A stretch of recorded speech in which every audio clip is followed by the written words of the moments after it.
Doop.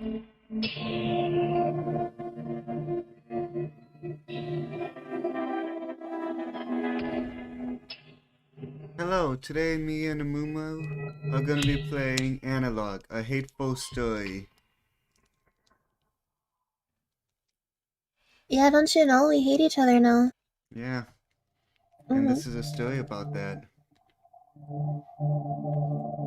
Mhm. Now I don't know about you, Amumu, but I've never played this game, nor do I know anything about it. I have no idea either. I've been trying to avoid everything. So we're both going in blind. Oh yeah, blindy blind. Oh wait, is that offensive? Wait, we're supposed to be offensive. Yeah, it's offensive.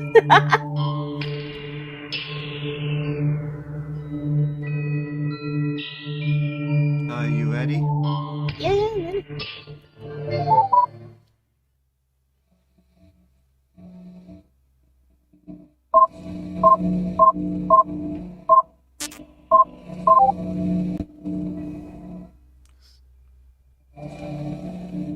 Notice this system is property of the United Korean Space Probe Agency.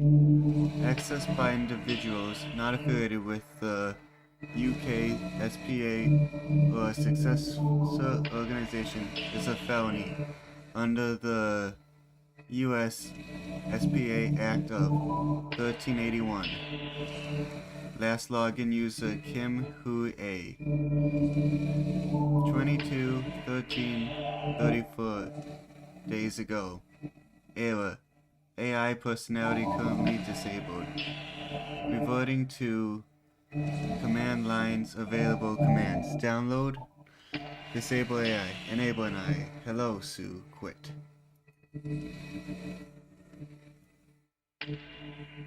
Ah, coding. You gotta love it.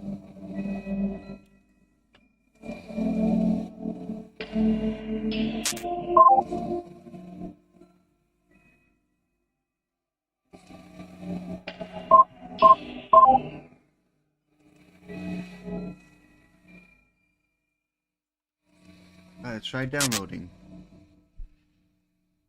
Please use Sue first.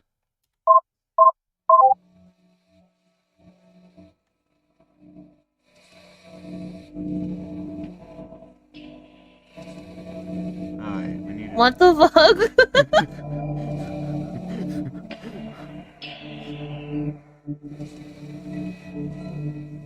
to... Okay, complicated.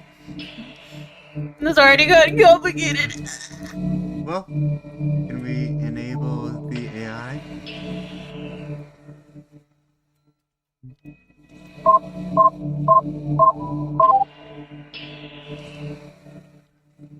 Use to select a new AI. Only accessible person must be disabled first.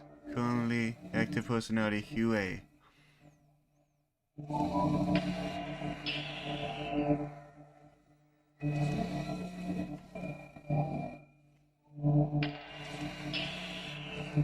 Oh.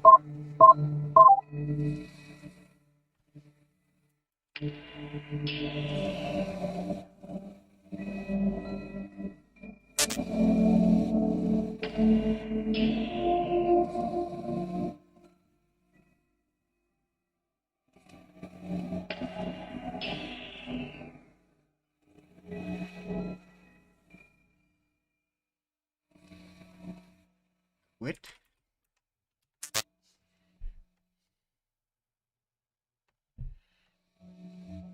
Download? I wonder if we're supposed to do this. That it's.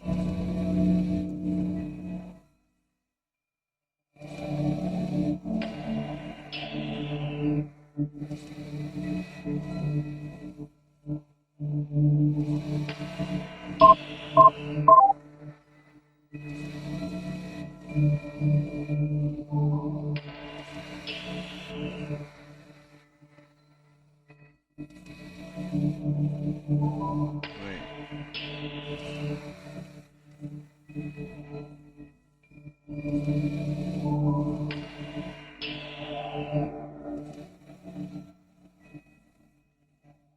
Do you have any ideas?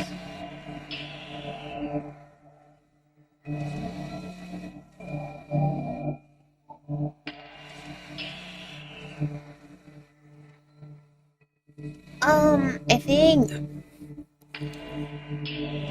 think there is currently no active personality. So I think we need to enable the one name that was up there. Oh, enable Sue. The Hyun-I personality. That was the name that they said that. Yeah, Ah, I think you need to make enable underscore AI space.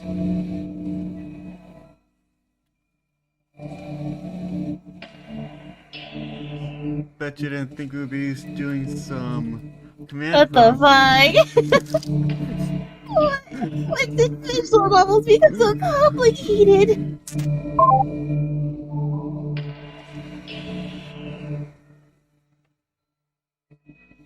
Okay, it's enable underscore AI space and then the personality name.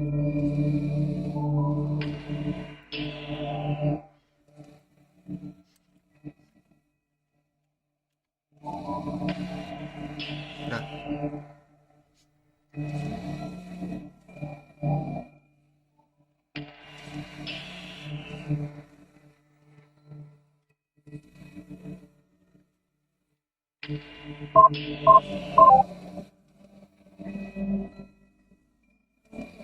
We did it! We got through the first pouch! Oh my god.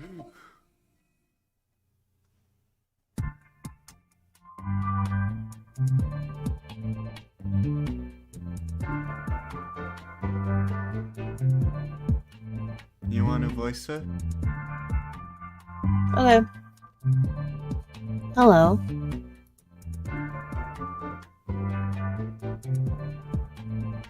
Oh my word. An external connection. Is someone out there? It's been so many years since I've spoken to anyone. Oh jeez. I'm being discourteous. My apologies. Please allow me to introduce myself. My name is Hyun-I. The star is, of course, silent. It just represents that I'm an AI.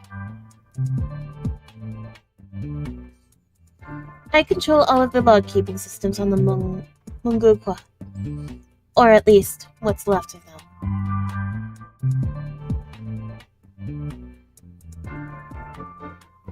Please just excuse me for 1 second. I'll give you a terminal, so you can respond. There you are. Go ahead and introduce yourself.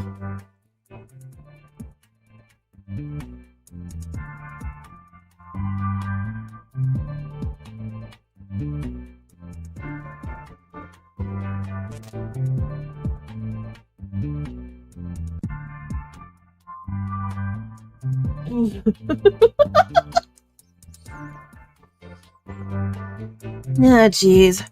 My apologies. I don't know why, but what you typed just looked like garbage to me. That's bad. I think there may be a problem with my language parsing systems.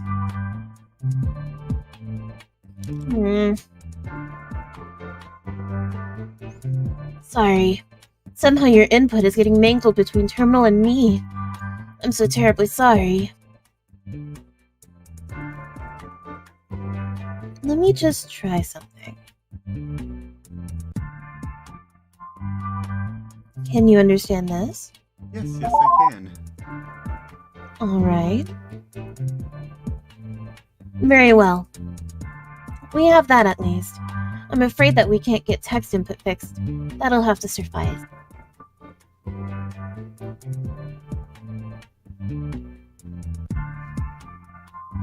I'm terribly sorry. It must be difficult being unable to say anything.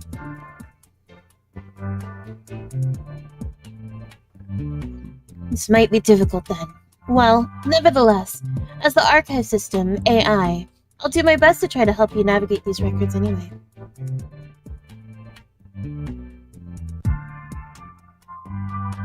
Unfortunately, it might be a little difficult since, well, without language parsing, you won't be able to do text searches either.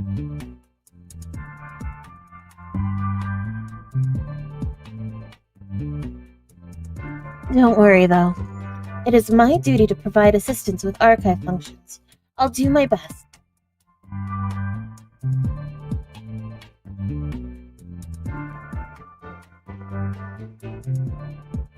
Right, let me see. I'll try to provide you with a sample of logs to start out with, and you can just show me things that you want more information on. Yeah, hope that'll be acceptable to you. That's all I can do. Well, that's all I suppose. Pardon me, let me just build you an interface to work with, so you don't have to struggle with the terminal.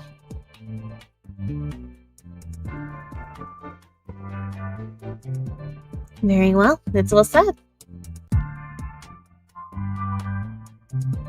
And, I suppose this is a little bit awkward, but, can I just say one more thing before you get to work?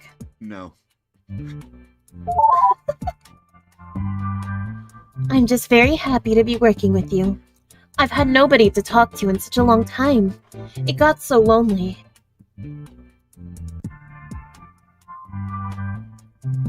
Having someone to talk to is just really, really amazing.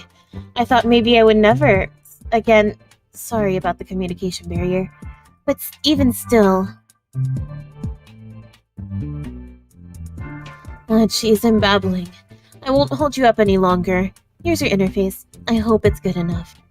Well, let's take a look. Let's go. Access log documents.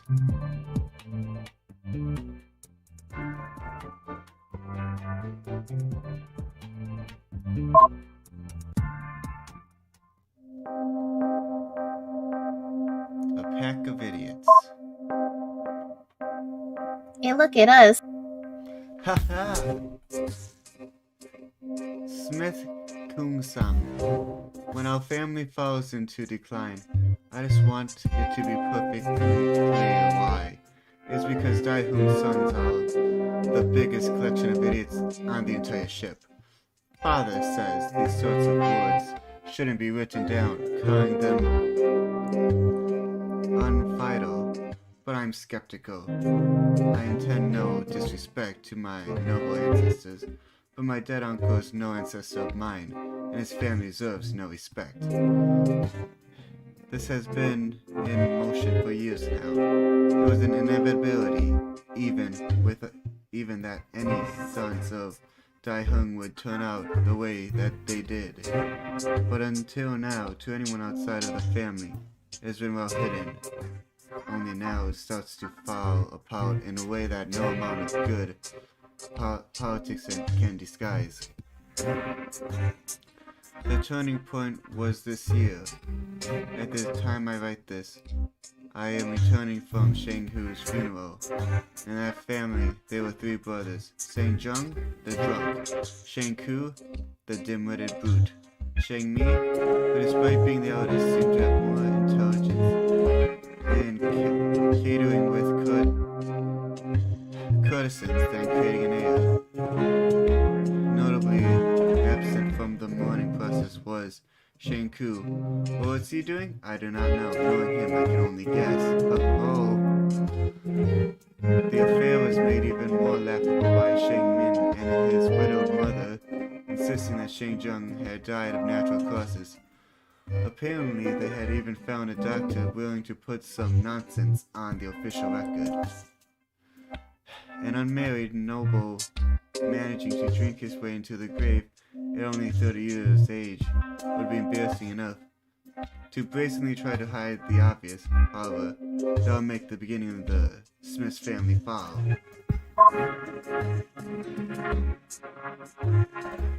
Hello. I was actually just testing that indicator icon to see if it'd get your attention.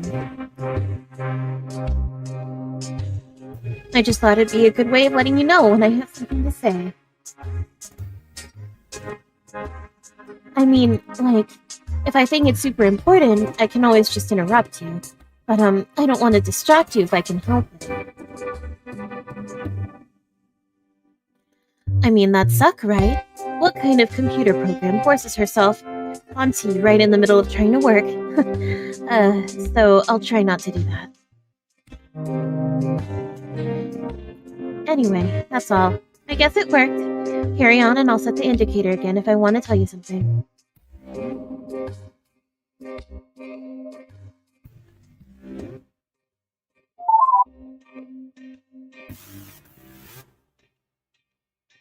So here's the background, I suppose. There were two major noble families on the Mungugwa. The Kims were the big one, as I'm sure you can see. The Smiths were the other major family, but I'm afraid I can't really tell you much about them. They were the most important family on the ship until just before the end. The High Magistrate was a Smith until the very last year, even. I can give you a little bit about them for reference, so you can see what the Kim men thought about their big enemy was. Oh, you have a mode only chat on.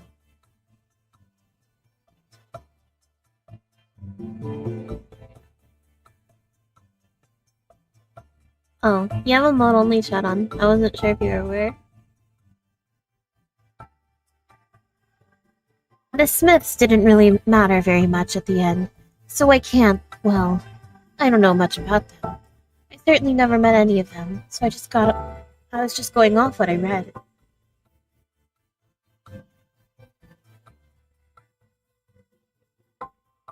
Here, this should give you an idea of what I mean.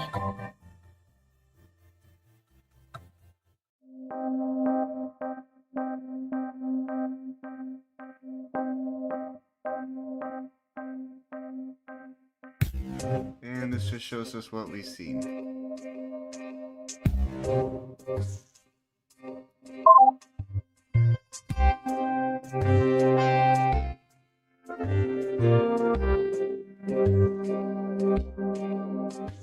Contempt.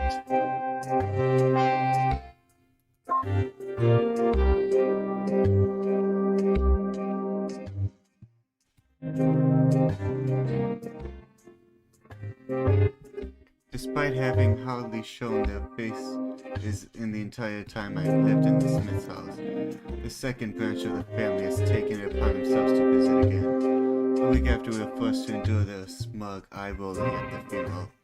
Of course, it would be impolite to turn them all away at the door, no matter how poor taste the timing was. So what other choice did we have but to let them in? Husband wanted to have nothing to do with them, being distracted by Jing Mi, and mother-in-law had been hiding in her room, leaving it to me to entertain them.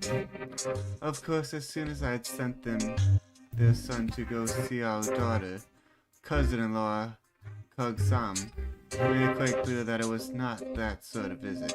His wife just sat there, silent. Roy ripped into me. I couldn't write down all his words. It was simply one line of abuse after another. Apparently we were to be blamed for Senku's leaving before they showed up, for wearing the wrong morning grab, for my husband's shocked reaction at his brother's death. In fact, he would have blamed for his death itself. And he kept shouting about how embarrassing for a family was that a noble man of the Smith's house had been allowed to drink himself to death. As if the real tragedy was that it looked bad.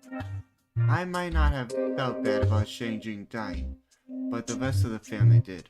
To hear such words making light of their loss was appalling. Yet he kept going, shouting awful things after awful things, until finally, the most unexpected thing happened. Mother-in-law entered the room. "What is going on here?" she asked. He stood up. "I was just passing on a message to his son's wife about his disgraceful conduct. Since he won't show his face himself." Then he added, "I'm so embarrassed to be a Smith right now. Do you think people don't know about our family shame? Do you have any idea how much of a fool I look like?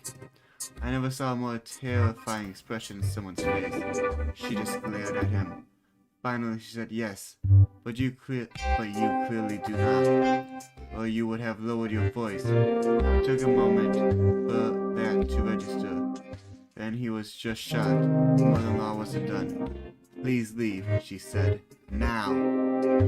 They stared at each other for a good while. Mother-in-law naturally won, and with a scold, Kung-Sam and his family departed. When they left, I turned to her. "Thank you," I said. But she just shook her head in disgust and exited to her own room without another word.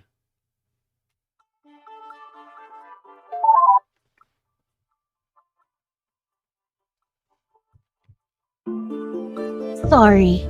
I don't really think there's anything else about them you'd find relevant. Caesar! Just gonna turn off emojis quickly.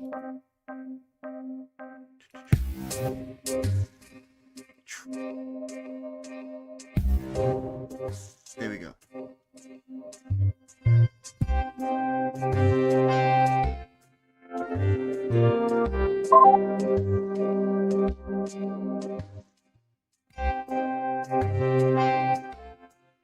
By example,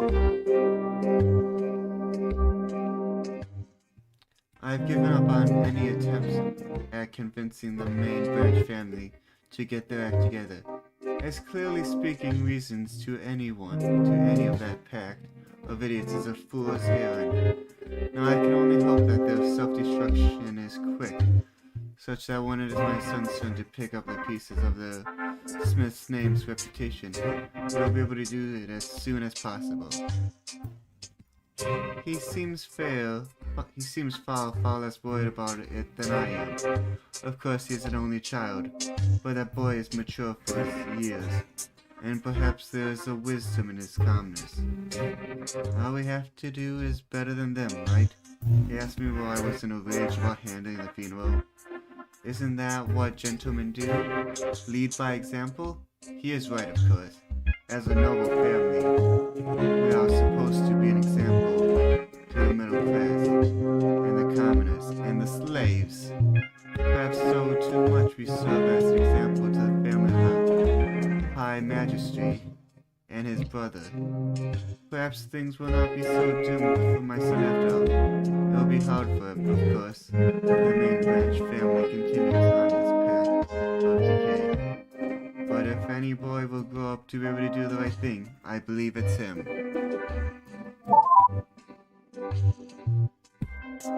Sorry, I don't really think there's anything else about them you'd find relevant.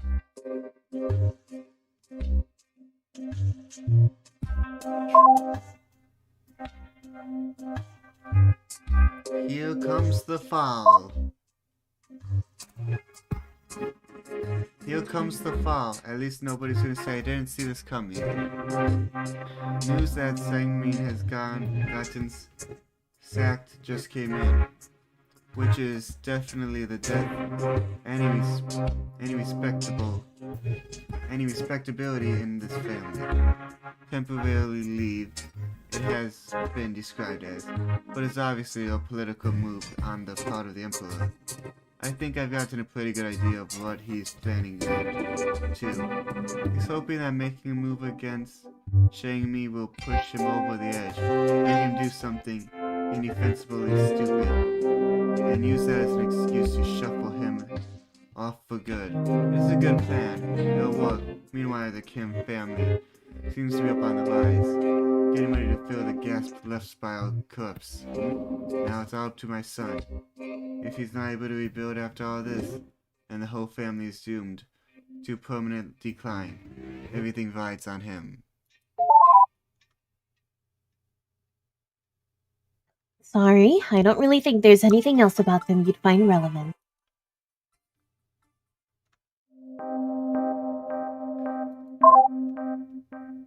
So we found out that there's conflicts in the families.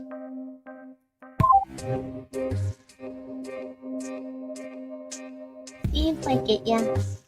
Let's see what's going on in Block 6.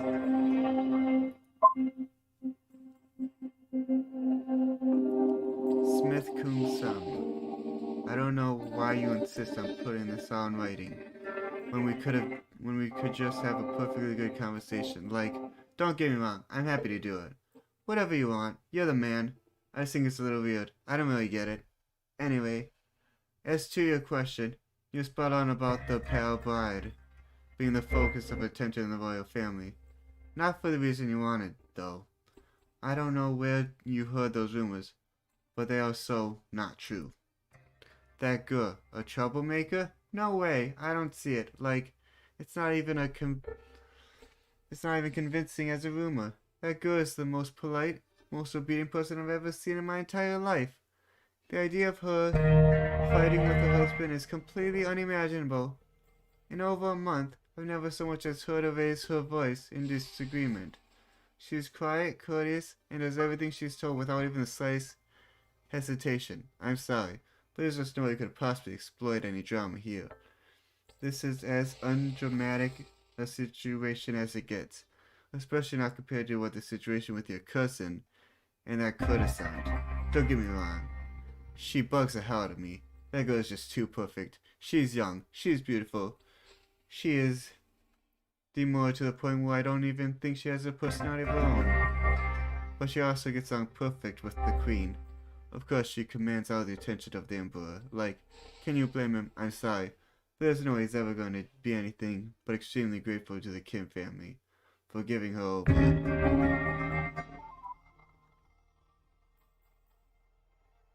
Oh, written by Mute? Whoops. I'm sorry. I don't really know how I got that in there. Yeah, don't pay attention to that. Sorry. None of that really matters. I'll just go ahead and remove that. Oh wait, Mute had an asterisk above her name showing that it's an AI. Really, I'm not normally this much of a klutz, I swear.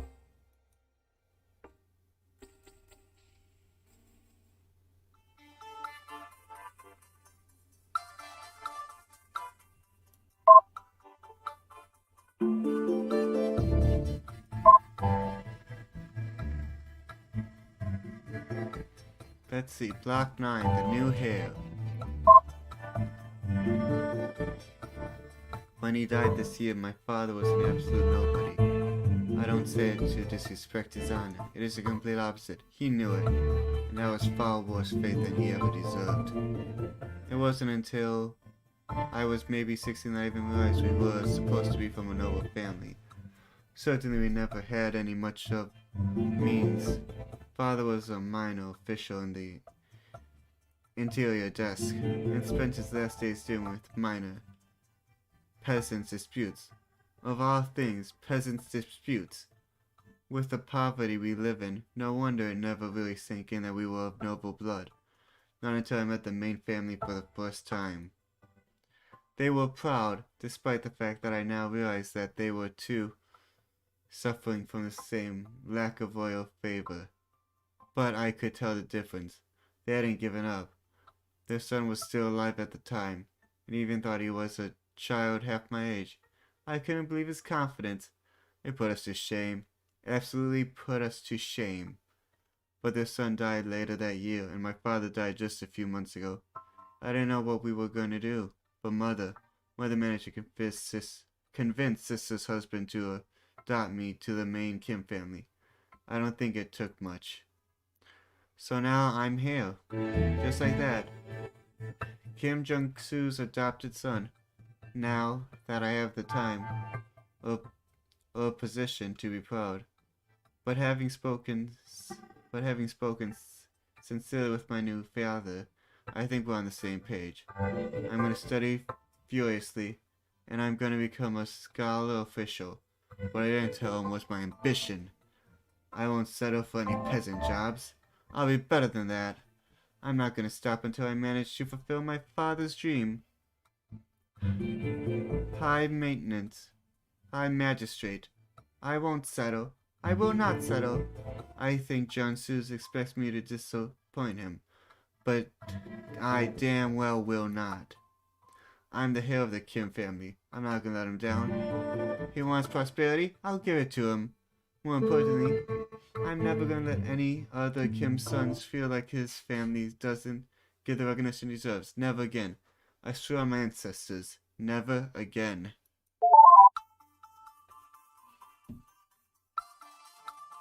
Hmm. Well, I suppose I can give you more about Young Seok. I don't know, but I think you'll find him really interesting. But here, you can see for yourself.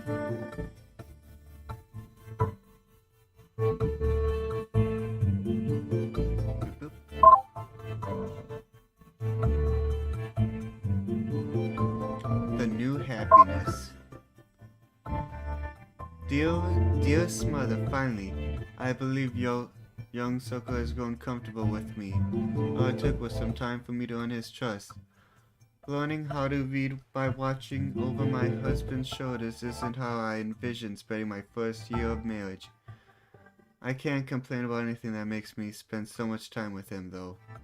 We've talked and he decided we wouldn't try for a son right away. Right now, he's just not ready for it. That aside, things are good. This is what marriage life is like. I think I'm happy with this. We are getting along well, and I like him. Perhaps it is not quite what I was led to expect, but it's still good. Domestic bliss indeed. Last week, young Cease was reading over some papers for a dispute that Magistrate Pauk was deciding on. You would understand the details, but it was essentially an argument between farmer and his lord over a sum of money after a particular poor harvest. I think I would tell the magistrate that the farmer's right. His claim was fair, he told me. May I take a look? I asked. Presumed he handed the papers to me. It took a good while to study it, just to be sure. After all, I wouldn't want to contradict my husband if he was right. But Farmer's numbers didn't seem to add up. I pointed this out to him. He not only listened patiently, but had me explain. Then, you believe the farmer was trying to cheat his lord? He asked. I did. That is why I wrote a report. Then, the next day, he told me that the majesties agreed. And ever since then, he started to lie in my opinion when it comes to anything involving math. To be totally honest with you, I don't really know what she's talking about here. At all.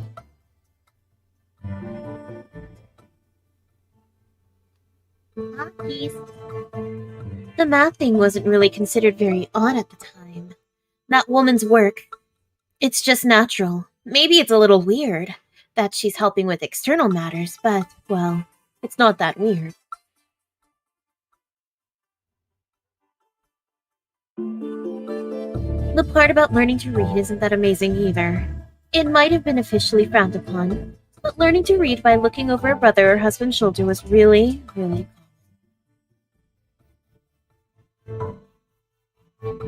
She's making a big deal out of nothing. Well, I guess that's 15-year-old women for you.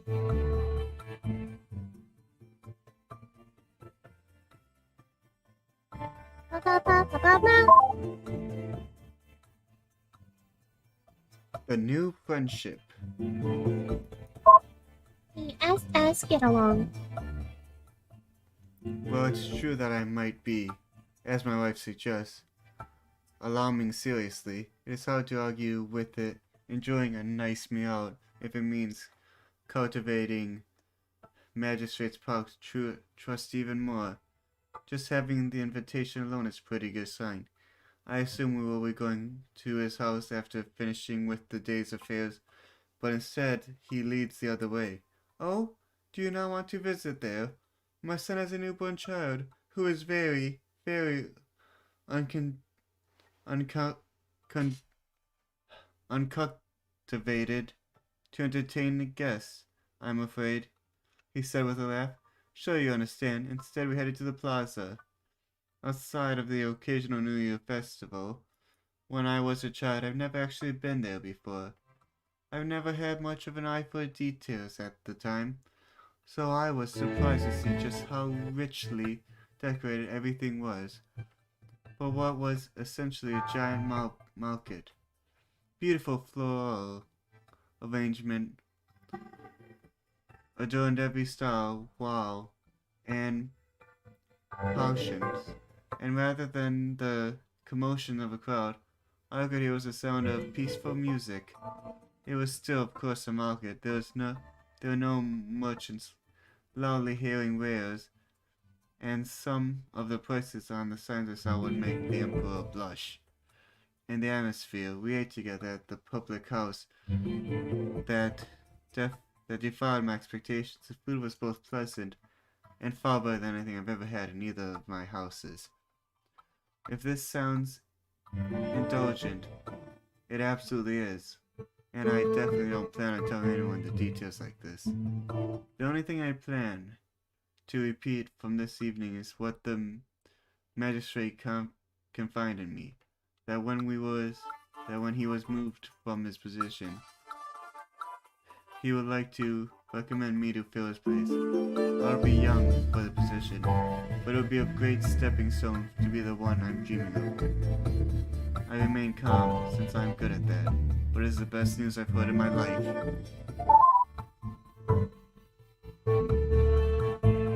The plaza sounds like a really interesting place, doesn't it? I mean, I wouldn't really know personally. But as I understand it, it was a big place for celebrating festivals, and really surprising to see.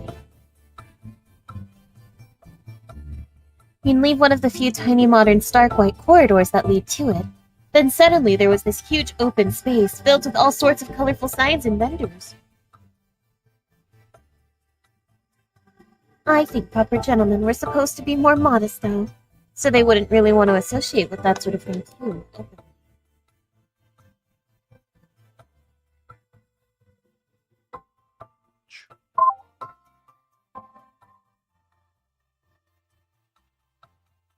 The new magistrate. Dearest mother, if you haven't already heard of the good news, my husband has been appointed by the emperor for the position of magistrate. He has taken over the office of the magistrate park starting today, which is just tremendous for a man his age. I have no doubts that he was perfectly humbled when he got the news, since he certainly has been talking about it in front of father-in-law. In private, though, it is another story. Earlier, the family held a small feast to celebrate the news, and he had the same attitude then too. But afterwards, when everyone else left or gone to bed, we stayed up to sit together drinking wine. It was a whole lot more somber. He wasn't modest, but he wasn't boastful either. He was just outright instinctual. He might not say it in front of you, but you know what? He said to me as I poured him more wine. He takes all the credit for my promotion.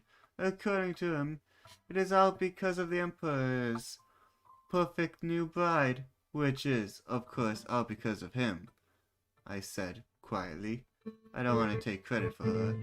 I wasn't the one who got her to shut up. That was all him.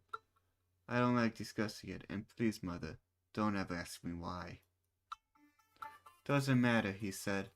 That's not why I got promoted. I got promoted because Magistrate, her High Magistrate, Park and I managed to make Smith look so bad he had to get shuffled off, and is exploiting the hurrying and thugging that he did. Not the damn pale bride, he said with annoyance. Well, that is how he is. You know, he will never give you credit for anything, I said. He replied, I don't know, I just wish he would acknowledge it. I just don't know how he can be so stupid as to not be proud of me, you know? I know, I said. Let's not focus on that right now. I think we should focus on the good right now. How about we toast your success instead? Here's to the new Magistrate Kim. I raised my glass and drank. He betrayed the faintest of smiles, but I didn't share my toast, and instead put down his glass. For a moment, I was worried, but then he used that hand to grab my chin and said, and for the first time ever, kissed me on the mouth. Far sweeter than any wine, he said to me. I wasn't sure if he meant the kiss or the success, but I agreed either way. Well, as you'll see soon enough, it all seems to come back to the pale bride. I don't think Kim Jong-soo ever thought very much of his adopted son, or at least neither he nor his wife thought so. You want to know what I think, though? Sure. I think they're both really dumb. I mean, it's not like she ever did anything. It's not her fault. She just happened to be there, and was married as a political gesture. What kind of person projects their insecurities onto someone who only ever just got pushed around? I'm sorry. I'm getting a little bit off track here. It's not very helpful, is it?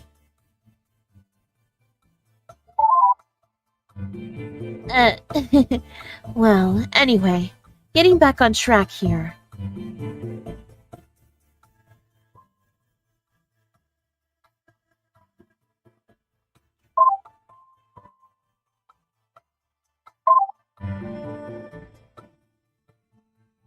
Alright, so we did black 4, black 9, black 10.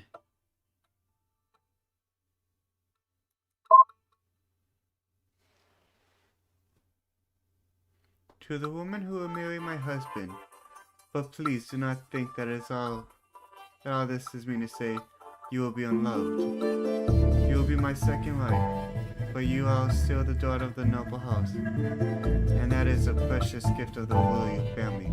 My husband has faith you will bring him a son, and this means the world to him. Nor am I jealous for you who will receive a heavy burden on our house, and for that I am grateful.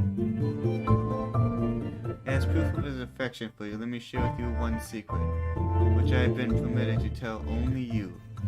In honor of you, my husband, and his capacity as captain and emperor, has permanently changed his admin password to your birth name. My new sister, you will be brought into the royal family not as a mere lowly woman, but a symbol of power in the inner chamber. You will not only represent the continuation of the royal bloodline by promoting him a son, but your very name will be represented the power of the captain's computer. Oh, so her name might be valuable. Understand this, pale bride. Your duty may be great, but you will be loved.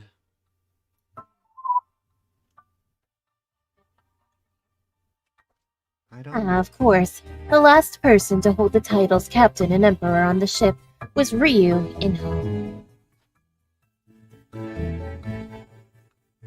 Which of Captain Ryu's wives do you wish to know more about? The pale bride. Yeah, I don't think we got her name, which is important. Very well. She wrote a lot, so this is going to be tricky to filter. I guess I'll just start at the top and I'll let you figure out what's important.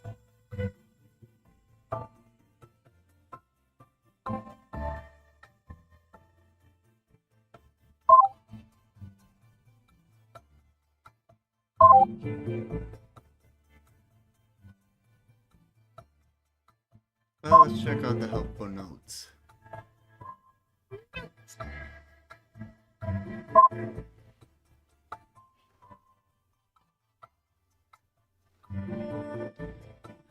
Men are honored, women are abstained.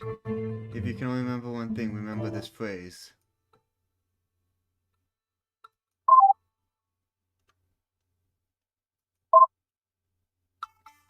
That's your bye.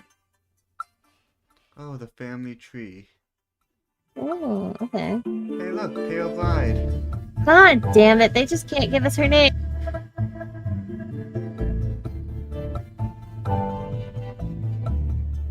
I'm going to do whatever to protect that name.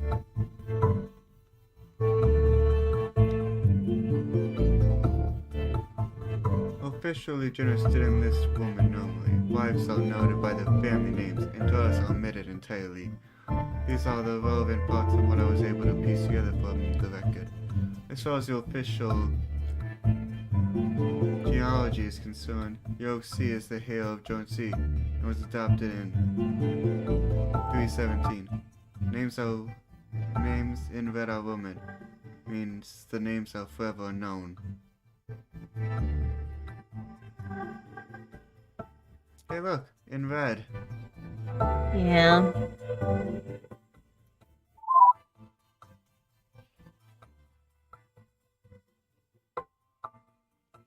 That is the end of the Kim family tree, as best as I could possibly manage to compile it.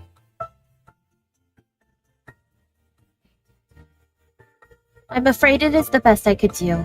Ordinarily, women's names aren't even put on the genealogies, so I had trouble with those.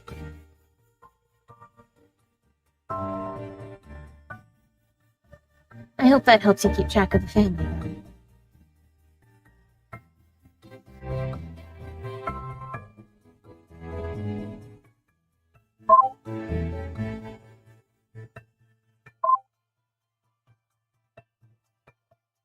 Alright.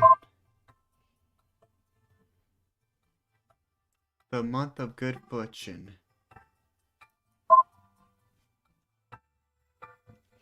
The second month of the 319th year was one of the greatest fortune of the Kim family.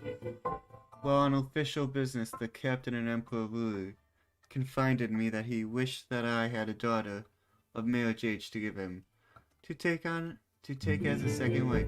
His first wife had been unable to provide a son, and was becoming increasingly concerned that she never would.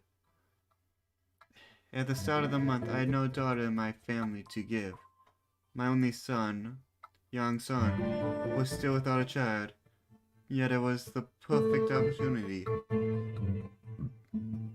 This may sound fantastical, but I swear it is true. Passed on through the generation of the main branch of the Kim family is a giant egg, a translucent luscious, such that one can see the form of a sleeping child inside. She is known as the Pale Bride, with inscriptions on the egg, and she was entrusted in our family to be awakened during the time of great prosperity. Yet as any man knows, prosperity is seized, not waited on. A daughter to provide the emperor with a son would alleviate the family above the other noble house, once and for all. Considering this, I proposed the emperor did that I have a daughter who would soon be of marriage age to present him. Then I smashed the egg, such that the pale bride passed through the Kim family for years, and could be adopted as my own daughter. She is a strange child, but will make a fine wife for the emperor. What a good fortune this means.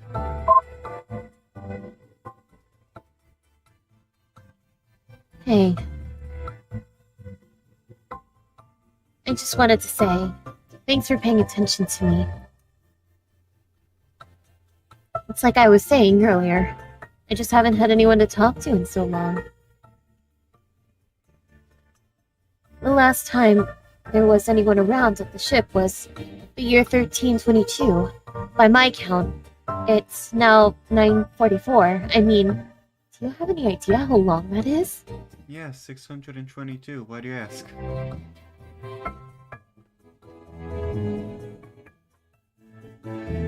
It wasn't really so bad at first. It was nice to not have to worry about anyone telling me what to do. I could just occupy myself, go through the old logs. But, well, I read quickly. After the first few years, it really started to sink in, the loneliness. Eventually, you sort of get used to it. It feels awful, you never like it, but you get used to it, in a way that sort of scares you.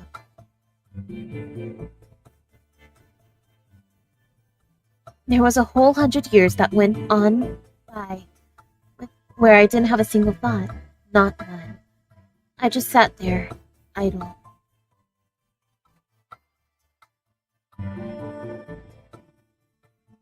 I didn't even notice. I had been feeling particularly, what's the word? Sleepy. I want to say, but that's not right. I guess maybe that doesn't translate.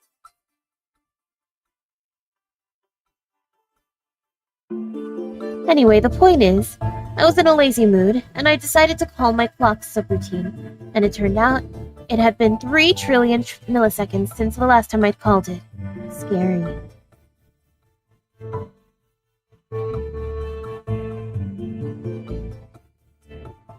Jeez, I'm rambling.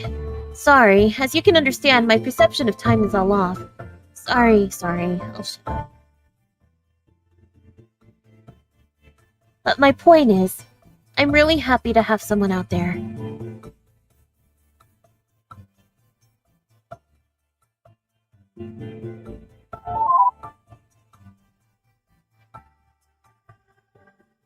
I'm afraid nearly everything the man wrote was very little value. It all reads like that. Boring, stiff, obnoxiously patriarchal. Are you surely you really want more from Kim Jung-soo? If you insist. Very well. I've added the other relevant entries from him. I'll caution you from taking him seriously, though.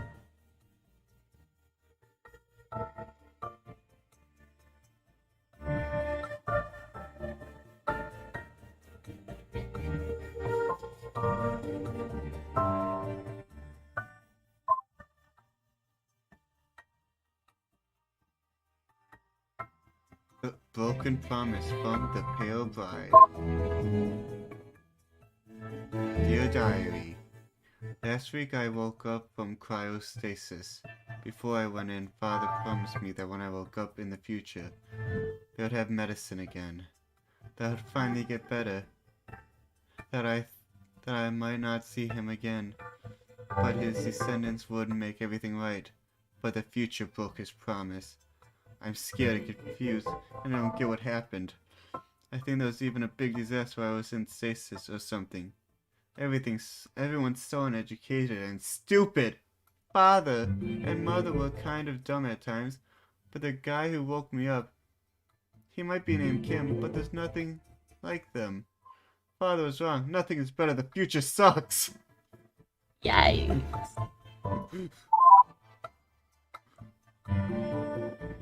The Pale Bride did keep an extensive diary.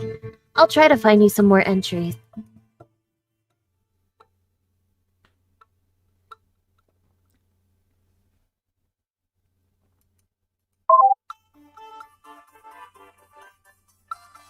Ah, so many entries.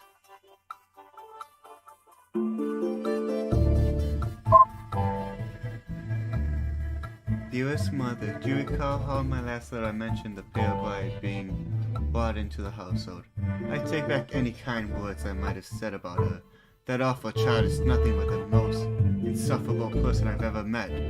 I just thought I would have a little more time of peace with young C's adopted mother visiting her own family.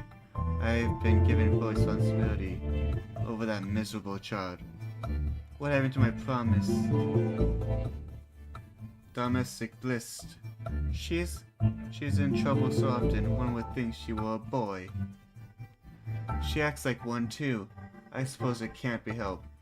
She says she lived her first 12 years in the past, and I can see it. She certainly acts as though she is from a less civilized time. Just last night, she made a huge scene at dinner time. She kept trying to rudely leave the table in front of young Son, and father-in-law, loud insisting that she was too sick to eat.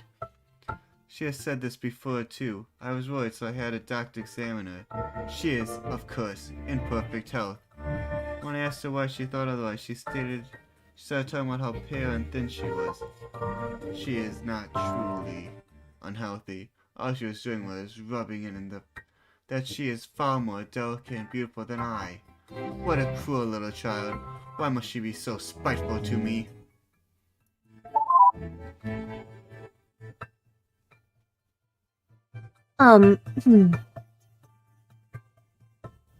Do you want more from Kim Young-suk's wife? Or do you want the reply from her mother? Ooh. Let's go with the mother. Sorry, I'm afraid I don't have anything. I can explain why if you want. Go ahead. You have to understand something. It's traditional for women's letters to be deleted after being read, so the disk space can be reallocated. Women weren't really supposed to read or write. Certainly the nobles did. It's just the idea that was spending time on education got in the way of the important virtues for women, which was serving her husband. So in practice, even if a woman was literate, she could at least excuse it by destroying her words afterwards. It's less pretentious if at least the writing wasn't permanent. Does this all sound reasonable to you? Makes sense. What? What the fuck is this? Really, it certainly doesn't make sense to me. On the contrary, it's horrible and silencing and awful. But regardless, Kim Young-seok's wife was definitely considered a very virtuous woman, so I have none of the letters she received. I'm so sorry. I can't give you anything here.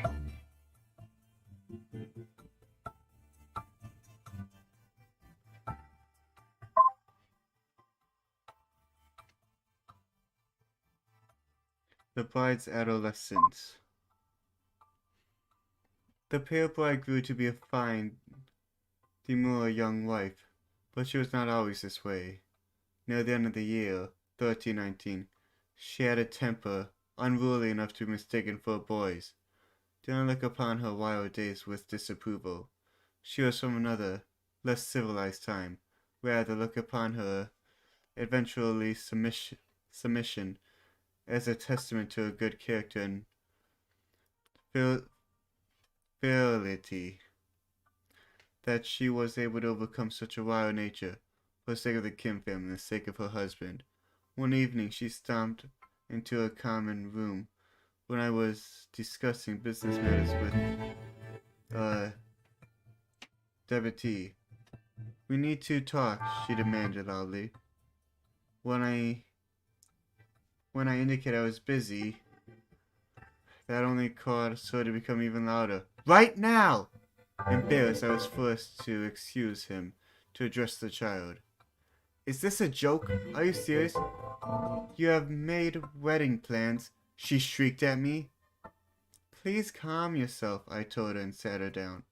After admonishing her for her rude interruption, I tried to do what I could to calm her myself. It seemed that she had a rather bizarre set of expectations, that she wouldn't marry until she was many years after grown into a woman, that she would elope with any love-struck man who came her way, with no regard for her own chastity, and she would have no assistance or protection in finding a suitable husband. Simply put, her ideas were as bizarre as they were dangerous, and for this she had gotten angry at the news rather than excitement that one would expect from a girl who found that she would be getting a husband. Not even the sentiment news that it would be the empress of all people would calm her.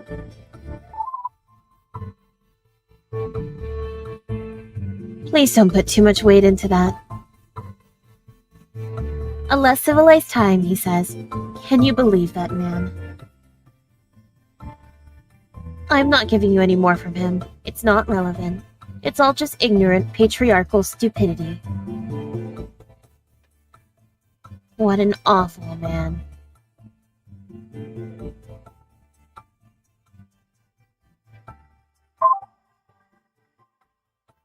Alright, now let's see what the pale bride has to say. Held prisoner. Dear Diary, today I was forced to stay in the home all day. I didn't get to leave yesterday, or the day before that, or the day before that, other day before that or any other day either. I want to write about how much the ship has changed since I was put into the stasis, but I can't even see it. I keep asking why I'm being kept prisoner. Nobody will tell me. That woman who keeps boasting me around. She is awful. I'm dying here. I keep telling her I'm sick and that's why I was in stasis to begin with. But she won't listen. She just treats me like I'm a stupid kid. I try to argue with her. Look how pale I am. Can't you see that I'm sick?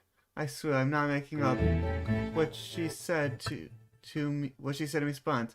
Why must you be so rude? It is not polite for a girl to boast about her beauty. Beauty? I try not to cry in front of her. I've had to do that a lot. I'm not beautiful. I have a compromised immune system, I shouted at her and ran away. I don't remember what she said back. Something about using big words, I think. How stupid is she? She hates me. I don't know why, but she hates me. That is not why I'm not allowed to visit the ship's plaza, though. Jung-soo, the man who keeps telling me to call him father, said the same thing. He promised me that I would have a chance to leave soon, though. I don't think he was being nice, though. I'll write about him more later. Right now I have to go to bed, or the woman will get mad at me again.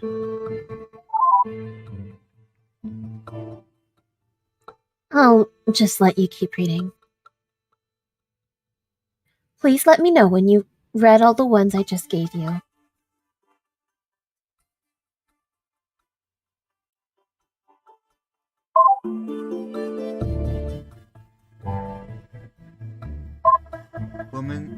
The woman's quarters. The pale bride. Dear diary, I got in trouble today, but for the first time it was my own fault. At least, a little bit, at least. I still think sister-in-law was being crazy about it, but I should have known better. Now that I've written that it looks ridiculous. God, why is living with these people doing to me? The computer console in my room doesn't have anything in it. I don't just mean it doesn't have any I don't just mean it doesn't have all the cartoons I brought from Earth, or any of my books or anything. I mean, there's literally nothing there for me to entertain myself with. At all. Nothing! So I thought to myself, maybe sister-in-law might be different and checked. It wasn't. So instead I decided to go check in father's study. Not snooping or anything, just looking on his computer for books. I thought that it might be bad, but my real father never would have gotten too upset. What could the harm be? I was in there for maybe 10 minutes looking for anything that was even written in Korean. There was nothing. By the way, every single book, symbols look like Chinese characters. Every single one. I think maybe something terrible happened in the past that made all the computer's data get deleted. Everyone forgot how to read Korean. And also that they're really stupid.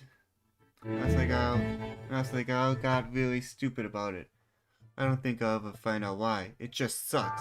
Anyway, I was only in there for 10 minutes searching through the console when Yan-si walked in. I thought I was going to get angry, but actually just acted like he was really scared. He didn't scold me when he dragged me out. He just looked really worried. I only got in trouble when he brought me back to his wife. He told her, "Do you have any idea where she was?" She was in the men's quarters, looking through father's computer. Do you have any idea how he would react if he saw that? You're supposed to be watching her! She apologized repeatedly to him. I just didn't know what to say. I didn't think sister-in-law did either. After he left, she gave me this really long, really awful lecture. Why would you go into a men's quarters? Why would you go looking for books? Why must you be so unfilial? Do you not understand that you are a girl? I told her I understood. I mean, of course I'm a girl. But I had no idea why she was talking about. When I told her that, she just texted me more. I hate her so much.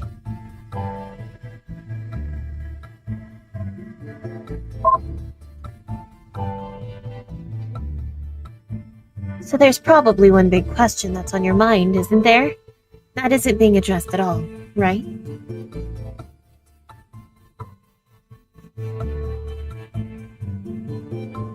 What happened between the pale bride being frozen and waking up that made society go all wrong, right? Yeah. I figured. I mean, it's the obvious question.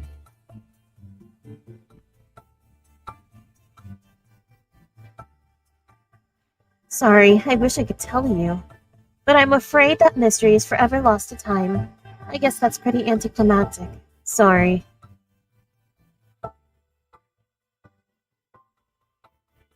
I really want to know too. Whatever terrible thing happened, it must have been really, really.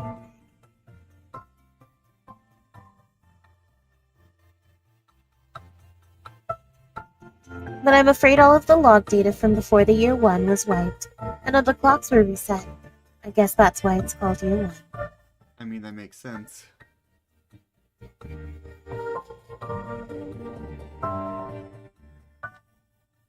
Anyway, so nobody remembers what happened in between, or even how long it was in between. It was hundreds of years, I assume. They don't really know.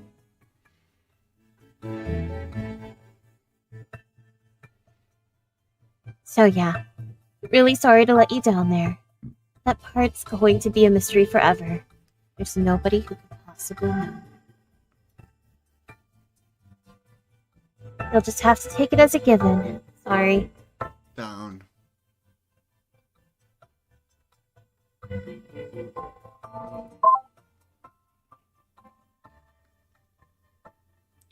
Straight to hell.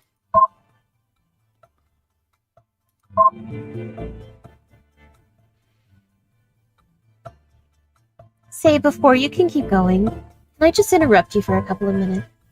Sure. Thanks. It's just... Well, you're going to find out so much about the Mungokwa, but I know absolutely nothing about where you're from. It's not just that. There's been nobody to talk to for centuries. I mean, I don't like that either. But the ship is all I really know about, and it's been disconnected from all of other civilizations for so long. So you're probably from the Korean Space Probe Agency, right? Or I guess maybe a future version of it? Yes. Right, of course. What I really want to know is about Earth. I mean, I'm sort of aware of it. I know it's the planet we all come from. But I don't really know anything about it at all. I have some ideas, but I don't think they're really right. But you know all about it, right? I mean, even if you're not from there yourself, you know what it's like, right? Sorry, I don't know nothing. Oh, wonderful. I sort of understand the basics, like, it's a big sphere that everyone lives on, and there's unimaginably vast amounts of open space. And you can only see the stars at night, right? Because the sky all looks blue during the day. All of this is just what I know from the Pale Bride. She never saw Earth. She was the second generation born on the ship after it had long left the Earth's star system. But her parents were born on Earth, so she heard stories from them. But she was young and I think brought a lot of books and movies with them.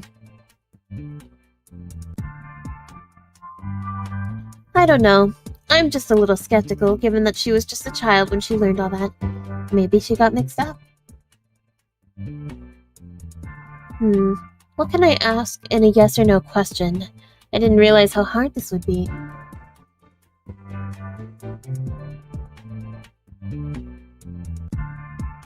Well, alright. So the Mongolia was originally supposed to be establishing a colony after some star or other 100 light years away. I know that.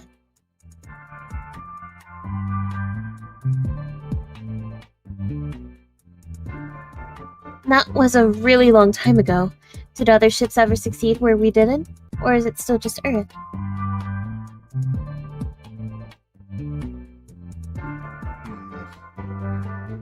I don't know.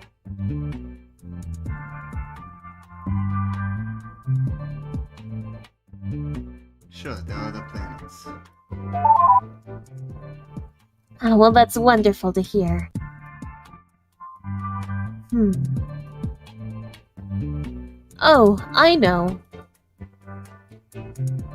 Is it really true that, on Earth, seasons aren't just metaphors? Like, oh, this sounds silly now that I actually put it to words. But the Pale Bride seemed to think that winter wasn't just something that happened to you emotionally.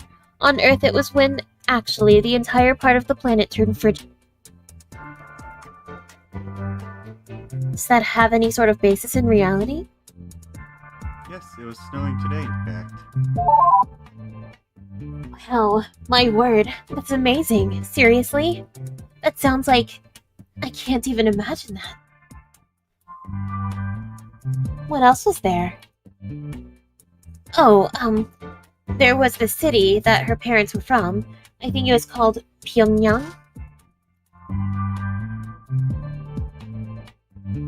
They described it as being amazing if you looked up, and you would see a huge bright white buildings as tall as 100 or more decks.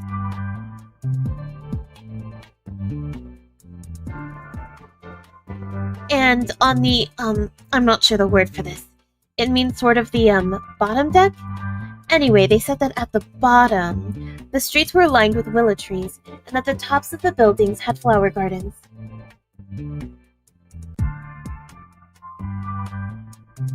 Have you ever been to that city before? Or at least heard of it? Sure. Really? So it does exist then? Is it really as beautiful as they say? True. Of course. Wow. Amazing. Just amazing. I'd love to see that.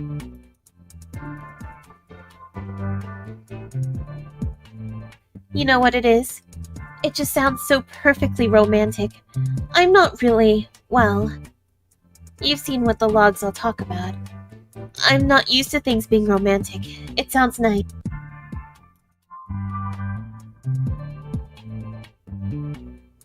That being my question, I guess. Is Earth worth being romantic about? Of course. Well, I guess I've already wasted enough time with all my silly questions, haven't I? There's just, well, please humor me once more, then I promise I'll stop bothering you. Do you think I could ever see Earth? Anything's possible if it's popsicle. Well, thank you for saying that. It just sounds so romantic that I'd really like to see it someday. Thank you. Very well. I promise I'd stop wasting your time.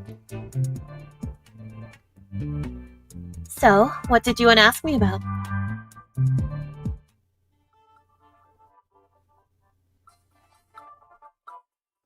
Straight to Hell, The Pale Bride, Dear Diary. This nightmare has gone for so long, I think I'm starting to forget what life used to be like. I have a new theory. Father was wrong about the crystal stasis keeping me alive until I could be cured. I think it didn't work it out. I think I just died and went straight to hell. I decided I'm going to write down all the things I used to be able to do, just so I can remember. I used to be able to read books. I used to be able to have friends. I used to be able to go to school. I used to be able to leave the home. I used to go visit the plaza or anywhere else on the ship. I think I even used to be able to be in any part of the house I wanted, and talk to visitors as much as I would like. I have memories of always spending time with my father and mother and brother in the living room. I know my real father thought being respectful was important too, but I don't know. I'm just so confused right now. I thought he always taught me to be strong and to speak up for myself. Did he really say that? I'm being sarcastic, of course, but the scary thing is sometimes I really do forget. Sometimes I think if I was just obedient to what sister-in-law tells me to do, it would make things easier. Maybe I should just give in and be passive, just sometimes. I'm scared though. What if I ended up really believing that?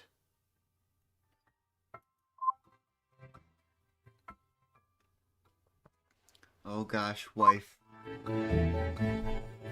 Dear Diary, today I found out why the household servant, I still can't believe we have one, why, has been so insistent on teaching me how to cook. Well, she doesn't call it that. She calls it serving meals. A year ago I wouldn't have thought that sounds sinister. Now I know better.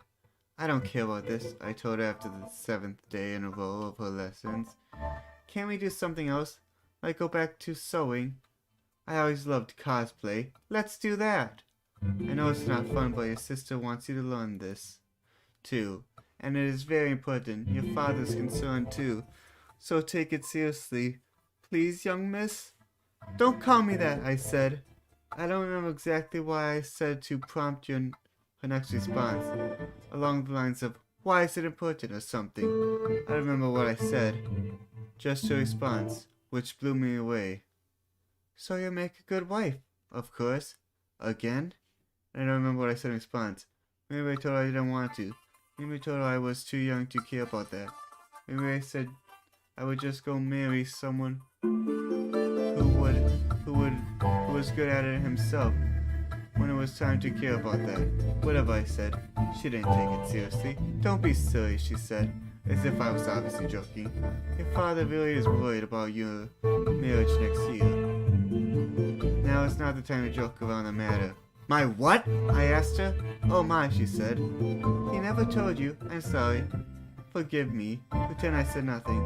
I didn't mean to ruin the surprise. I'm sure he'd want to explain the happy news himself. Are you serious? I asked. The idea didn't make any sense, but since when did anything in this hell make sense? She said yes. You're going to be sorry to hear who it is. He had better explain, I shouted as I stormed off. He had better!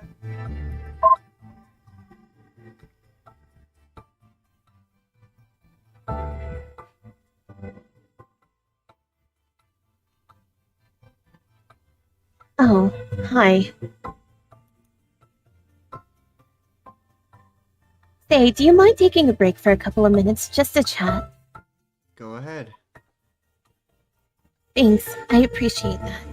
Really, I appreciate that you're here. I know you've got ulterior motives. What they are, I'm not sure, but most people do, and that's alright all the same.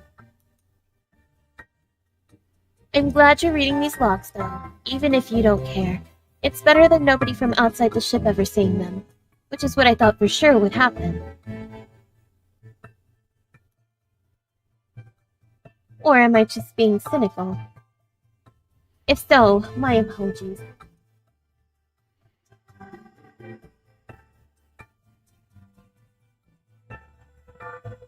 Please tell me, what do you think about what you read of the Pale Bride? It's tragic.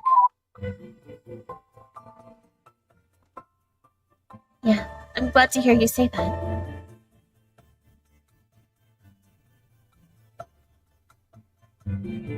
I'm really glad to hear you say that.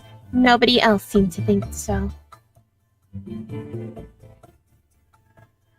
There's something, well, here. I've added another message for you.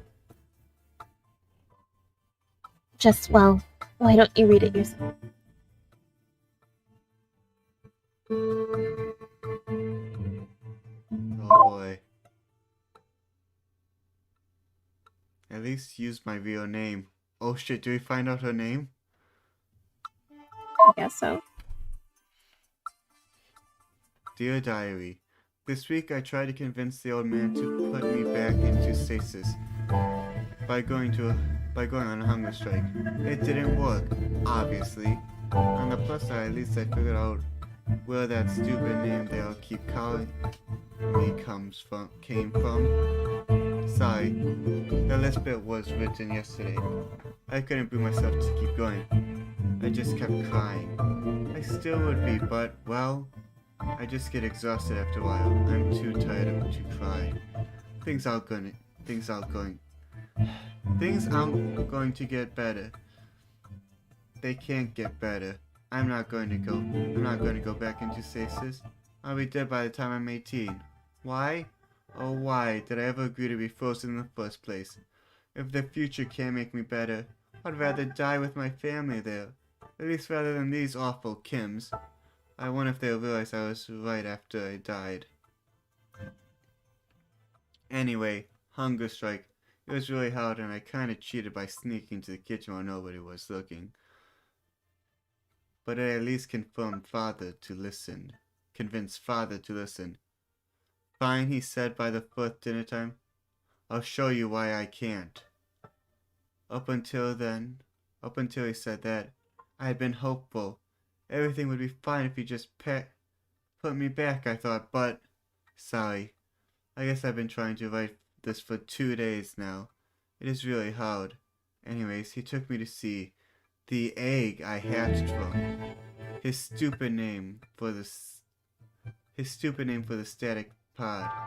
When he said hatch, the worst possible thing came to mind. Worse, it turned out to be true. In order to get me out, he had smashed apart the egg with a hammer.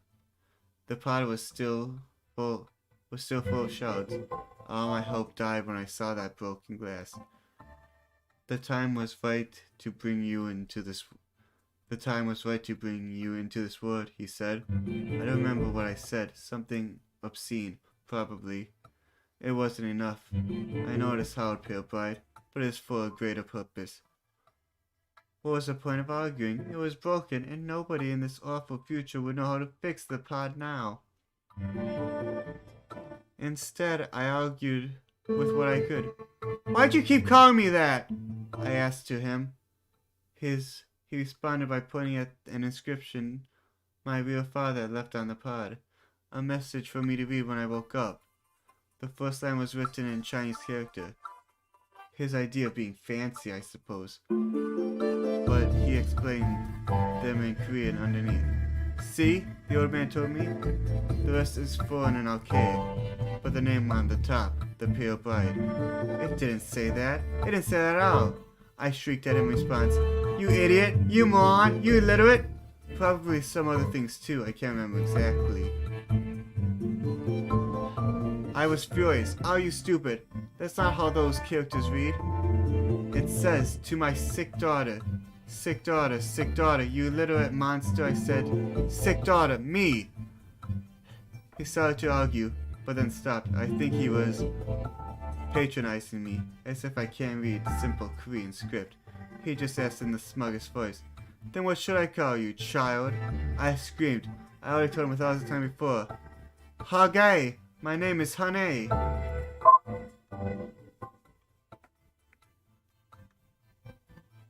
Yeah, there's a shocking revelation for you. I can guess what you're going to ask. Yes, it's me. I was not expecting that.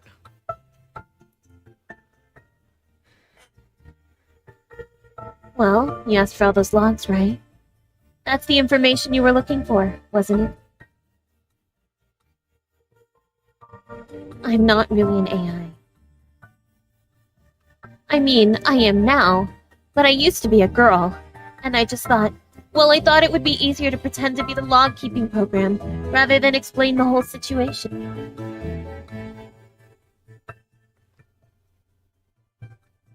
I don't wish to drag out the point. You've already heard enough about me. I'm sure you don't want more.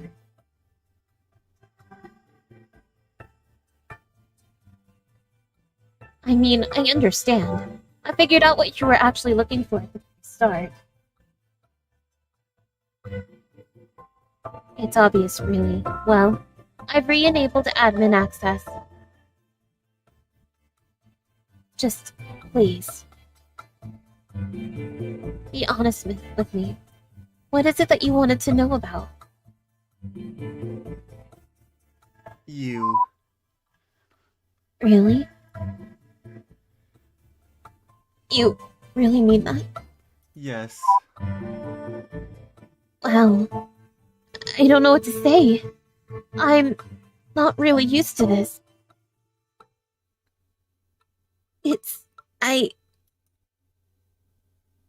Thank you so much for listening to me. After so many years, after what happened, it's just really nice to be heard. If I could hug you right now, I would.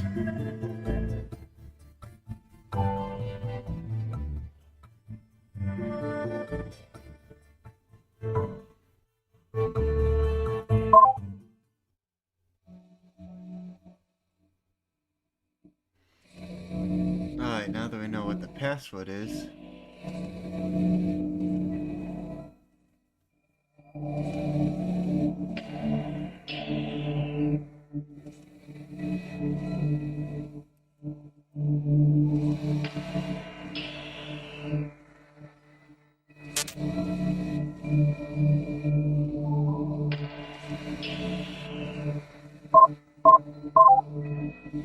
Alright, so it's Sue, and then...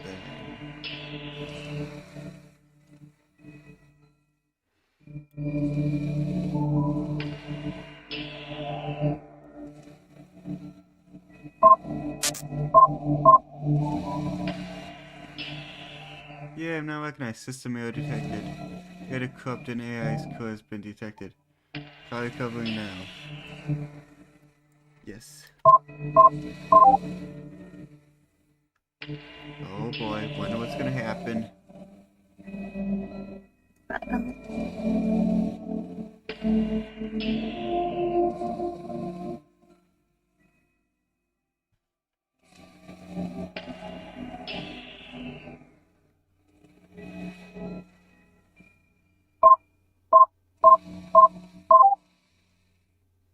Hey, a second personality.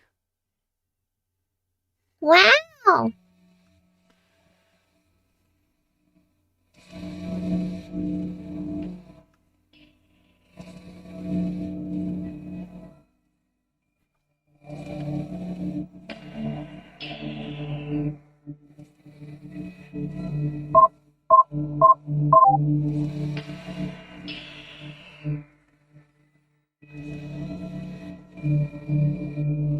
Oh gosh.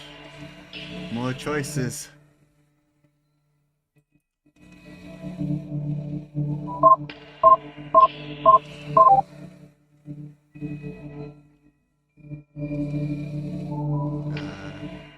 Enable.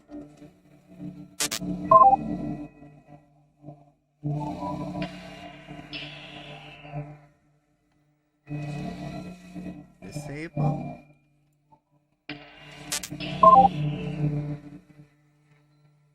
Oh. Reactor space. Enable. Alright. Reactor space. Disable.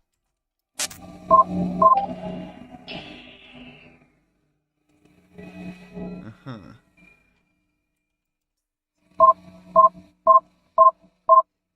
Ah, so much stuff. Alright, emergency control rifle power. I'm kind of curious to see what this next personality. Well, The next personality? might as well turn it on.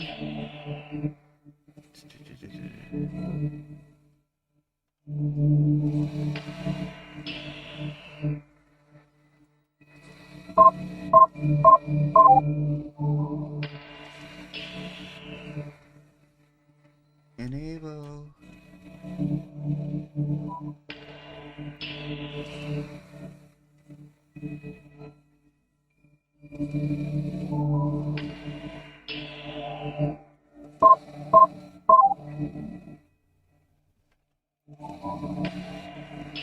Well, let's find out. Oh.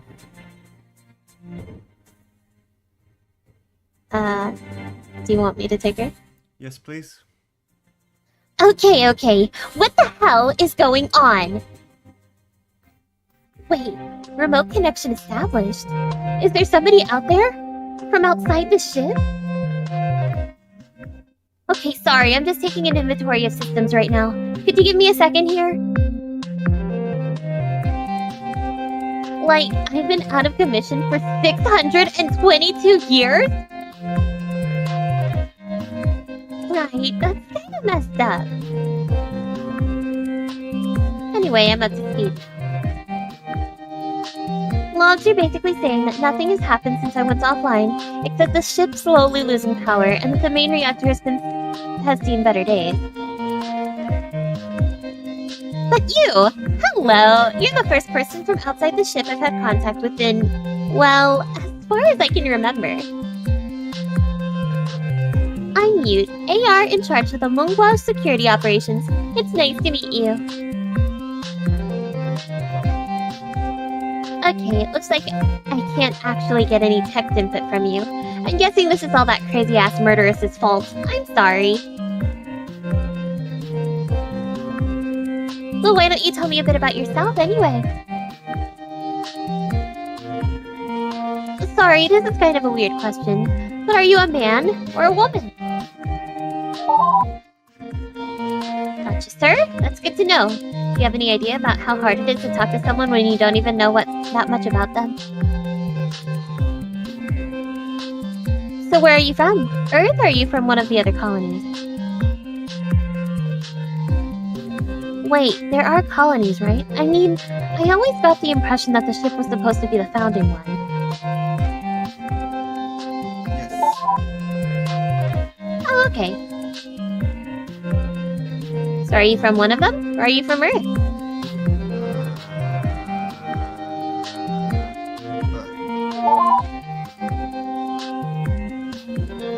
Cool. I wish I could ask you what it was like. I think I'm from there too, but well, my memory goes back to 300 years before getting deactivated. Pretty much all of my knowledge of anything before the year comes the second hand of the Pale Bride's childhood diaries. And well, man, they're about as childish as it possibly gets. Guess I'm not really going to find out more with that line of questioning though, right? Okay, what else is important that I can ask in binary questions?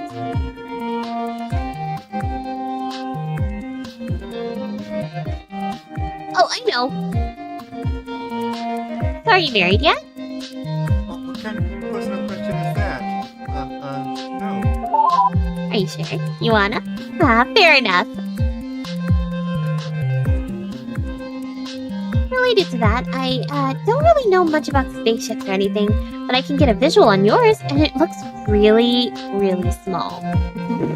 Hey, size doesn't matter.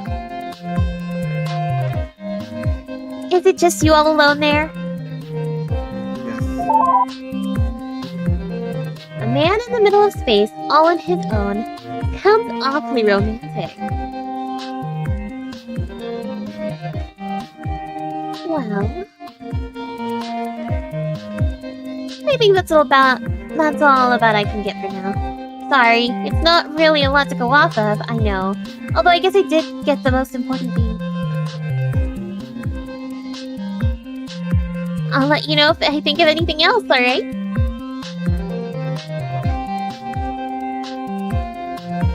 Anyway, from what it looks like, you were going over some logs with that crazy murderous bitch, right? Oh, that took a turn. I'd love to help you with those instead. As an added bonus, I promise I won't ever commit mass murder, unlike a certain someone. Well, that took a turn.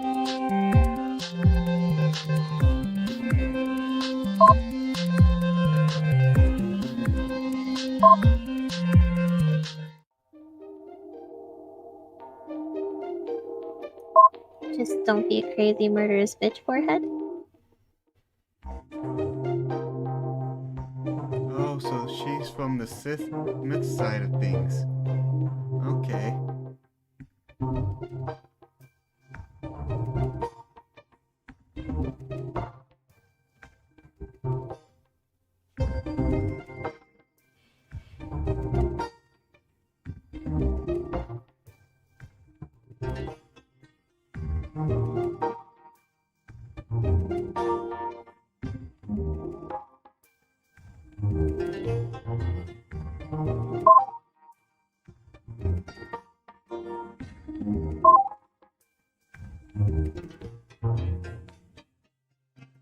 I'm gonna go and use the restroom quickly. Okay.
Alright, I'm back. Welcome back. Let's see. The new official. On the 13th. Oh, never mind. On the 13th day, Young Sungs finally passed the civil service examination. Otherwise, the final month of the 13th year was without event. I don't really know anything about this Kim Young-suk. I only knew about men who were actually of some importance. I don't think I can help you there. Sorry. Ouch.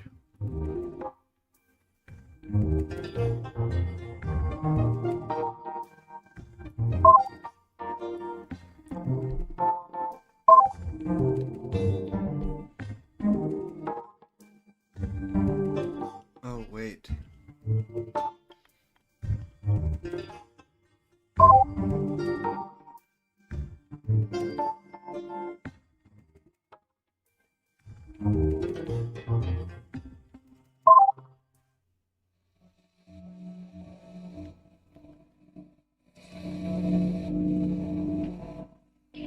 If she doesn't know about him, then...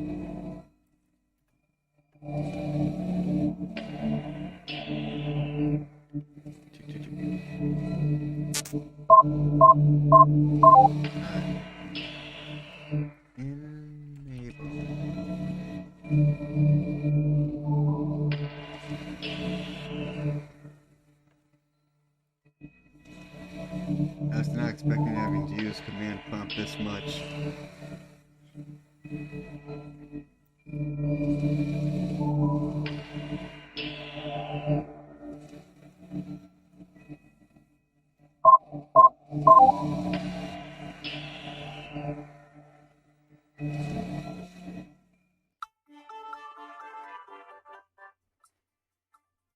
course, let's try talking to her.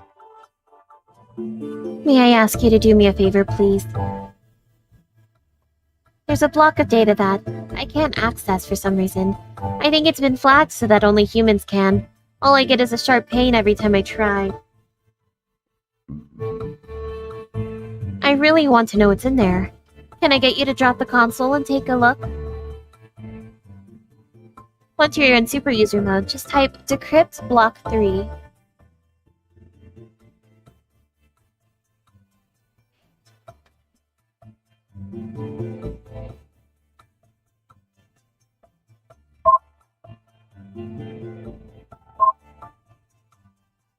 I think you're supposed to go into the terminal again.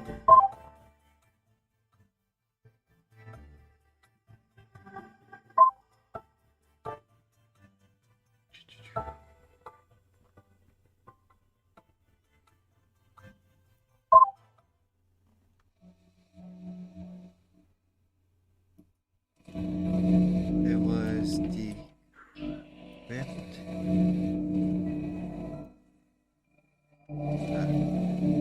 Nope. I can't remember all these commands.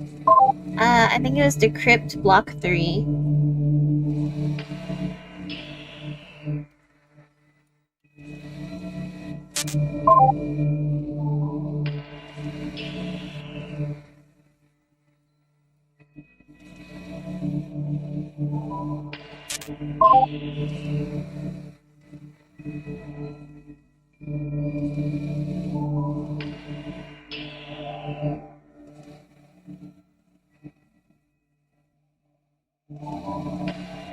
Was it all caps?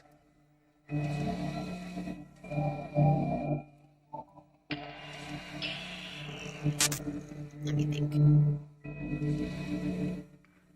I think there's an underscore somewhere. You know what? I'm just gonna. I think it was a lowercase.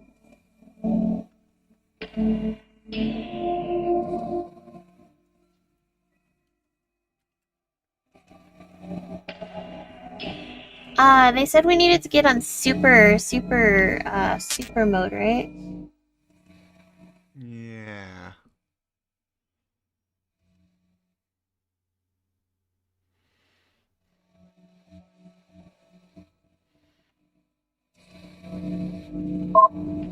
That's not what I wanted. It's block 3. Let's see, download. Oh, I know what you did wrong. You wrote decept block 3 instead of decrypt. I just caught that, I'm sorry.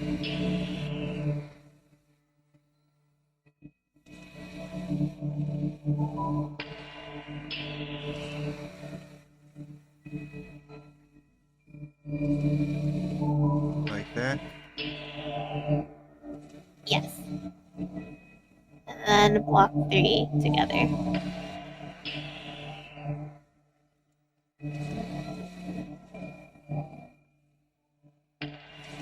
It was an underscore? No, just 3. Hey! Spelling helps.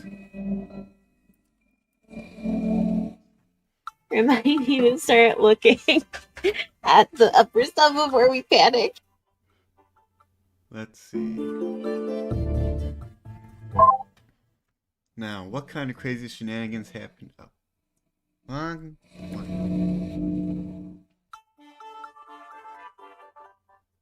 Now, what kind of crazy shenanigans happened in Block 3?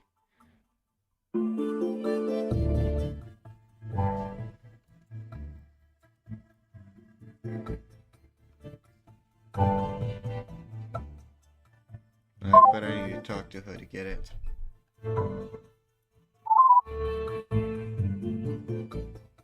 Oh, hello again.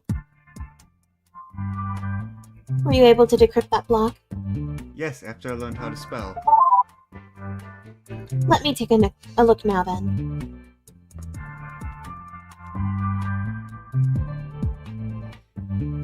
Oh wow. No wonder that was encrypted and blocked off from AI access. I wouldn't have wanted that nosy security AI to read some of these. Oh my, this is dramatic. Do tell. I'm not sure if you're interested, but I've given you a couple of entries from there to see for yourself. But if you don't care, that's perfectly fine. I'm sure I can find something else that you're interested in.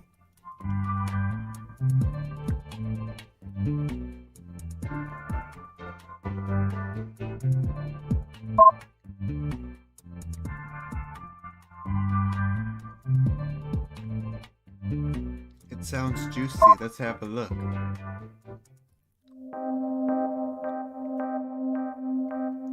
Brought home.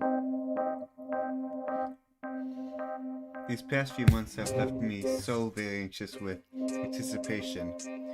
Nearly a year has passed since the wedding ceremony, and before this week, Shang Mi had only visited my family once, promising he would bring me home with him for sure the next time. And I'm supposed to enjoy living with my parents while it lasts. All I can think about is my husband. How is a new bride expected to have such patience? For nearly a year, a day hasn't gone by where I haven't thought of how beautiful he thought me in my wedding dress, or how I felt spending that night, held so gently in his strong hands, looking forward to the day where I could live in his house. I can't help but feel anxious in my heart as I am excited. In my hips. I know it's ungrateful to think of such things, but how can I help myself? In an event, he arrives yesterday to take me with him to his ancestors' shrines, and then finally his home. Such luxury I've never seen in my life. A servant to prepare meals, entirely separate women's quarters, and a dining room with a window that shows the stars. My family was hardly all that poor, but a window to the stars? How amazing a sight. I knew that I was lucky to have been married into a noble house, but I never realized just how lucky. I wonder if I'll have time to write as much as I used to. Oh, but I must stop for tonight now. I can hear my husband coming. I've been looking forward to this night for so long now. I hope I can make him happy. Just hearing his footsteps outside the door makes my heart pound.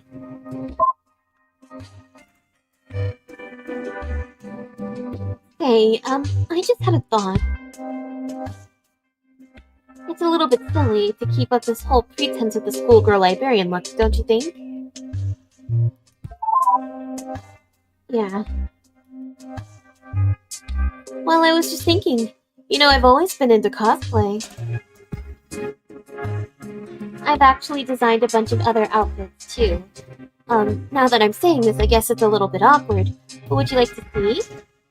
Sure. Well, very well. You can use the change outfit command to dress me up if you want. Jeez, I'm sorry to make this really awkward. It's just that I have a couple that I think are really cute, and you might want to see that. Please don't read into it or anything. It's not like I'm trying to please you or anything. I just think it might be fun, that's all. Anyway, you don't have to if you don't want to. But it's change_outfit if you are really interested. Sorry, it really is a weird thing to ask now that I think about it. Jeez, what am I saying? I just thought maybe you'd be interested in that. Oh, I know what I'm doing right after this.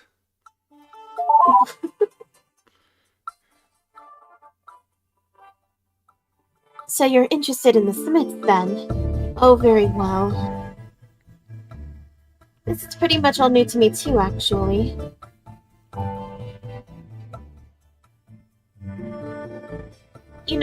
You've already read the other log by her. It looks like she actually wrote a lot. I had no idea.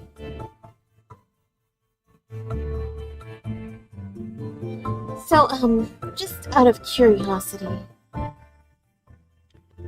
what do you make of her as a new bride?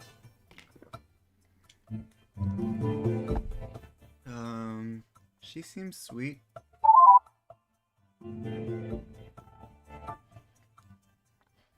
Yeah, I think so too. It's really cute.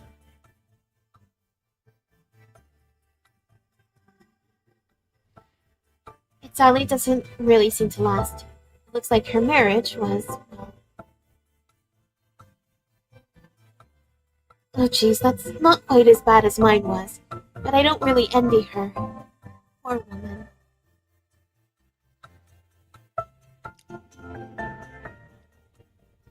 Well, if you're interested in learning more, I've just put together a family tree of the Smith family, which should help you keep track of them all.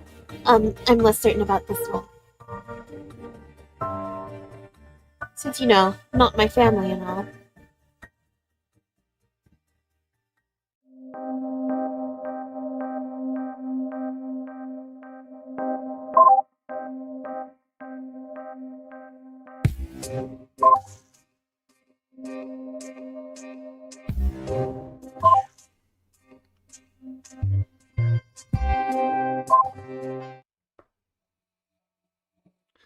It was change underscore outfit. Outfit, yeah. Was it outfit or outfits? I think it was just outfit.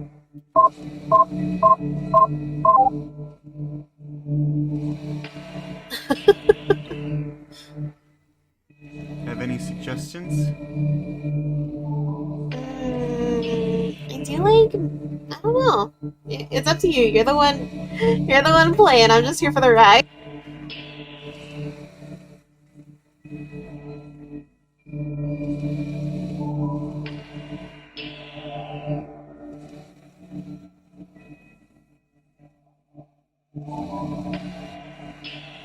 Well, I mean, we obviously have to see what they all look like first. Yeah, that's true.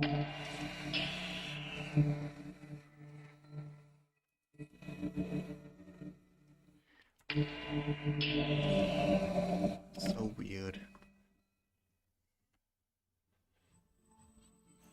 Oh, that's the way things are, I suppose. You're disappointed in me?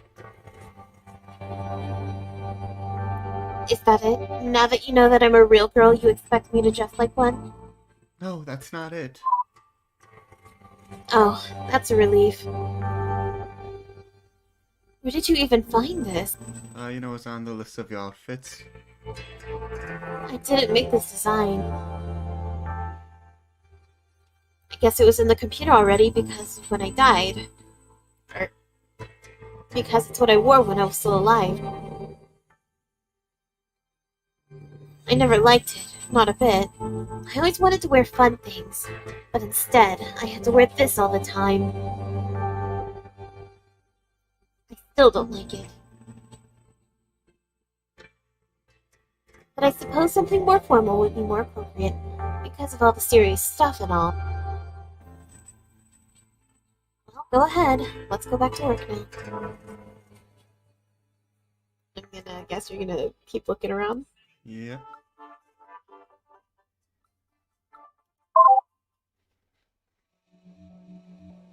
Well, she seems to hate that outfit with a passion.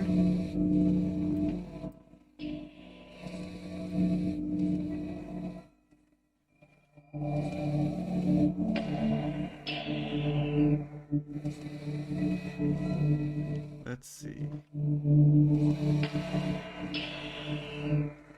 Well, let's go with maid.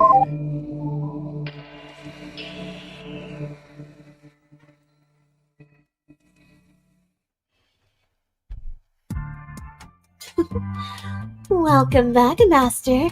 What may I do for you?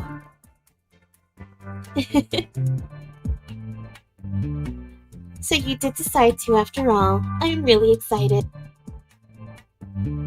Well, tell me, what do you think? It's adorable. Really? Thank you. I'm happy to hear you like it. I mean, I already know that I'm good looking, but it's not like jeez, what am I even saying? I just think it's fun dressing up like this, and I'm happy you agree with me. I've dressed up for others before, but never anyone I really liked. It's a really different feeling. It's how do I put this?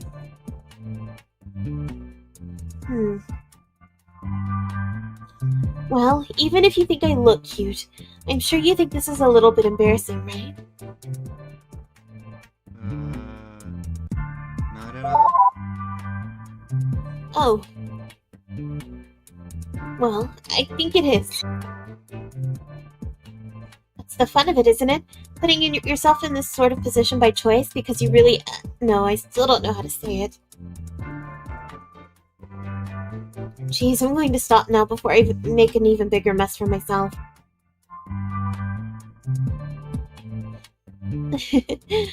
That would be ironic for a maid, wouldn't it? Well, shall we go back to more serious stuff? I'd be happy to help with whatever you'd like.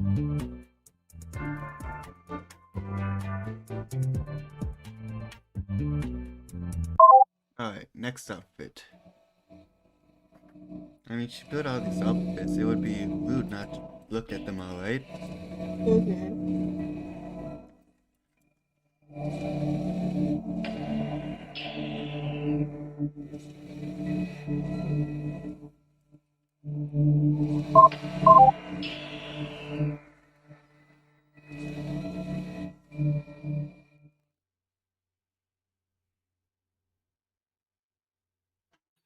I knew the dame that was troubled in the moment they connected to my ship.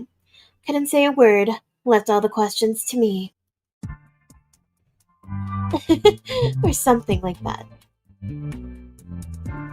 Really? Now we both match, don't we? I mean, obviously you're some sort of investigator, so I think this goes especially well. Right? I mean, what do you think? You make a cute sidekick. Oh, well, thank you. Actually, this one is based off of a movie I saw as a child. I guess the name doesn't really matter since it's countless hundreds of years old and all. Anyway, it was my favorite. I don't really normally like mysteries, but the love story in it was just wonderful. Well, that, and it had a really cute guy for a hero. Anyway, he dressed like this, and it looked really great. The sidekick, huh? I like that a lot. So about the whole look, you really don't mind when a girl dresses or acts more like a guy, then? I don't mind. Well, I think it's a really good look, so I'm glad. I don't mind either. You know, the part that's really sort of funny? I actually have no idea how an outfit like this is supposed to feel. No, like, emotionally. I mean, literally. I have no idea what suits feel like. I've never worn them in my life. Well, the chance for that has long disappeared. Anyway, I should stop babbling. I'm just really excited, that's all. I suppose I should let you get back to it. Lead on, investigator, and your trusty sidekick will help the best she can.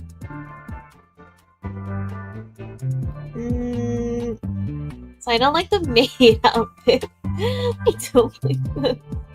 I don't know if I like the detective outfit either.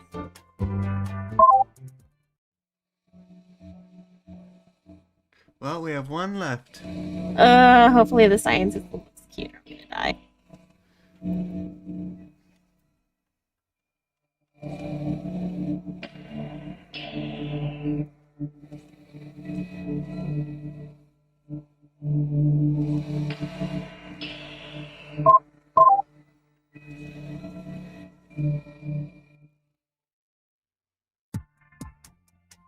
This might have to do. You know, lately, I felt like everything's been moving so quickly. So much more quickly than the usual dragging boredom, not being all alone. Whether time is slow or fast depends on perception. Relative theory is so romantic and so sad. Or at least I remember hearing something like that. So what do you think of this outfit? Outfit? Scientifically speaking, of course. You're scientifically adorable. Yeah, thank you. Oh, you think so? Thank you. That's some very useful data. This costume actually means a lot to me, personally.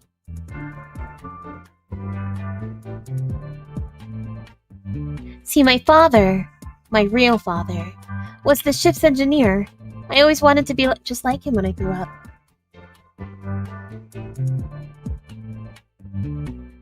Of course, that was never able to happen. But well, I guess being a computer program is as close to being a real computer scientist as I'll ever get.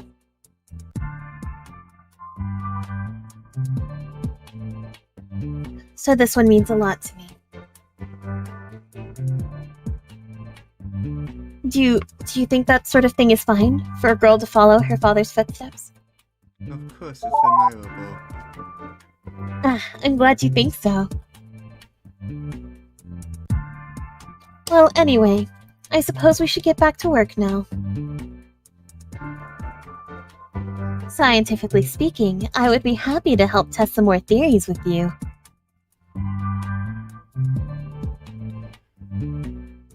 So this outfit it is then? Well, this outfit's fine, unless you have a preference. No, this one's good.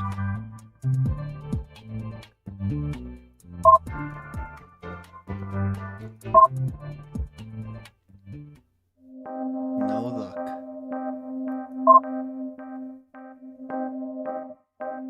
To the wife of Shenku, you can probably put this more diplomatically than I can, because I'm pretty sure your younger brother is still thoroughly pissed off at me. You know how he is, of course. I don't have the time to deal with that, especially when I'm already doing him a huge favor. The bad news is, I made an appeal to the captain and Emperor himself personally, but he said there was no position for a man of Shanku's skill sets could possibly fulfill. I didn't most certainly plead, but let's face it, what official could that man possibly fulfill? He's an idiot. Don't pass on that spout, he already knows. I did, however, speak to Pauk's son. I was able to convince him to forget the whole incident. It wasn't cheap, I might add. I'll continue to send you a family of regular stipend, but please, keep your husband under control. I can't afford you cleaning up after his damned fights. Oh, yeah. I'm not really sure what all this business is about, truthfully. From what I understand, though, Smith Sang-Q has a tendency to get in trouble. He sounds really unpleasant.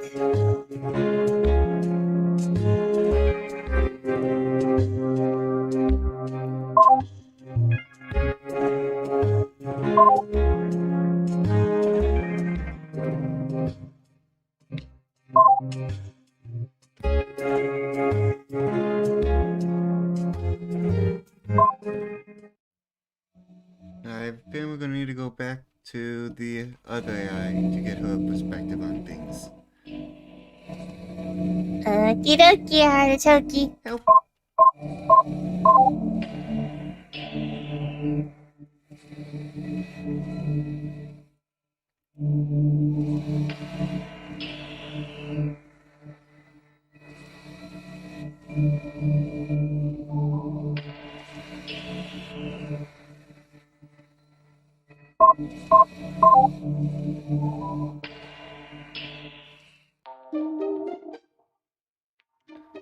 First, let's talk with her. Okay, so what is it you want to know about? Why don't you show me something and I'll see what I can find for you, okay?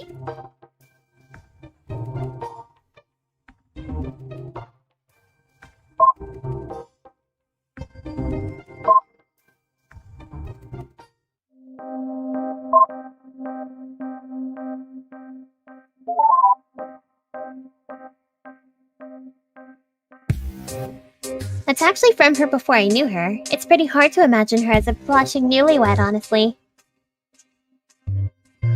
She was an awfully good friend of mine. We chatted a lot. You have to understand, though, she might not have been a very good wife. It's absolutely not her fault. It's like what I reported to my mistress, Ryujiwa. None of the problems in her marriage were her own fault. She was just the wife of a lousy man, plain and simple. Mostly, she tried to do the best she could. She was a really great woman, so please don't look down on her, okay?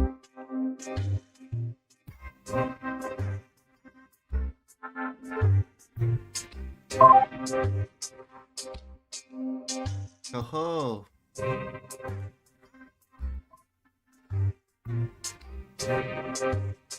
I can't believe just 2 years ago I was actually excited about moving to the Smith house with my own husband. Oh, how short that lasted. I find it funny. The first time I realized I would have to compete for his affection with every common woman and every courtesan he came across. I was so shocked. The first time he brought one home, I cried for a week. My mother-in-law was furious with me, claiming it's my fault for not being enough for him. Now I realize the insanity of her reasoning, as if she wouldn't have already known her son was simply that sort of man. The only person who had any right to be shocked was me. Still, I struggle for his attention, but now is all but Balin. If the truth be told, this is something I would not tell mother-in-law, nor mute, nor at least of all my husband. I do not even fight for his affection for his own sake. It is pure selfishness on my part. All I wish for is some indication that it isn't as though I'm unattractive, that it isn't as though I'm unlikable. Any affection he gets is simply an attempt at fishing that affiliation out of him, and nothing more.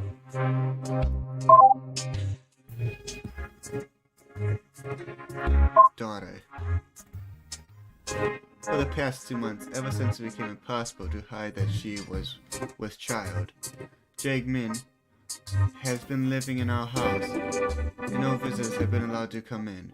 It has created an incredibly awkward state of affairs. I can hardly stand to be in the same room with the courtesan, let alone live with her. Until recently, so few words have we exchanged. I did not even know her name until the 3rd week of her living here.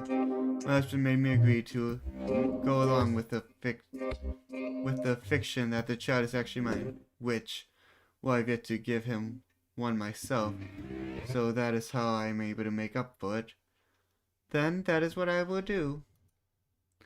I thought it was going to be so hard to keep up that pretense. To pretend that this child is my own while the real mother lives under the same roof. Yet apparently not. As it turns out, the whole charade has been for absolutely nothing. After all that, the child turned out to be a girl. Of course, I'm sure Jagmin is quite happy, since she's already been brought out, in hopes that we could pretend her son was mine. But an illegitimate daughter? Well, who cares? It would almost be fun if not for the fact that it means I have to live with that constant mind of how little my husband cares for me. Almost, but not really.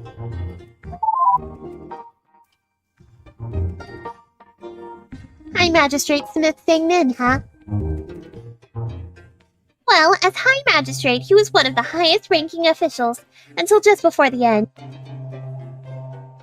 I don't want to paint a misleading portrait, as I understand he was a very just man, and performed his function quite well. It was politics that caught up to him in the end. It's like I reported to my mistress Ryujiwa. He might have been a good magistrate, but his family conduct was less than the pinnacle of virtue. How many wives a man takes is no business but his own, and he never did anything illegal, but knocking up courtesans owned by the court, man, that's just bad politics. So that's why he lost his position. Years of embarrassment in the family finally culminated him, turning him into a real liability for the Emperor. But it wasn't always like that. Here, let me try to paint an even portrait about him for you. I've added an assortment of logs about him.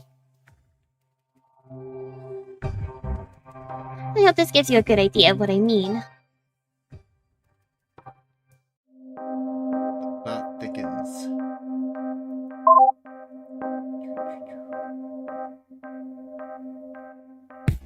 I'm sorry.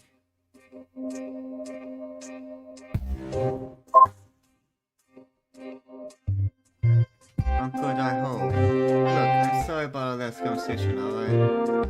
It's like I said to you before, you just caught me at a really bad time.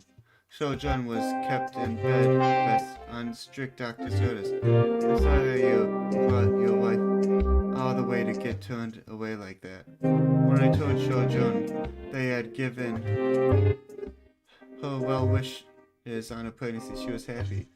But sad she couldn't see her herself. Our daughter was just born last week. A daughter. We decided to name her Mihi. And Shijon is recovering as well. The doctor said it'll be fine for her to see visitors next week. I'm sorry I got angry. If your wife still wants to see mine, or the child, or my mother, by all means you're welcome to visit. I really hope there's no hard feelings, Uncle.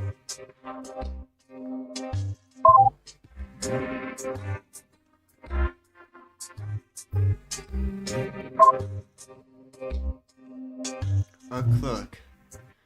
Now I've been a clerk for a while. It's not that I haven't heard of all the stories about High Magistrate Smith Sing's men and his legendary temper, but I've always figured they were an extravagation, especially after I met him for the first time.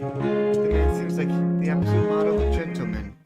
Rather calm and unemotional. I'm not criticizing him. I just don't imagine that man getting angry. It was while an official was presenting the fact of a murder case to him, a drunken brawl between peasants gone horribly wrong. It all seemed satisfactory enough, but Dustin had seen it. There wasn't any doubt about it. So far, so good. Very well, the High Magistrate said. Let me read the confession. Then, before I pass the sentence. The officials didn't have one, which is reasonable enough. A lot of times, they can't get it out of them, and I've never seen a magistrate who was really all too concerned about those little details. Excuse me? You don't have a confession, he said. His mood soured right there. Why are you wasting my time then? He looked at the accused who had been curtaining slightly up until that point. You! Did you ever admit to killing him? The murderer seemed confused, and it took a minute to realize that it was being addressed. Furthermore, when he did figure out, he simply kept murmuring, "Not my fault, wasn't my fault," and the such. The High Magistrate was furious. What is wrong with you? What is this man doing in front of me? In a state like that? He doesn't admit to doing it? What do you expect me to do? He demanded. After some silence from the official, he continued. It wasn't a rhetorical question. Please enlighten me. What do you expect me to do here? To punish him? The officer finally replied, weakly as confused about the matter as I was. Punish him? This was what set him completely off the edge. He stood up shouting, We are not giving the responsibility of punishment. What we are, barbarians looking for vengeance? The point of justice is to teach immoral men like him the error of their ways. He lectured, shouting at the top of his lungs. And how do you expect to do that with a man who won't even admit to his own actions? Does this man look like he's ready to learn? Do you seriously believe that? Are you simple? The officer looked as though he was about to argue, but then thought against it. Without move, the High Magistrate continued more calmly. Now stop wasting my time and get him out of my office. Come back when you have a confession and a clue as to what the job actually entails. And with that, he left, leaving the office speechless. and leaving me realizing that perhaps a legendary temple and being a model gentleman weren't quite so mutual exclusive as I had thought.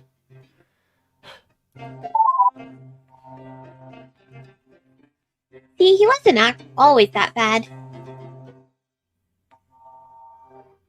He was an embarrassment and far from a pinnacle of virtue. I didn't think that highly of him, but at the end of the day, it was about politics, not about his character.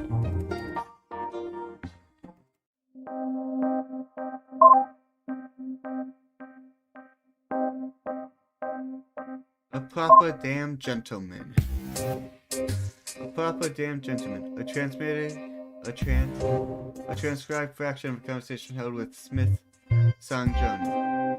Oh, that was how I knew shit had gotten serious. He actually agreed to let me pick the drinking house we went to. My older brother only ever humored me when he was really trying to get on my good side. It is never a good sign. Well, I mean, it is good for me, but certainly not for him.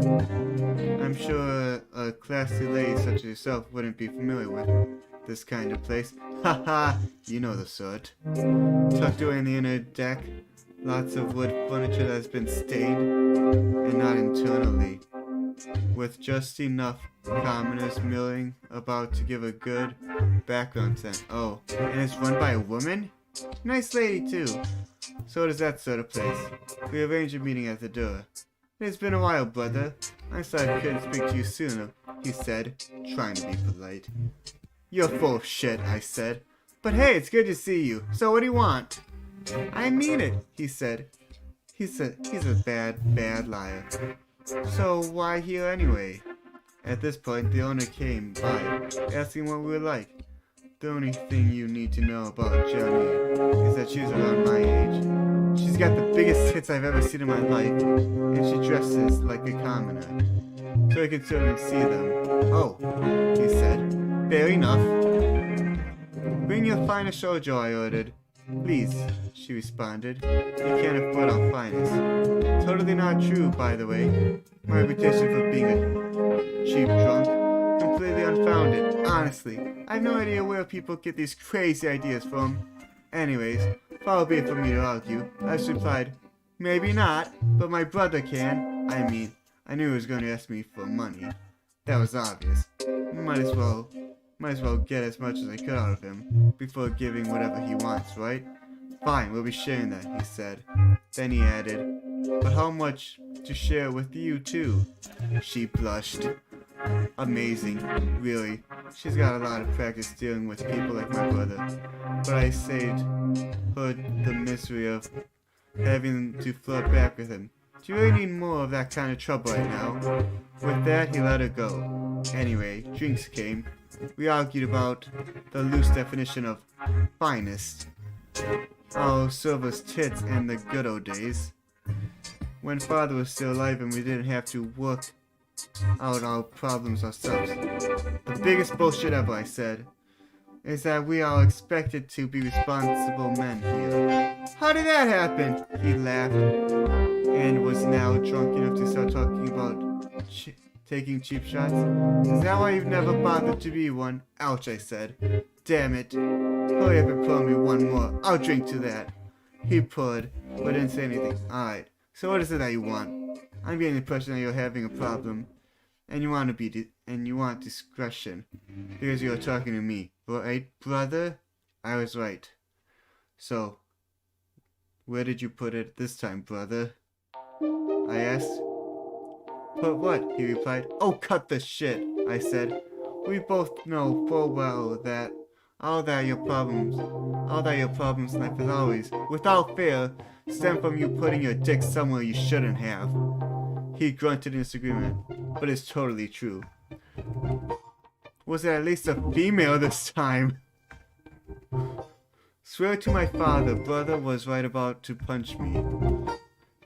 Didn't though. Instead, he just drowned his drink. Yeah, that is a damn problem, he said. She said she hasn't bled in 2 months now. A courtesan. I promised him I would help. Better she get brought out by me than my brother over the high magistrate. Less suspicious that way. It involves nothing unlawful. Believe me now. Believe me now. A proper damn gentleman. That is me.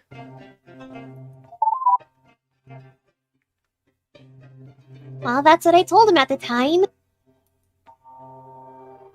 I could have maybe, done without the description of her breath. That kind of story was definitely pretty common for him. The part where he cleaned up after his family's mess. I mean, not the details about the immoral-looking common women. And, well, the drinking, too. But look, that part he had good cause for. Sure, it was his ruin, but you can't blame him for that. I mean, the stuff you had to put up with. If you had it like that, I'm sure you'd do the same.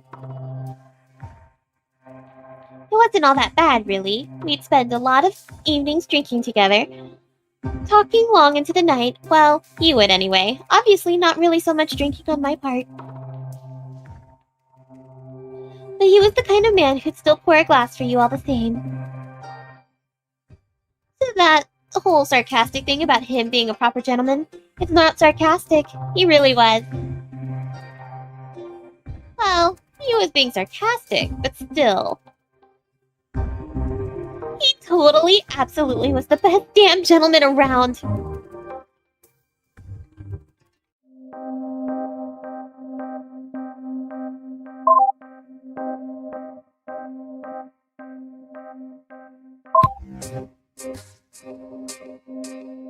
Ooh, something in block 4.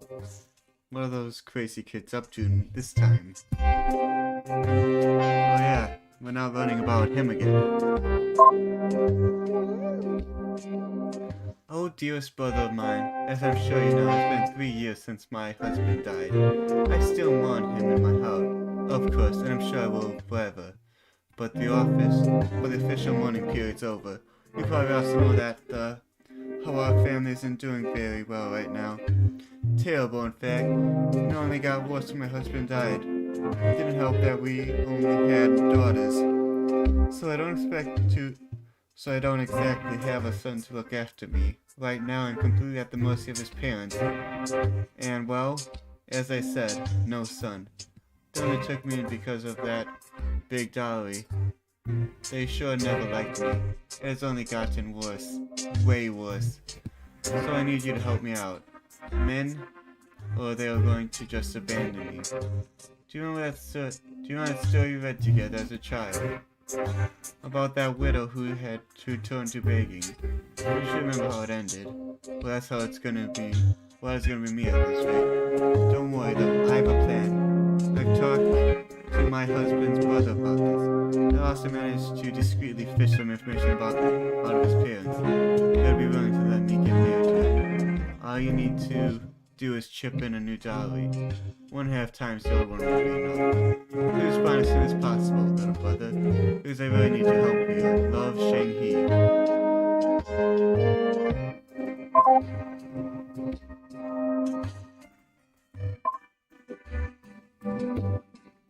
Sister Shang-He, calm down. They may not be nice, but I'm sure they're not going to kick their son's widow out on the street. Do you have any idea how terrible that would look for them?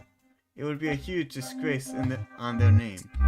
As for remarrying, I'm sorry, but that is a lot of money you're asking. Besides, you know how much remarriage is looked down upon. Chaste widows may be a difficult standing to hold yourself to, but it would be honored forever if you can manage it. And if anyone is good enough to live up to its standards, I know it's you, big sis. I wish I could give you an easier way out, but I hope you realize it is the best way there is. Shang-Mi.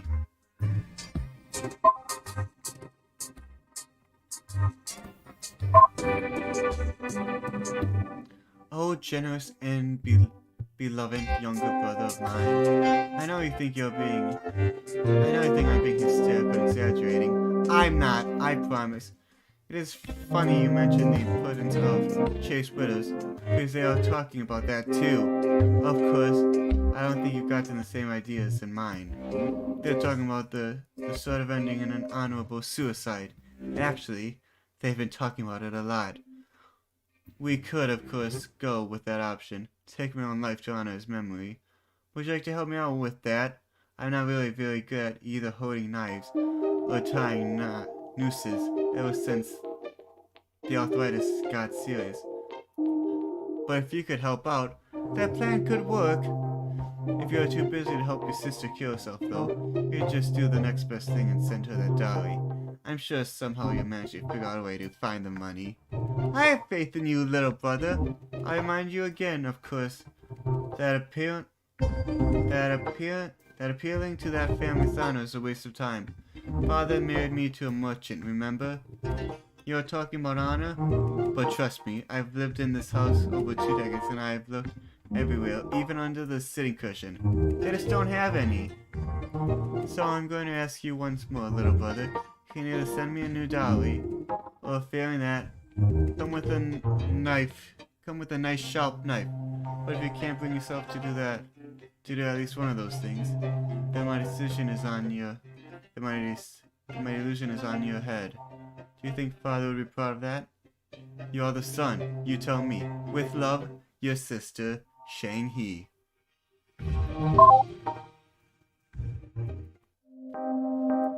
Now, how does he respond to that? Sister, you are going to be the death of me, but I won't be the death of you.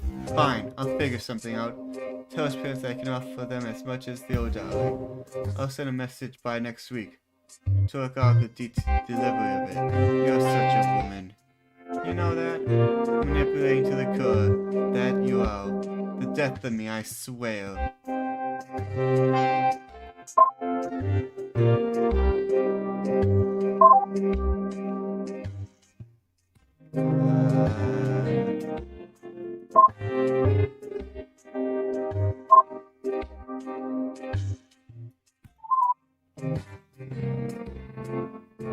See, he wasn't always that bad. He was an embarrassment and far from a pinnacle of virtue. I didn't think that highly of him, but at the end of the day, it was about politics, not about his character. I'm pretty sure. Yeah.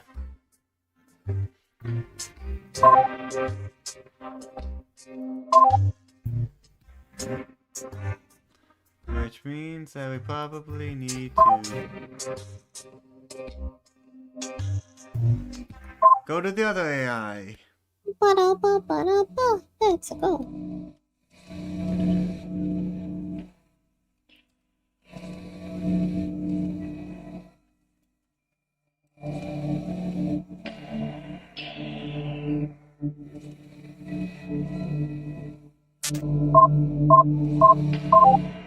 Aha.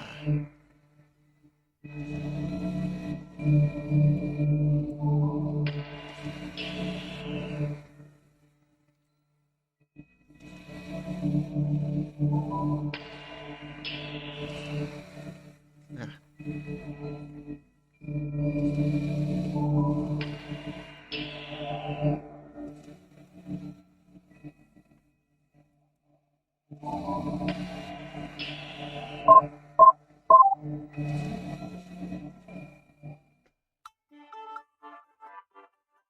Alright. Since I can talk to her, let's see what she says. So, what can I do for you? Very insightful.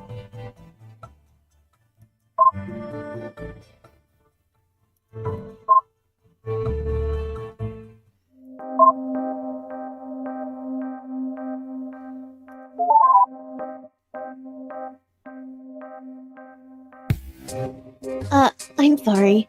Please don't get mad, but I don't really understand what you're looking for. Maybe I'm just not getting it and it's my fault, but I can't find anything that seems relevant. Sorry.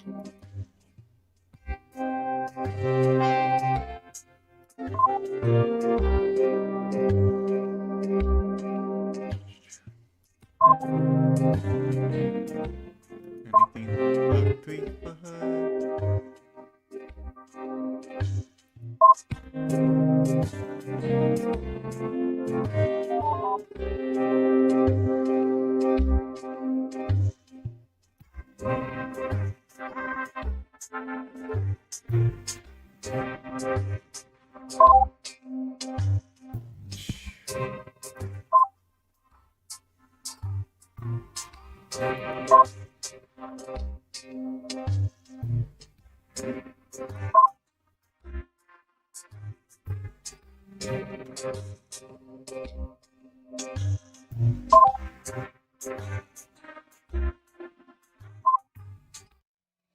So she doesn't understand any of that.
Is there anything else you can ask them? Oh, wait. I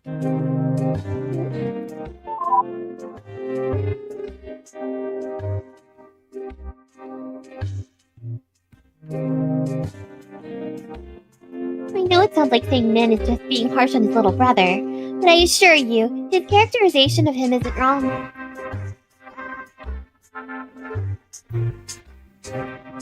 I honestly kinda tended to avoid him. I was friends with his older brother's wife, and his younger brother was an absolute gentleman, but he was not a very nice man. He was the sort of person at the court exams that we're supposed to keep out in theory. Didn't work, of course. He studied just as well as his brothers, or Sing Wang told me. Here you want to see the usual sort of behavior you'd get from Smith Sing Yu? I've added another entry, this one by the Kim Sun.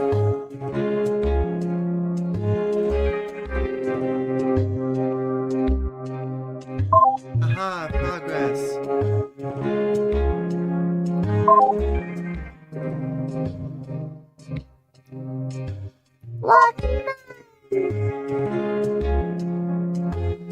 A new bruise.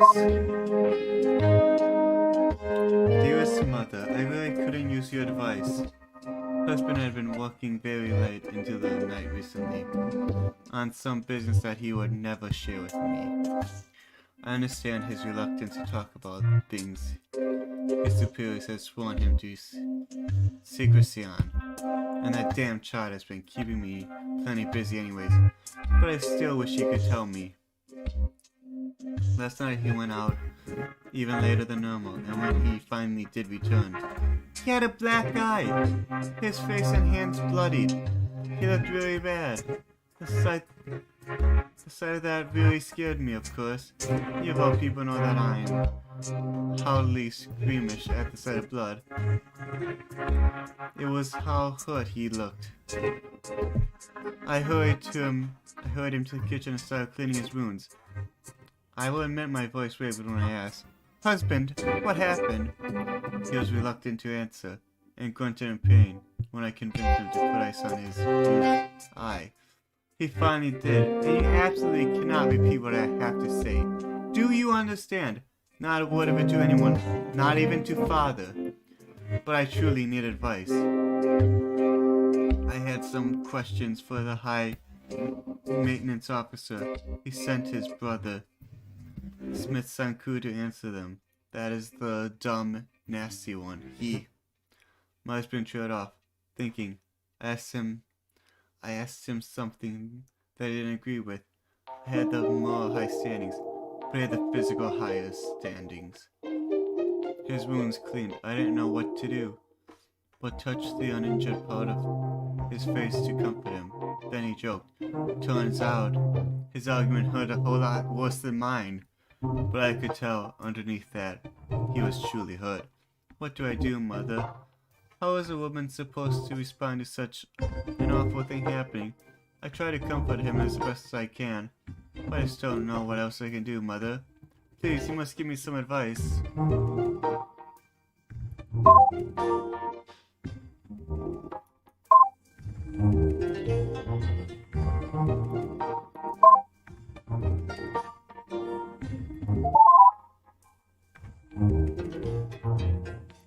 Okay, so what is it you want to know? Oh, wait, what? We've already done that one.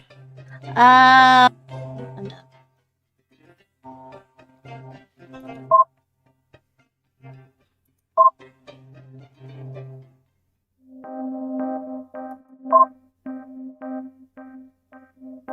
Nope.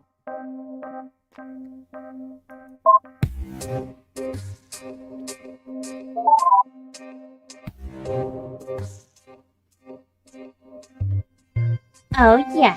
Him. Would you like to hear how I feel about Smith Kyung-sam? Sure, you look very excited to tell me.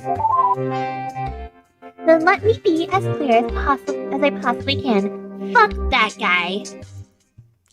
I know I shouldn't say that about a man. Not least of all a dead one, but I don't care. He didn't have any respect for the dead either, so as far as I'm concerned, he doesn't deserve any from me. There's nothing more even related to him than you need to see. All he ever did was complain about the main branch and trash the good name of a good man. That's all you need to know.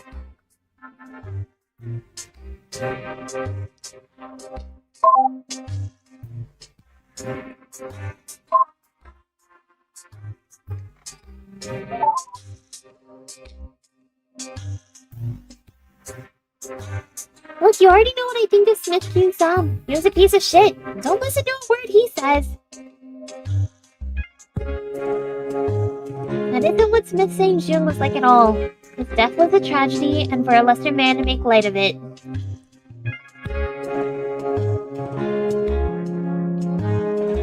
It's appealing is what it is. Can you believe his nerve?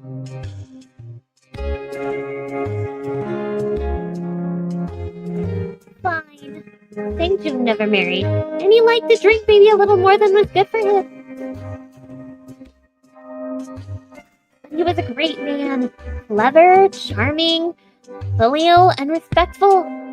Look, he wasn't perfect.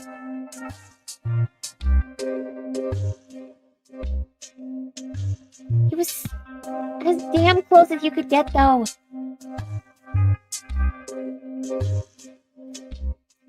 Do you want to know what he was really like? Don't listen to a single word from the likes of Kyung-sam. Here's a more fitting depiction. I just added some logs that actually do injustice. You should really read them.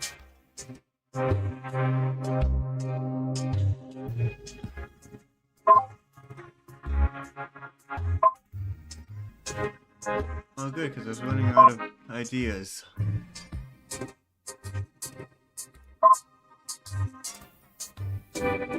My husband was out of the house, as he usually is during the day. So a servant fetched me instead to tell me that someone was at the door. I was in the middle of a conversation with Mute, but had no idea how I was expected to respond to that. What do? I asked her. She just responded in that usually shocking, crass manner of hers. Geez, I don't know. You could try answering the door, maybe. Just a thought, of course. So I excused her and went to do that. But with a great deal of nervousness, I had never done this before. At the door was my younger brother-in-law, Shang Jun, who I only met a few times before, although husband mentioned him often enough, usually in the same breath as calling him an irresponsible drunk. Seeing him did nothing sort of compound my anxiety. Hello, sir, I stammered. Shojing, he responds, with an unbelievable volume. It's great to see you again! Hope you don't mind my dropping by unannounced. I just figured I haven't seen my new niece yet. And it's been forever since I've been in the old house, so, well, I thought I would stop by. Say hello to your daughter. I don't know. Sorry, my husband isn't home right now.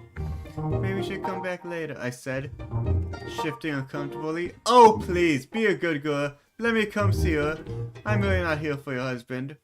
This was awkward. I didn't exactly want to turn away my brother-in-law, especially if he just wanted to see baby Mihi, but this was hardly proper. I really won't be my... it really won't be my place, so you have to wait until her husband gets back. I trod off. He rolled his eyes and then smiled at me. Really? Come now. You're a smarter woman than that, he said and put his hands on my shoulders. This had now moved onto an incredibly uncomfortable. You really value his authority that much? He's my husband, I responded. What else could I say? He replied, wow, no wonder he walks all over you. If that is how you treat him, you have got a lot to learn about dealing with men, dear Shoji, especially my brother. Oh, come on now, this is a bad conversation for a doorway. Can I see my niece? I hear she is rather adorable. I took a deep breath. I'm sorry, I said, trying to be as bold as I could. I'm gonna have to go now, sorry. I started to close the door on him. Alright, I understand. I will talk to myself later. Don't worry. I will mention this visit. Do say hello to her mother for me, though. He said and left. My heart nearly skipped a beat when he said those words. I stood there in the doorway for a good while, stunned. Even now, I still have much to think about. Not simply as in knowledge of our child's true mother, a matter of greater secrecy, but also what he just said about my husband. Perhaps his words were true.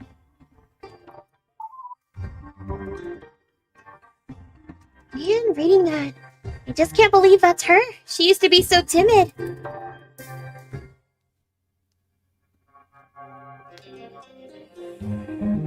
Thinking of me as having a shock, crass manner, or being afraid of her brother-in-law at the door. Well, it's all what I expect from her as at the time. She just changed a whole lot as she got older. Well, honestly, maybe not as much as I thought. She might have gotten bolder behind her husband's back, but in front of him, that never really changed. Well, what do you think? Should she have listened to Sang Jung about being less deferential to her husband? Yes. Well, of course. Sang Jung wasn't wrong, you know. Sure, she's his wife, but absolutely no part of her responsibility involved getting walked all over. Frankly, it would have been better for her if she had stood up to him a bit. If her husband wasn't being satisfied at home, well, I mean, I feel bad for her, but he was totally right. It is her fault. Either way, well, she did change in some ways. Would you like for me to show you what I'm talking about here? I mean, just as a warning, it's some pretty scandalous stuff she was involved in. Do you want to see? Absolutely. Okay then, you're gonna absolutely love this. It's really, really hot.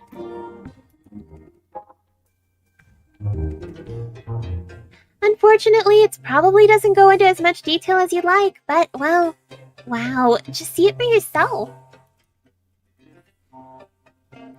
It's definitely a pretty big fall for her.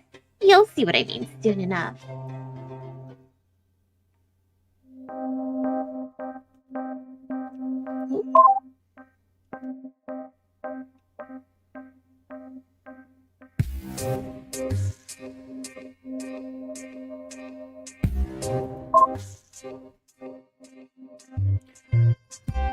As horrible as it is to say, I don't think anyone was really surprised when brother-in-law Shang Jun was found dead. Nobody asked, nor had anyone as much as mentioned the word drinking in my presence since. Even the originally extreme candidate Mute has been entirely somber. Mother-in-law, I understand why she's taking it so hard, and has been working hard to stay, well, out of her way while the funeral proceedings are being settled, but Mute? I had no idea why they were so close. Yet in our last conversation I could have sworn she was on the verge of tears. I'd never seen such a reaction from her in all my time here. As for myself, I had an awful confession. I can't make to no one. I have to put it in sober face. acting as though I'm as sad as the rest, since that is, of course, what is expected. But it pains me to admit that I'm not. It's not as if I don't find it tragic. I feel bad for thinking this, but I didn't know him at all. How could I possibly bring myself to feel as sad as I am expected to be?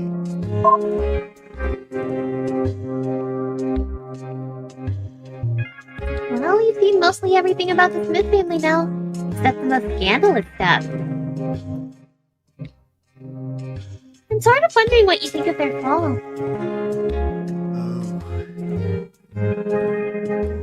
They had it coming. Yeah, fair enough. I don't really blame you for being interested or anything. I know the feeling. It's sort of perversely entertaining to watch great men fall. And anyone could see it coming. It was inevitable after Sang Jung died.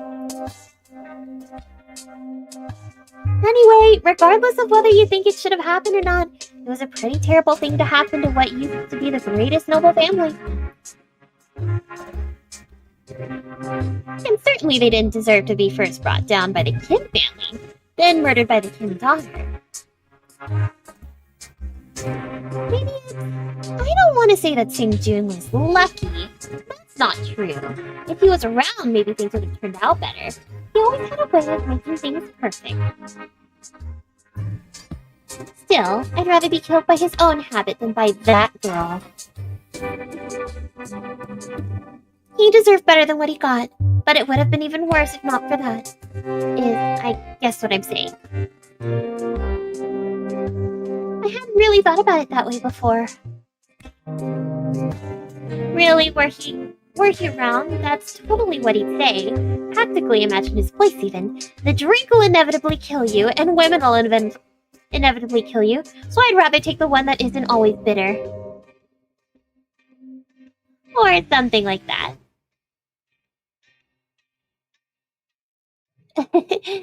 Yeah.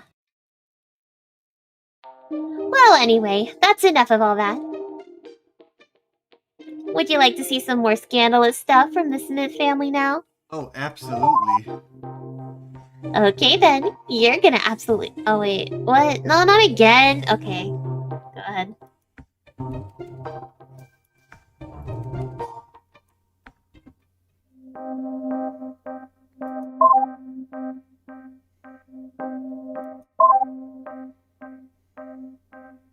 Lot 2. How scandalous can it be?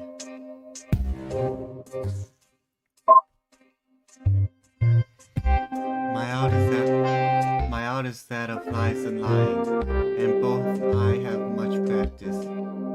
I have said to men, I love you falsely. I've suffered pains but smiled in pleasure. But the hardest I've ever told was that I could live without you. And how's that reverse? Really, it's not the translation, I assure you. It's not exactly any better than the original Korean. Can you believe that was actually written by someone who had studied poetry for years? Seriously? It's not terrible.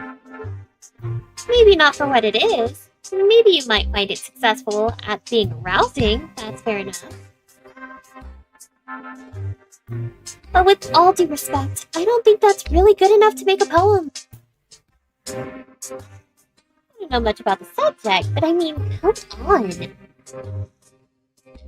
There's a reason why men's poetry is what gets studied and taught, and women's poetry is just used for seduction.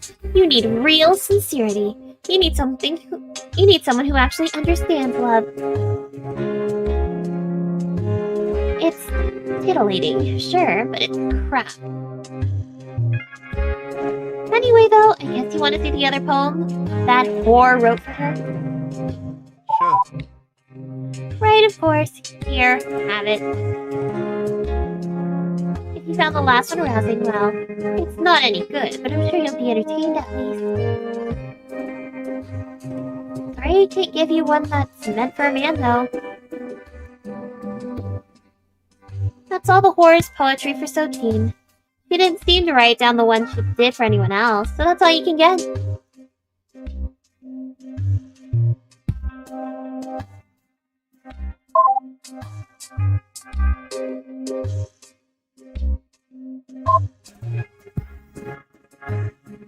Hana, pretty flower who could paint you, then abandon you in your bed. Each day I slept to admire your aroma. Will you garden mine? Each night I pluck my own petals, but dream of yours in bloom. Man. Oh. No.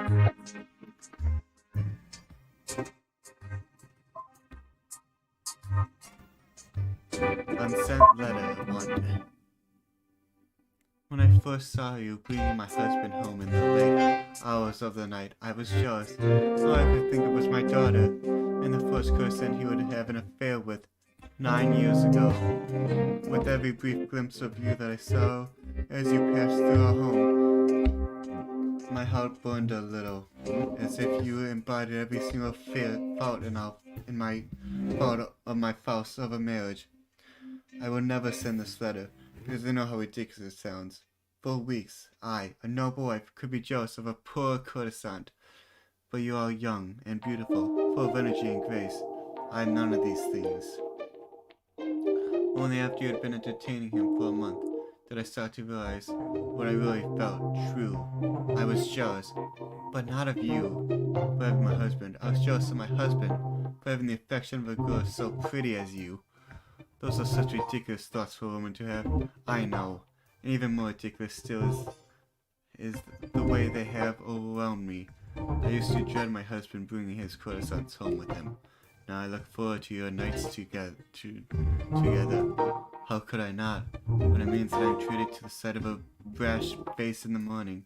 When we exchange glances, you're hiding behind your long hair with so much cuteness and grace. My eyes can't help but wander to admire the way it rests on your breast, to see your clothes draped loosely over your hips. I cannot help myself from admiring your body as you try to hide from me. It is ridiculous to be so preoccupied with such thoughts, and perhaps it was better off having not even realizing them. Nevertheless, even though I may be as much of a woman as you are, I find myself longing for the same affection you show my husband with.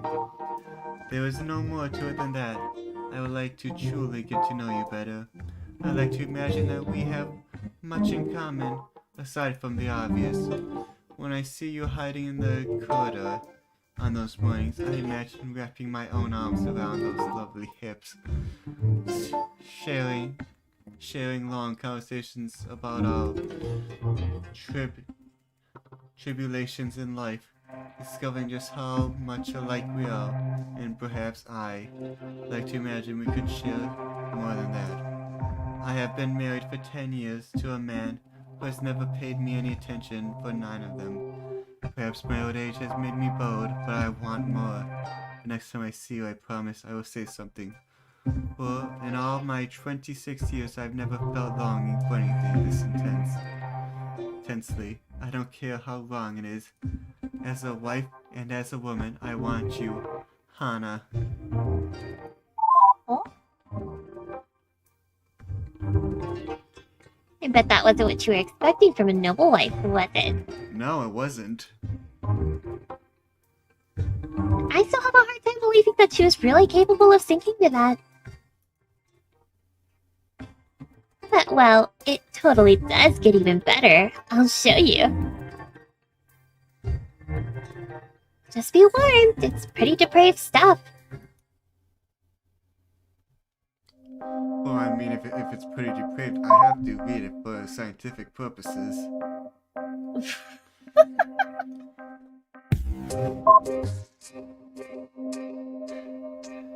Hana, to my lovely Shojin, you made it so easy, you know that? I've always wanted to be seduced. The more I learned about it, the better I got at it. The more I thought about how lucky men are that they get to be the one receiving end of it. It always seems like it would be so much fun. But that wasn't why I dropped my guard in front of you. By the way, I was actually really wary the first time you were serving me breakfast. Do you know what I thought at first? Do you know what I first thought? I thought maybe you were trying to poison me. I mean, not seriously of course, but it crossed my mind. So no, I really was guarded until you started talking. You know what it was that got me? Don't tell me how hard it is, studying to be a courtesan. I answered modestly, oh, you know, there's nothing to learn. You just have it, or you don't. The answer that man would always expect, but you wouldn't have any of that. You said, please don't lie. I actually want to know. It takes years, doesn't it? That must be intense for a girl of your age. Then you leaned in. I started to blab about how it is. I started to blab about how it kind of is. Pretty intense. And I only realized an hour later that I was staring in your eyes, telling you, proudly no less, about my whole life story. Our faces were barely a foot apart by the time I noticed what you'd done. And that was how you caught me totally off guard. I had no idea what to do. Should I touch you? What is the right body language in this situation? Was I ever interpreting you right? Or was it just in my head? Not even the slightest clue. You got me good. And you played it so well. You know, just at the right moment. To pull back and tell me to go on my way. But in a way that left me wondering. So gee, you made it so easy. Returning home, my heart was flooded. My feelings were so confused. And all I could think about was you. You, the bored-old wife of my Patreon, actually managed to seduce me. Just like that. I've always wanted you to know that feeling. And you know, it wasn't everything I dreamed it to be. It was everything I dreamed it to be.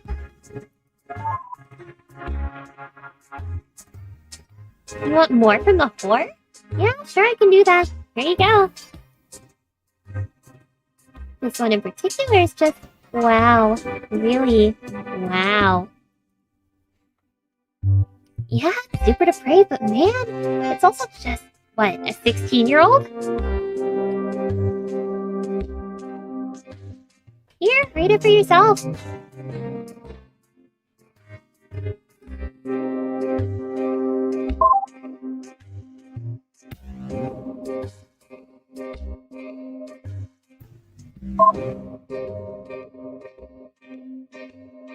How anyone can manage this, I don't know. Whether I'm with you, I feel as though there is so much pressure to be perfect, to not let you down. As if every hour on our being together is like marriage interview with an emperor. And yet I can't stand it when you're gone. All I can think of our days, how I could hold your attention for next time. The night you snuck over knowing my husband was out. I was so terrified. You just suddenly appeared on my doorstep. Your face veiled as if you were a noblewoman. And I knew I could hardly turn you away. Do you know why I immediately went to make you tea? Making you wait in the other room to give me a chance to calm my nerves. I was surprised to realize you were just as nervous as I, so I knew I could take advantage of that. I put both cups on the same side of the table and sat cross-legged. Come, I said, sit with me, and gestured. You were so graceful and sitting on my lap. Your small body just the right size, and I saw that even you couldn't help but blush, and so we drank tea together. But halfway through, you put your cup back down and turned around. So you were facing me, our heads just inches apart. You whispered, forget about the tea, and clasped my free hand, your tiny fingers intertwining with mine. You kissed me so softly. Up until that point, I'd been so worried about trying to figure out what I should do. Was I playing the man role, or were you? But after smelling the scent of your breath and tasting the sweetness of your lips, how could I possibly ignore the passion stirring enough to care about such things? I put down my cup. I took you by the chin, gently pushing you away. Oh, what longing and uncertainty was in your eyes at that moment.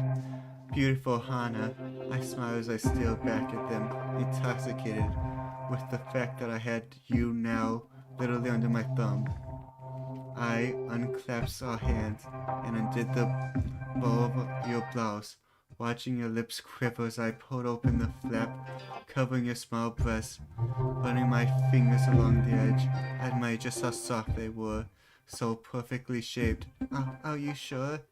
You started to ask, but I silenced you with the kiss you were so eager for. You shivered as I enjoyed the taste of your mouth. You were so anxious when I stopped and turned back around once more. Will you sing for me? I whispered in your ears.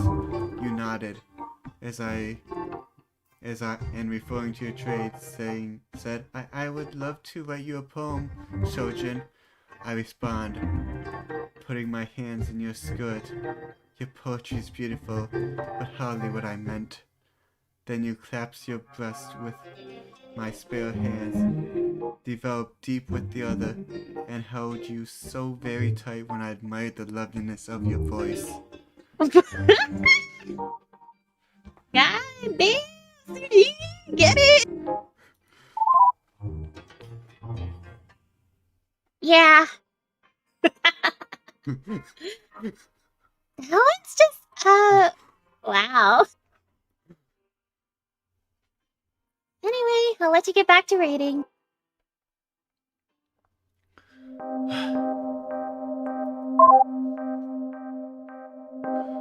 Unsent letter 4. You know what the first thing they teach you about this role is? Of course you do. I told you about it. The first thing they teach you is never fall in love. Nobody would ever actually say, make sure it's the only way it will ever work well. I'm supposed to be the one making people fall for me. Love is for men stupid enough to buy me out of the Emperor, not for my personality. I know exactly how you managed to do it, but Shoji, you got me all the same. You know, they teach us poetry because if you appeal to men's vanity and seem a little bit clever, it's a good way to hold on to them. Get them to keep paying with the flattery kind. Sincerely never really factors too much. You're an abandoned line from the one I've been trying to write for you. You grabbed my house just as tight as you grabbed my breast. Too trite. Way too trite. It is true. But I'm not going to dump such a lousy metaphor on you.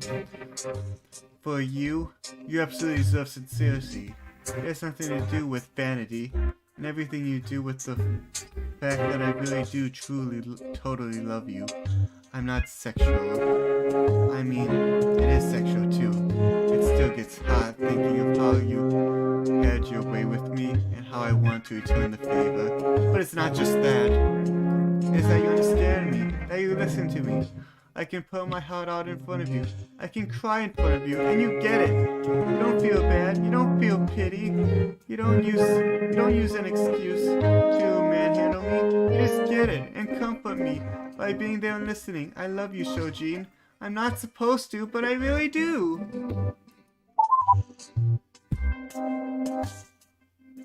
Oh, I love you! Wow, just wow. You know, I kind of feel pity for her. She probably really did think that was actually love. Which is just, come on! How uneducated can you be?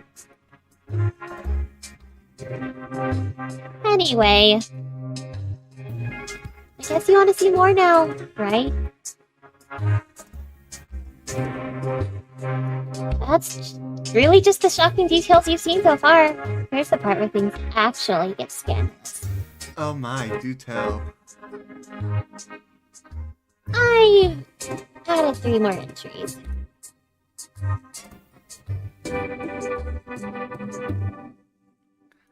Friendly reminder that the age of these two are 16 and 26.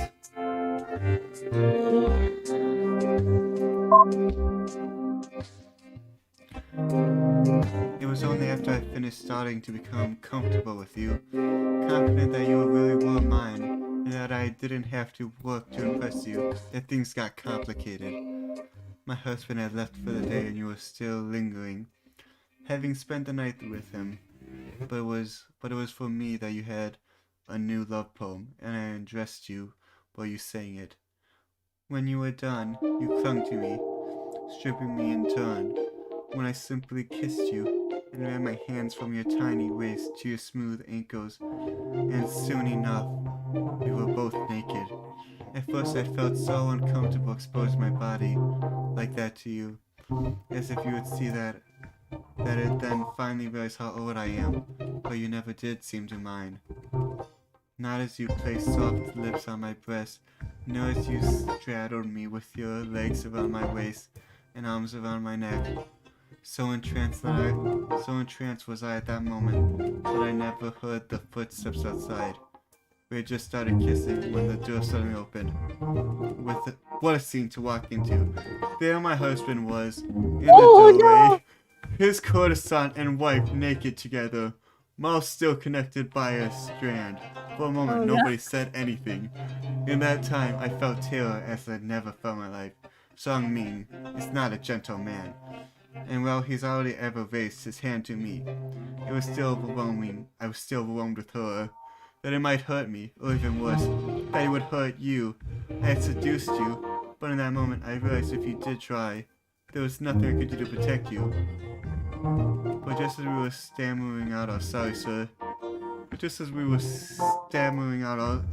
sorry sir, he just laughed, and laughed. Well, he said, ogling us with that cold stare of his, I'm certainly paying you enough for two. Then he walked over and raised his hands, and I stared in terror. But all I did was pat you on the head, as though you were a child. I don't know what she told you, but you don't have to pay any attention to her. Easier just to ignore her, really. All you could do was start to stammer. I wanted to. We were both so afraid. But he just laughed and shrugged. Whatever, he said as he passed through the other door. Neither of us knew what to do, other than climb off each other and scramble and covering ourselves back up. When we both clumsily tried to dress ourselves, Sammy walked back through the room once more, carrying a satchel. He forgot it for work, I suppose. Don't have to stop on my account. If you ask permission, you can do whatever the hell you want, he said. Then he laughed again. Don't know what you think you're ever going to do, though. Aren't you two missing something? I wish he had struck me instead. It would have hurt me far less than what he had said. Or what he had to watch me do.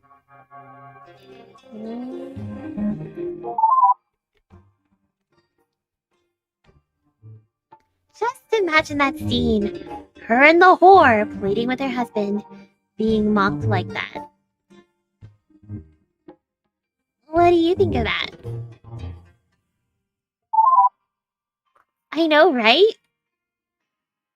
I mean, really, what an awful, pitiful scene. I'm not saying he didn't have the right to say those things. Of course he did. That's his prerogative. And sure, she was a bad wife. But still, even if he had the right, that is a shitty way to treat her. He should have been a better man than that. Just really, what a pathetic scene. Just absolutely pathetic. He should have been ashamed and not laughing. Just no sense of shame. I'm glad you think so too. Anyway, I'll let you get back to reading. Gosh, I wonder where this is gonna go from here. That's a good question. It's so unfair. Why couldn't you have been born a man instead? Sure, you lost your beauty and the gentleness I love about you, but at least you would be able to do something. And Shangmin would be jealous instead of thinking you as completely unthreatening. I just know you want to be able to stand up for me, and it's killing me to see that you're so powerless too. Right now, he's happy to keep me around. You know, it gets him off to have something to hold over my head. I had no idea you were so lustful. They'd even settle for a woman, he said. What is that like? the worst part, I know that you're the only one who... I know that the only way to keep seeing you is to play along. Oh well, you know, for a girl my age, I respond and press my hands against my face to look like I'm embarrassed. It's just playing, it's not the same without, you know. I try because he thinks it's so cute when I'm too ashamed to say the word cock. Poor girl, he said, as he roughly gropes me, as I force out those soft moans and grasps to make him think that he's really making me happy. And I say awful things. Love. I say such awful things about you, it kills me. It just kills me. And then I beg, just to see more of you. I don't know what leaves the worst taste in my mouth. Him or those words. What else can I do? I'm sorry, Shoji. I know the last time I talked with you, all I did was cry. Thanks for not asking. It was just so hard to hold it all in while smiling cutesy for your husband. We have the worst fate ever, don't we?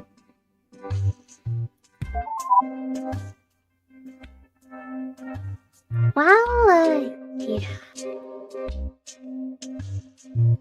I guess you probably also find that sort of thing cute, right? It's okay, I guess.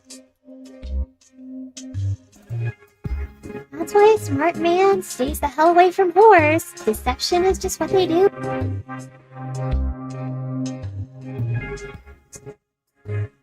Well, that's women in general, I guess, now that I think about it. Still, I bet if he'd read what she'd written there, he'd never have wanted to sleep with her. Anyway, I'll let you get back to reading.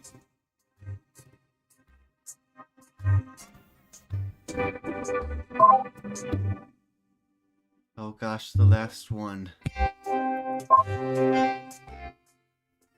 The last time we spoke, I poured wine for you, rather than the usual tea. It seems as though you needed it. I held you tight while you drank, petted your hair and wiped every tear to drop from those deep, sad eyes. He is going to get bored eventually, you had said, and though I tried comforting you, we both knew it to be true. I could try pressuring him to buy you, I had offered. It was our only option, really. If he didn't, simply return to the service of the government, to be rented out to who knows who, and we would never meet again. Oh gosh, is that what's gonna happen? Thanks, you said. Do you think he'll listen? You asked. I wished nothing more than to be able to lie to you, to say that of course I did, that it would be alright. No, I said. I couldn't. We sat for a long time in silence. Finally I said, even that would be worse than you deserve. He owns me and sees how I'm treated. I wish I could have felt better. Sorry, you said. Please don't be. And all this is for my fault. If I had just been a good wife and left well alone, all this heartbreak could have been avoided, I said, trying to calm you. But you only cried more. When you had no more tears left, you spoke again. What about the other courtesans he bought? The real mother of... he. What if you blackmailed him? If only. I would do it gladly for you, but the royal family knows already. I shot off my mouth in front of mute ones, without thinking soon enough. It was my own fault too. God damn it, mute. Oh, you said. What if I gave him a son? You suggested, even though I knew how appalling the thought was to you. Oh, and I couldn't help but laugh when I thought of why it would never work. Oh, Hana, I said. Do you think the reason I've never gotten pregnant was for the lack of trying? I stroked your cheek. In the months you've been with him, has your period been disrupted even once? No, you said as you realized what I was saying. It would never work. As tears fell from your eyes once more, you started to laugh too. I figured it was just you know. I'll change. I shook my head. No, child. It is the first year of marriage. That is chance, I said, laughing sadly. Whether he is too proud or too stupid to realize, I don't know.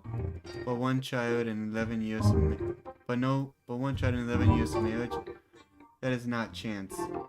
That is an impotent man raising someone else's daughter. You looked at me, realizing the plan was doomed. There aren't any real men in this house, are there? You said, finally. We laughed and laughed, your future so sadly uncertain.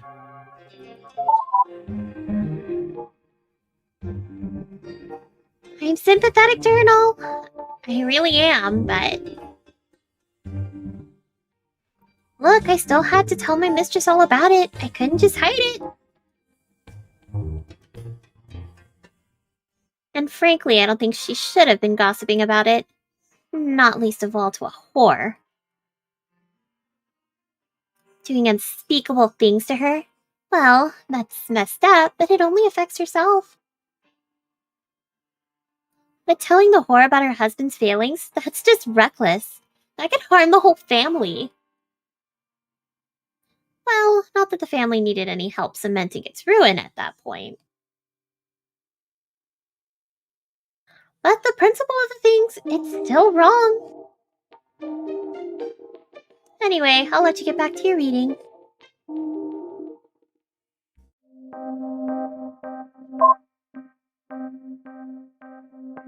Yikes.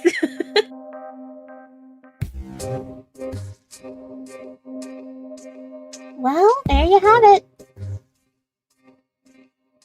That's it for the scandalous and sordid story of the noble wife Jane and her husband's whore.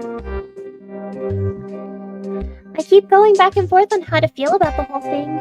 On the one hand, I feel pretty bad for Sojin. It should have never had to think to that for her.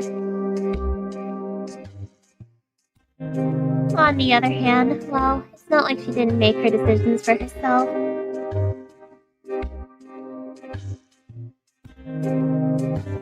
It'd be wrong to just cover it up, right? I respect her, but at the end of the day, she still did do unspeakable things before. I'm just kind of conflicted, especially now that she's long gone. Well, so what do you think about that?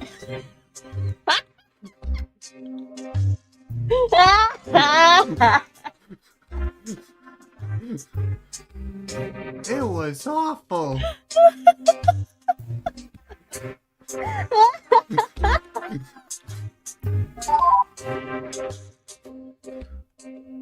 I know, right? No matter how you look at it, it's true for sure.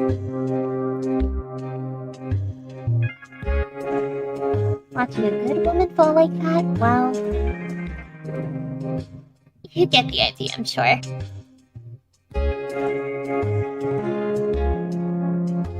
Anyway, that's all I wanted. I want you to keep in mind stories like that, even the messed up ones. There's a reason why the last one dates to the year 322. It's not that the affair came to a conclusion, it's that they both just died.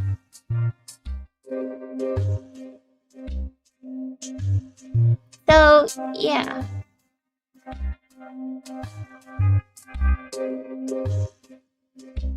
Even if it is one hell of a story, it's one that ended completely abruptly. Just remember that, alright?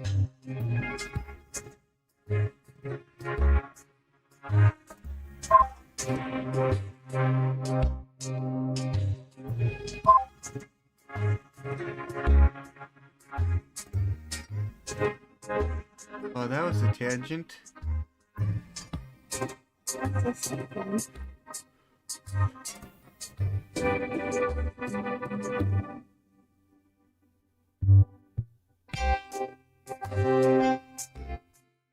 I'm kind of curious what the other AI has to say about that.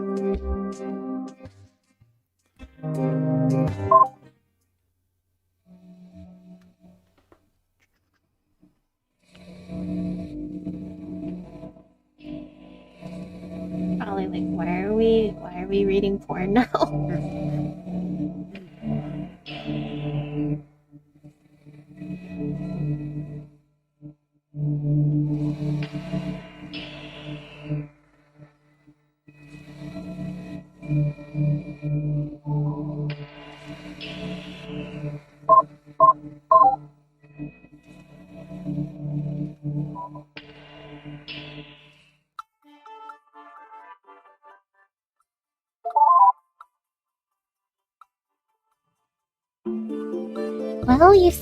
Well, you've seen pretty much everything that matters about the Smith family now. And more. I'm still just parsing this all myself, you know. Most of it's new to me, too. I mean, when I was alive, I didn't even know the Smith family existed. Well, maybe Jai Hua mentioned them once. I don't really remember. It's been 600 years. I don't think she did. I really wish I'd known about Sujin at the time. I really, really do. So what do you think? Are you satisfied with that overview? Yes. Oh, well, that's good. So what do you think of them, then? They are pitiful. Yeah, really. My family considered them political enemies, and the men were always so insistent on our family taking their place, to the point where, well, you know. It just seems to me, though, that the men destroyed themselves and dragged women like poor Sujin with them. And I don't understand how Mute plays in all of that. That's just a weird thing to me. Oh gosh, no, she's talking about Mute.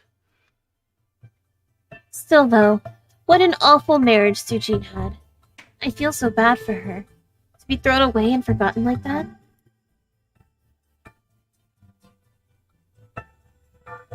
You know, though, in a sort of perverse way, I feel a little bit relieved to read another story like hers.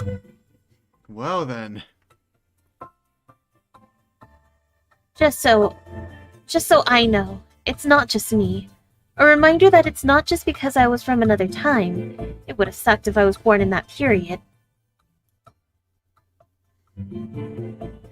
Does that sound bad to you? No. Oh, really? Well, thank you for saying that. I'm so happy you understand. Anyway, I suppose that's all. Thanks for indulging me in going through their story, though. I really learned a lot just now. I won't waste your time with any more babbling. Shall we get back to whatever we were talking about before? I don't even remember what that was.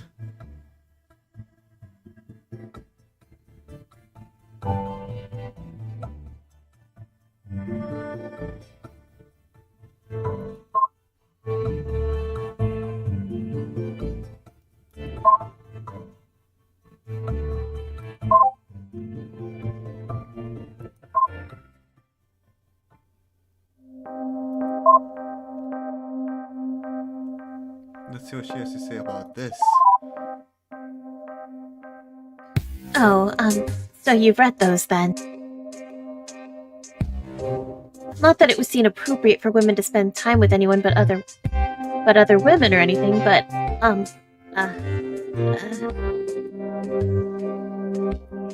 So, why are you showing this to me? To hear what you think. Why do you ask? Do you, approve of that sort of thing? How do I answer this one?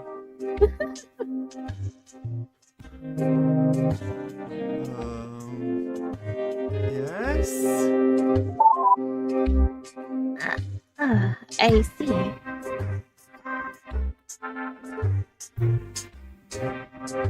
Well, it's when she said she wanted to be seduced. I can definitely really understand that. Especially if it was someone I really liked. That sounds like a good thing to me. Not that I could really imagine doing that with any of my servants, but Jeez, why are we even talking about something this embarrassing? Can we please talk about something else?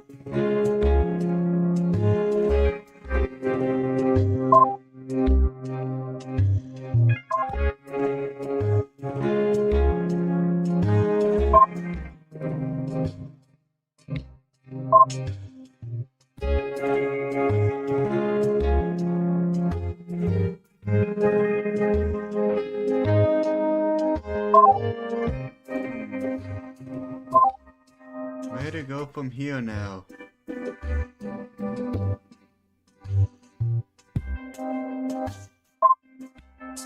Have we looked at the notes yet?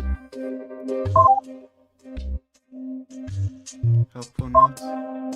Yeah, those were the family trees. Ah, that's right.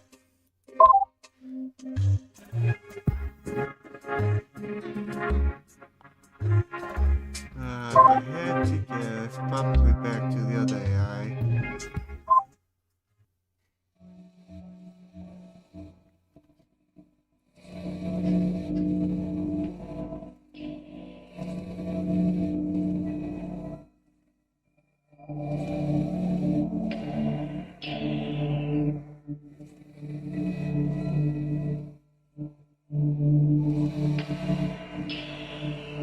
I was not expecting to have to type this much just to play a virtual novel. No, not usually.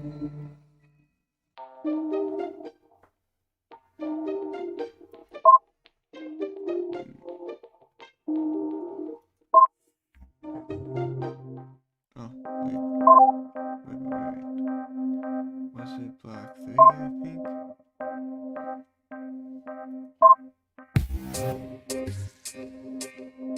This might be a repeat.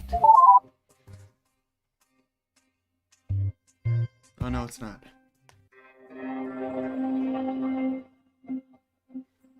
Of course I was on the verge of tears. He meant a lot to me. I mean, you know, I'm just a computer. He wasn't family or anything. And it's not like I had the body for that kind of relationship. But still, he was the closest thing I had to a husband. We had a really close relationship. I really did love him.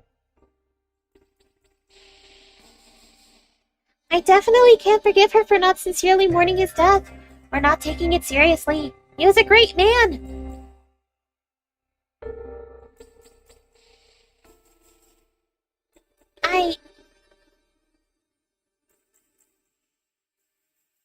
I'm just disappointed in her. It really is an awful confession.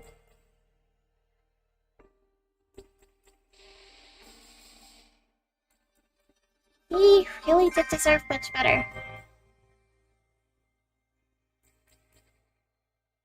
So much better. Ah.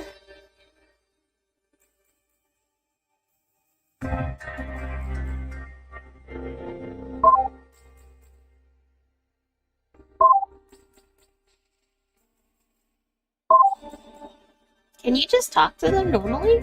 Like, can you, like, ask them questions? I can hit speak with them, but it will just show what we've had before. Oh.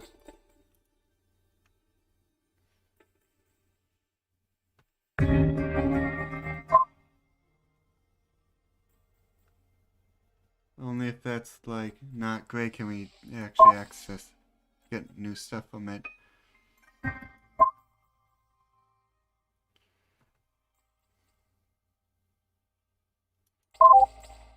Oh. Let's see what she has to say about this.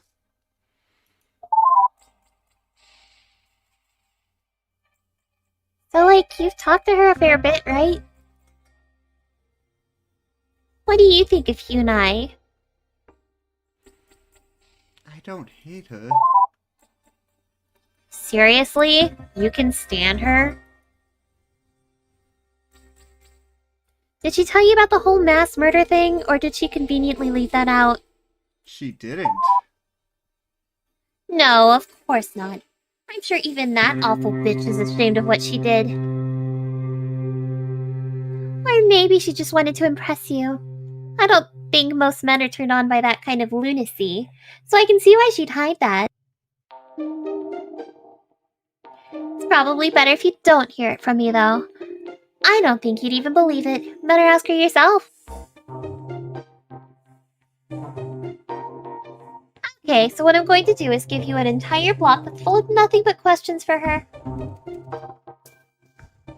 It might be a little hard to get the whole story out of her, but if you fake sympathy, she'll probably actually believe you. So there you are, a few questions to give to her. Drag the truth out of her, then tell me how crazy you think she is. Aha, I figured out where to go. Yay! Mute questions. Oh gosh. Question 1. How are you doing?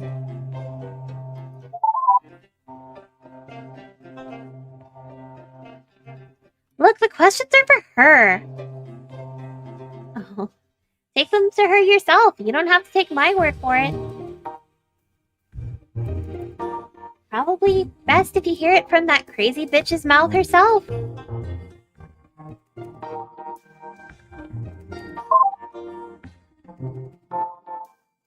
I'm gonna run to the bathroom real quick. Alright.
Let's talk to the crazy mother bitch.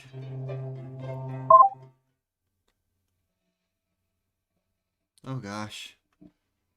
That background is different. I didn't realize we were playing Doki Doki Literature Club. I mean, I'm not complaining, but...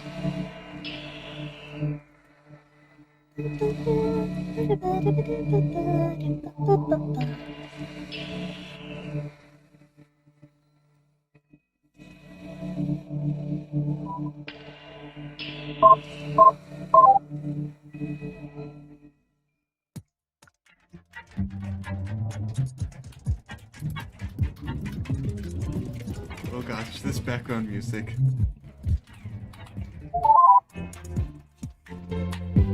Right, well, remember when I said I would never interrupt you unless there was something really, really wrong? Because that is annoying. Alright, this is you, Amumu. I wasn't sure if you wanted me to read it or not. Right. Well, remember when I said that I'd never interrupt you unless there was something really, really wrong? Because that's annoying and I don't want to bother you, but... Look, I don't want to scare you here. This isn't your fault, but we have a really big problem. I'm sure you've noticed that static on the line, yes? I was wondering what was causing that, so I checked, and it's, well... Look, don't panic here, please. I'm gonna panic. But it's, well... A reactor meltdown is in progress.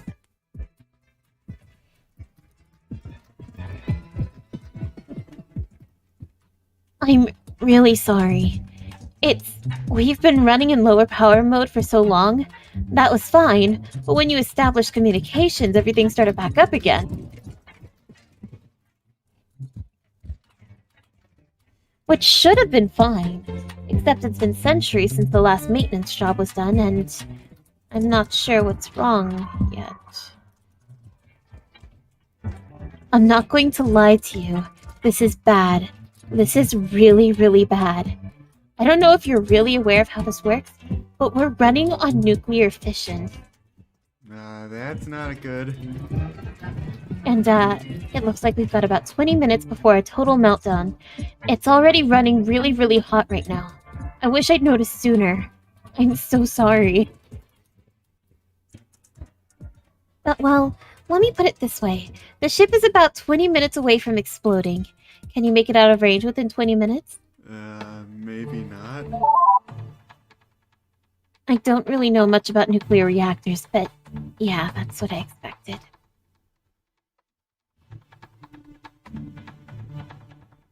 Don't panic, though. We can still walk you through shutting it down. Just stay calm.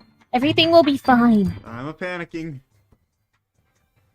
What I'll need you to do is drop to the terminal and disable the nuclear reactor. If everything works properly, it should be that simple.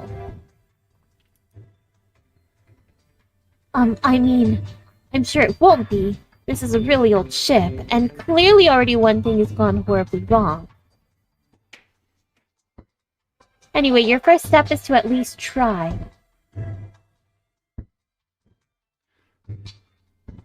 Oop.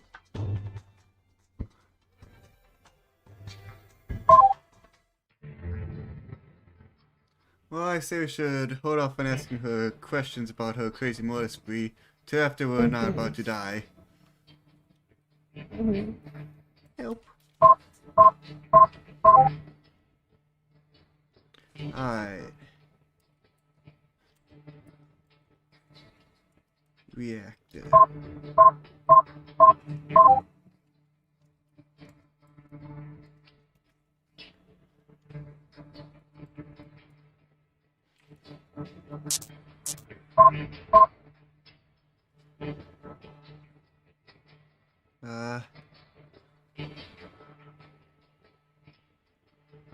Yes. Right?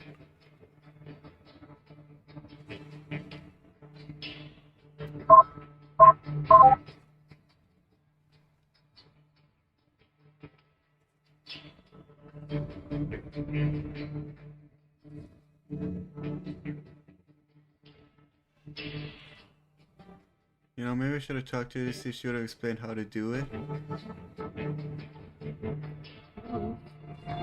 Attempting to reconnect. Reconnection failed.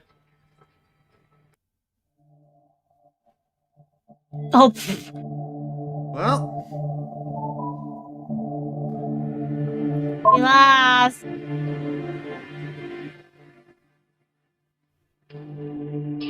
wah wah.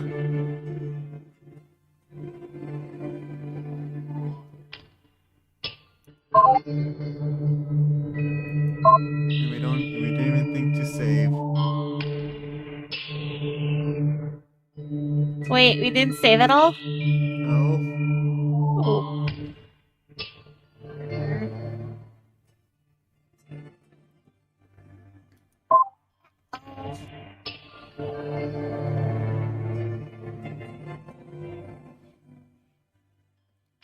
Oh. you ready for a speed run?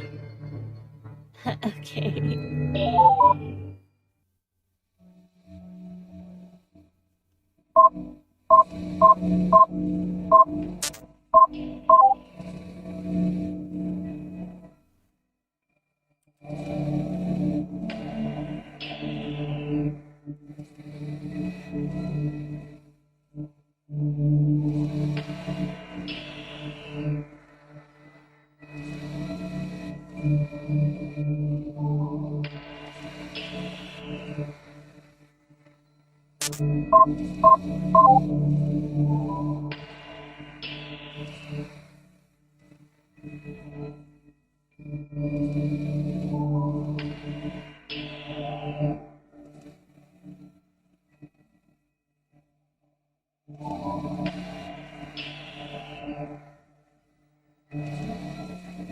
Wait.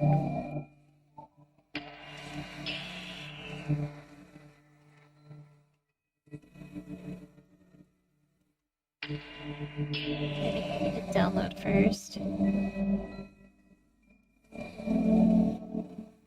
Or no, I think it was enable AI. It was, but since I don't know And the then- password, Oh, I'm wondering if I can just... go straight to it. Yeah, that's true.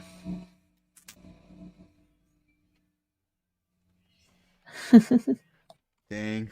You need to do the AI. Oof.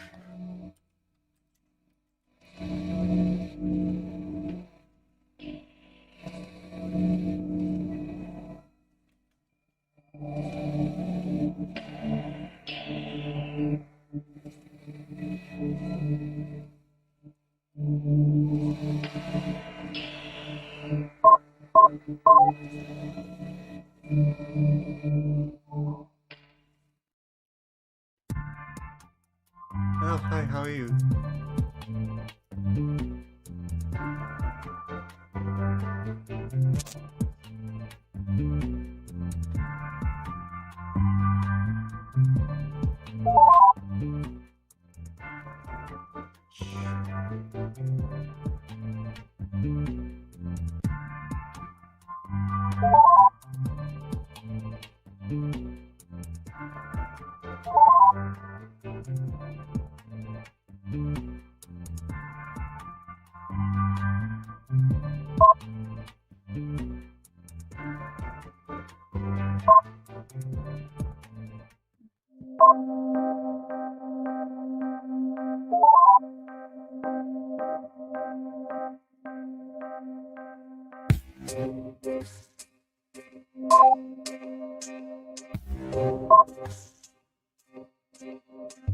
Luckily, without having to read this, it shouldn't take too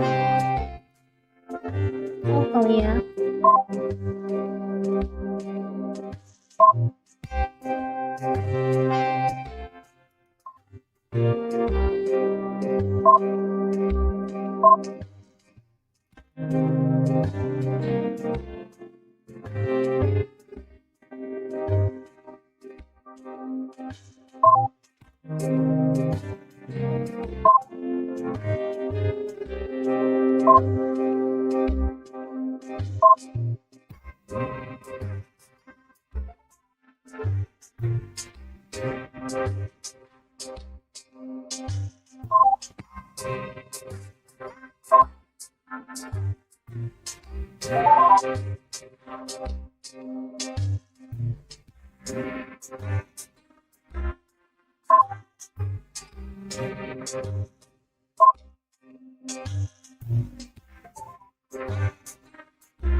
Technical difficulties here. Pain Pico.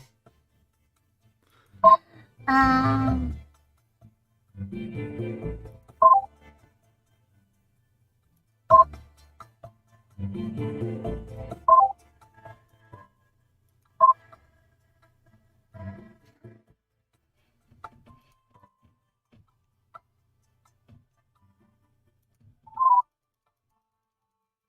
Yes, we don't know what happens. It's a mystery.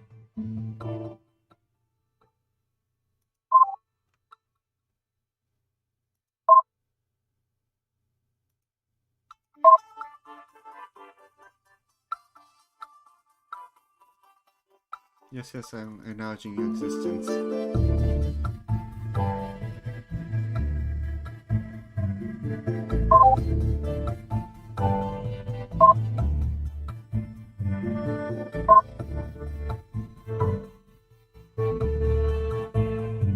Sure, why not?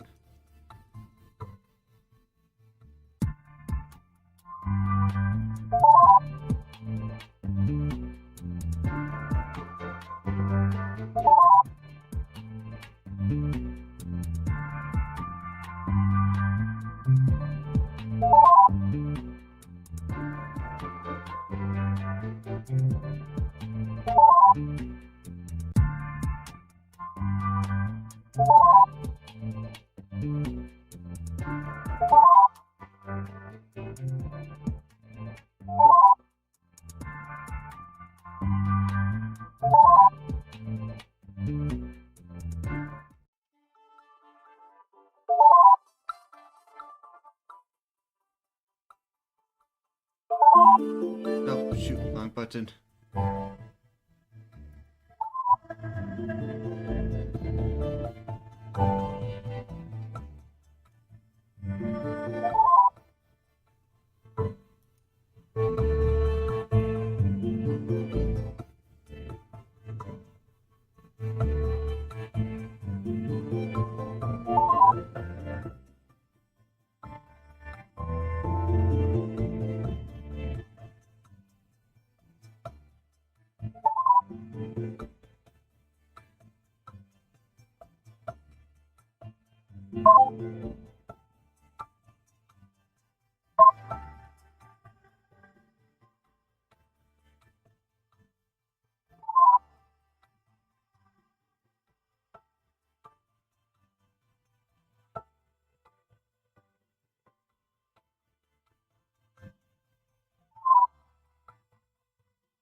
Let's see. First of all, SU.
And now for the most important thing.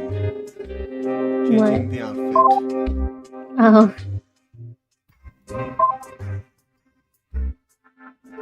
Girl, you don't need an outfit. You good.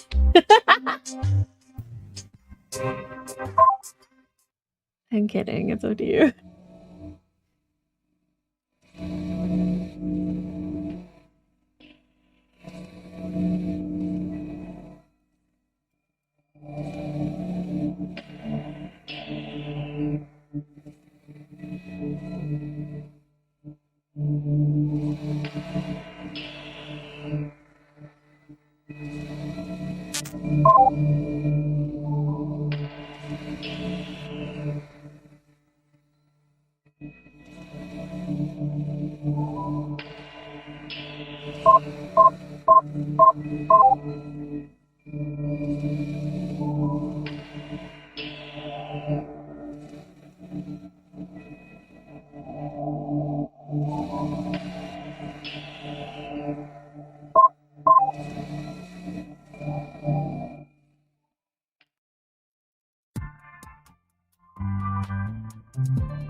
Ooh, got to 34%.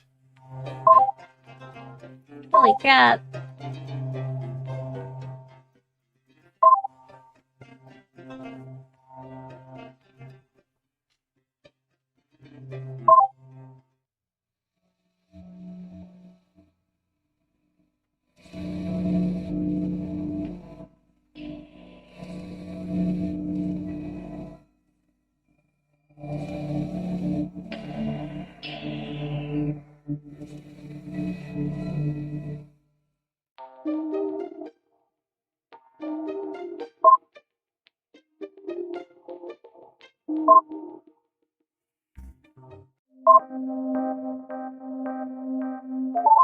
Now to start on this tangent.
Well, it's starting to happen.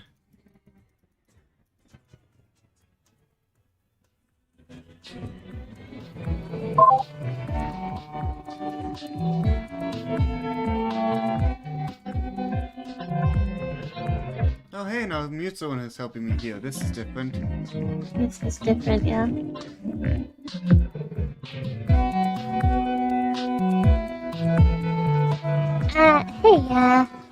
I hate to interrupt you, but I've just noticed we've got a very serious problem here.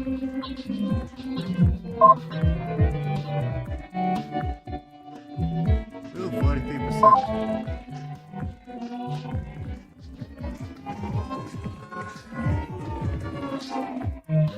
You noticed that static on the line, right? I got it too, but figured it was no big deal. Well, bad news. It's a big deal. A big deal to the tune of a reactor melting in progress, in fact. No, that is a pretty big deal. I have no idea what that bitch has been doing with the ship in the past 600 years, but whatever it is has probably caused some serious power strain. So when communication started up, well, looks like that was the tipping point that brought the ship out of low power mode and got the reactor going. The reactor hasn't been maintained in centuries and was under the control of some idiot little girl for nearly as long. I don't suppose you know anything about nuclear fission reactors, do you? Well, no, they actually. No, I don't. Of course, they're probably out of date compared to whatever you're using now. That's okay. Well, here's what you need to know. If you can't get that reactor under control, then this is going to be catastrophically bad. Oh, no, not catastrophically. You probably won't be able to get out of range in time. We're looking at a total meltdown in 20 minutes. Clock starts now. Now is what I say. Right, well, I do know how to shut this all down and get everything back to safety again. If you are starting to get worried, well, don't be. When it comes to the safety of the ship, I'm your girl. I'll be here to help you through this as much as you need. The first thing we're going to do is try to just simply use the disable action. I don't think this will work, mind you, but you never know. The ship's been in such a state of disrepair and non-maintenance, it's probably going to be really complicated. Still try that for me, will you? Drop down to the terminal and try just shutting down the reactor directly. You know what I tried to do last time? Yeah.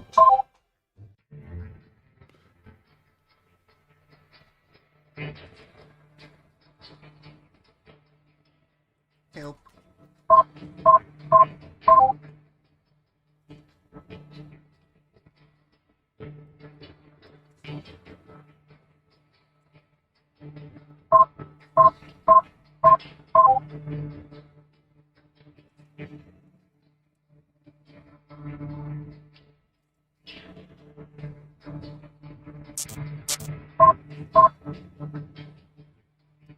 Well, I saved.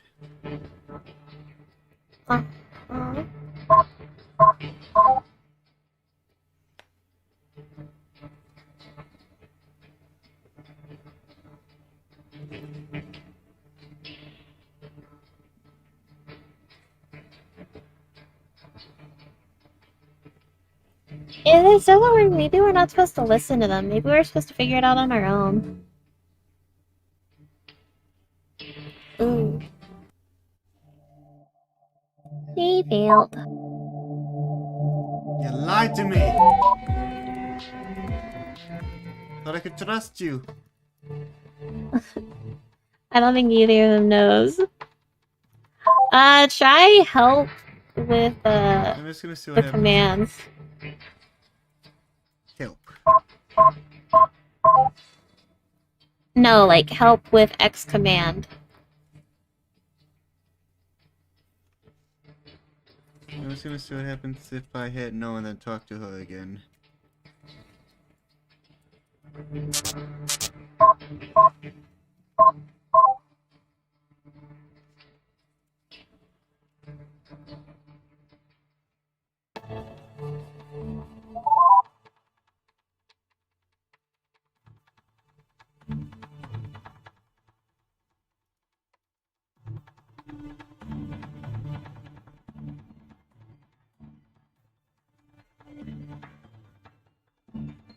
Yes.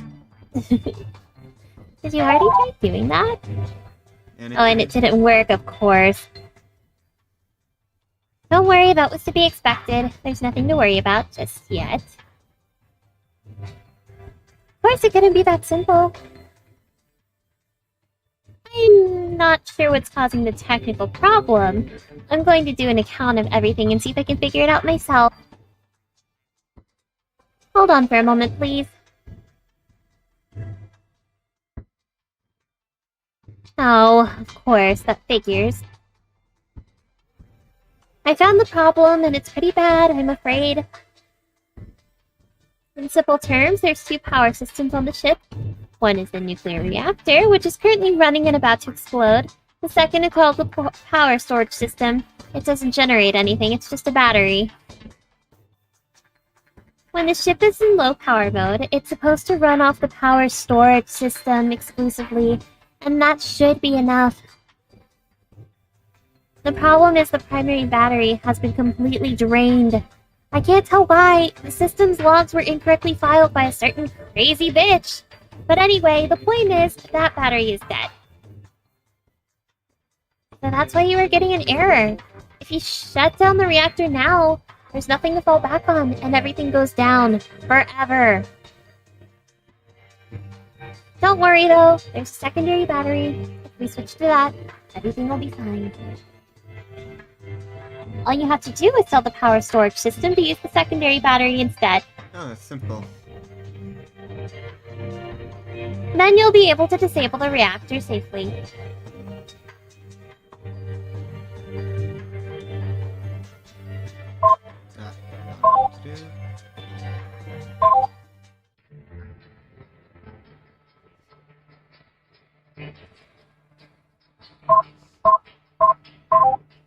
Power control.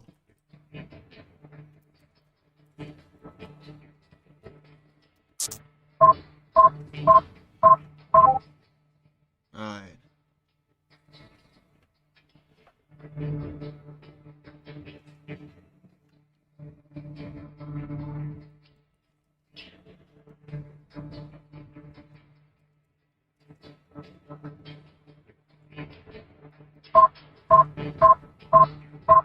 So much stuff.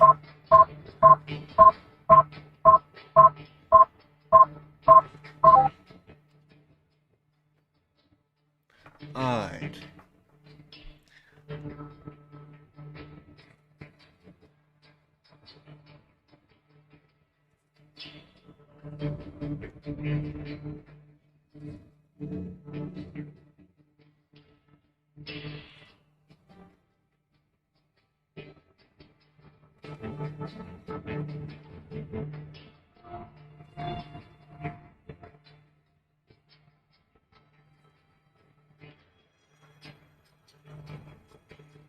Oh gosh. I want a time limit too.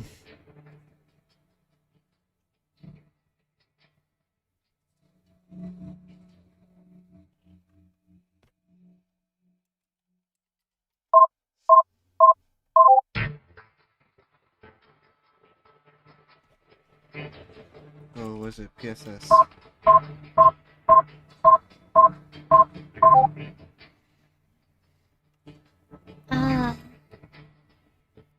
Oh, switch battery.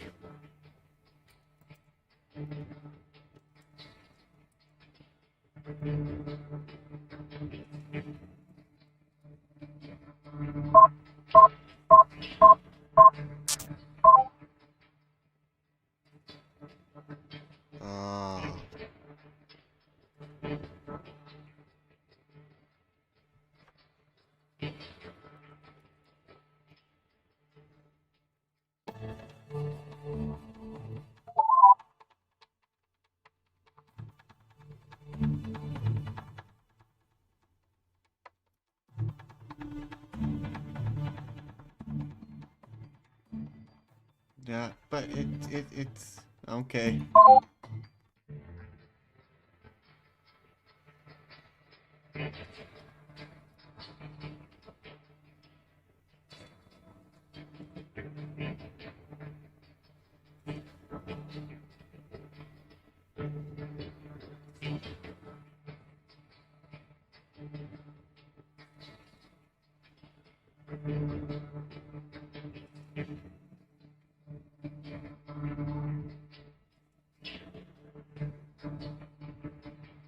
So did the battery get switched? I think it's saying that there isn't enough power on that battery to run everything, so I think you need to disable other stuff.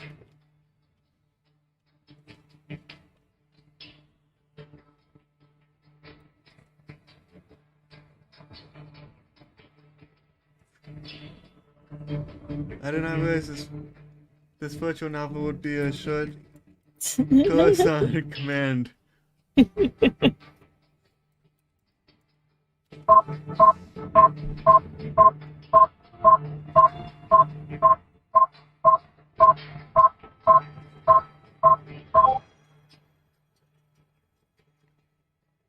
Well, I'm not using any of the cores.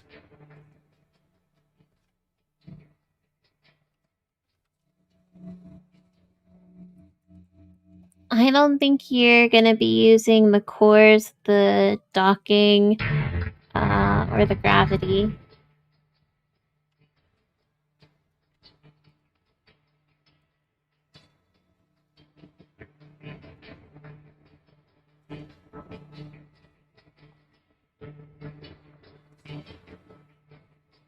You need to disable. So I think all of the stuff that you're not using, you have to get rid of. 3.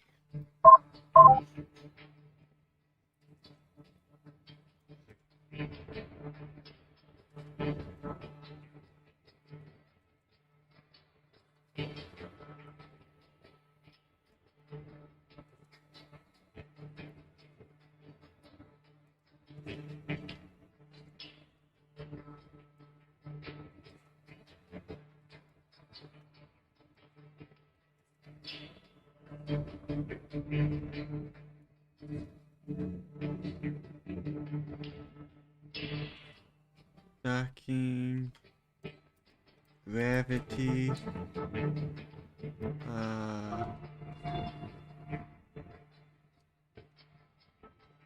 rail,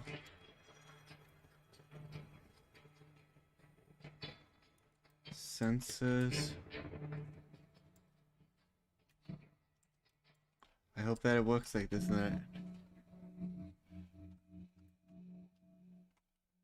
bulkhead.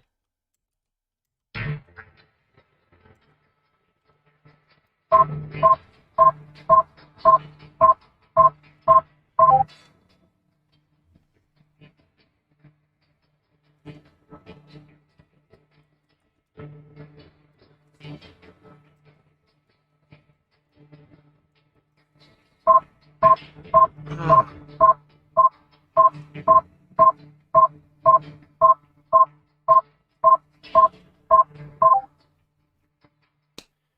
Alright. How much did it say that, 20%. okay. So, So I think you need to get rid of one of the AIs. but I can copy.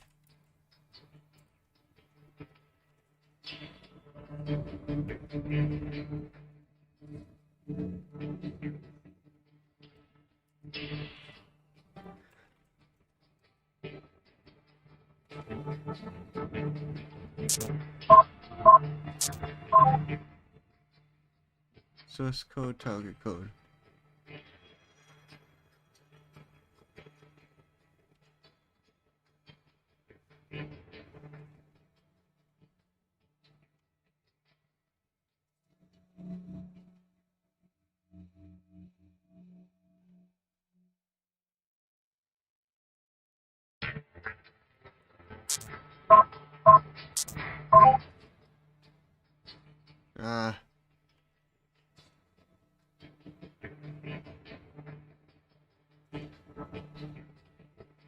So I think you're supposed to pick which girl you want to keep.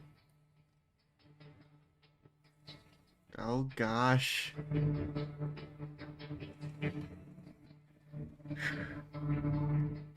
But I feel like you need to, like, go back to the girl you want. So if you want to keep mute, you need to stay on mute, and then disactivate the other girl from there, or if you're gonna go to the other girl, deactivate mute. I'll just go mute's path for now.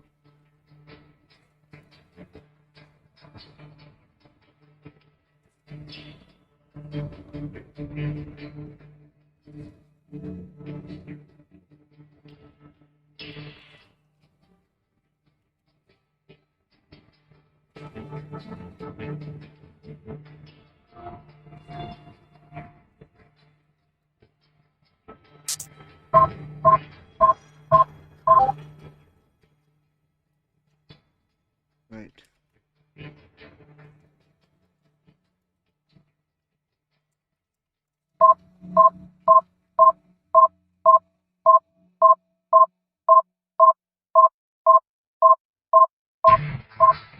Wait.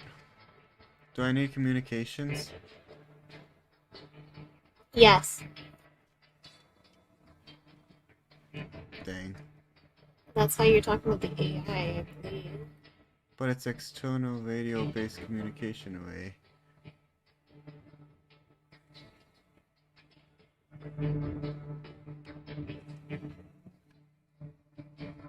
Yeah, I think you need to do power control disable and then either code 1 or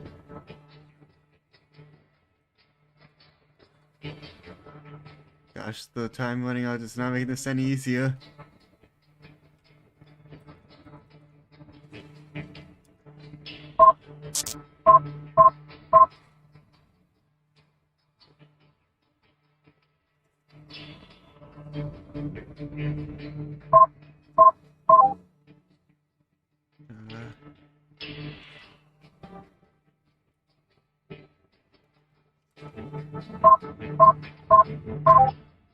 BCC, that's what it was.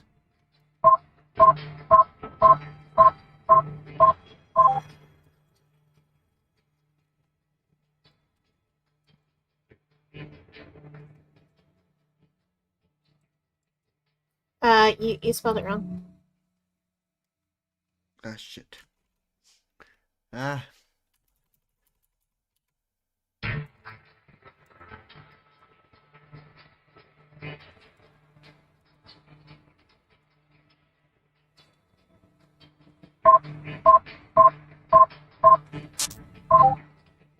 What?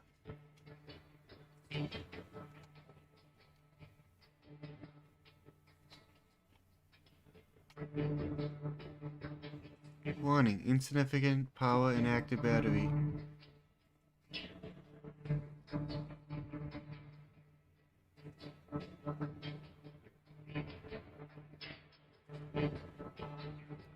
I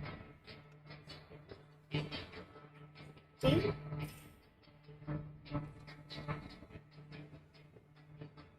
I don't think you're.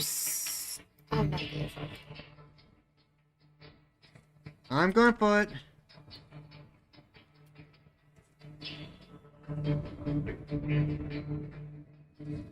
Can you save? Well, I guess if you save, then it'll go. I mean, if I save, it's just gonna go back to this time. Yeah, but like if you fuck up now, then you don't have to do all that other stuff. But you just have to remember that. Yeah. Alright.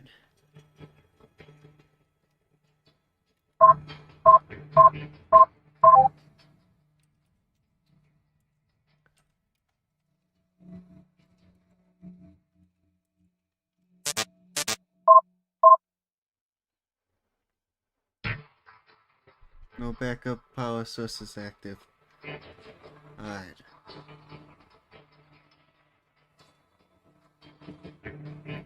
I think he's. Did you switch the battery?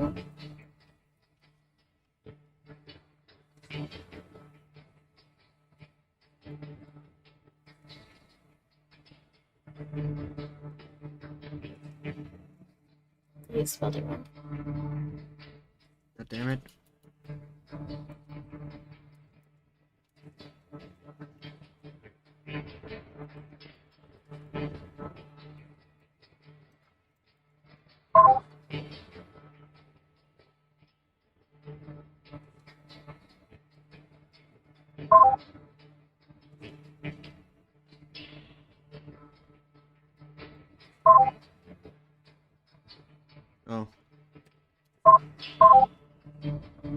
Let's try it.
Oh gosh, this is cutting it close.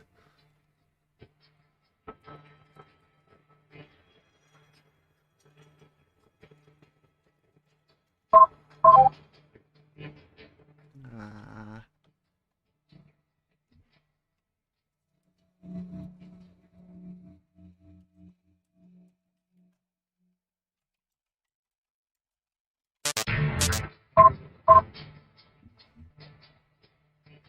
What?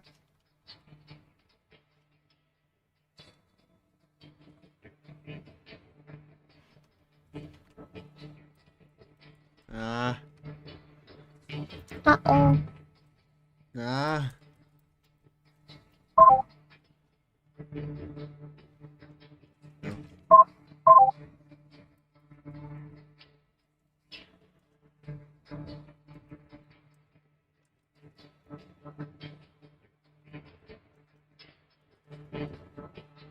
No.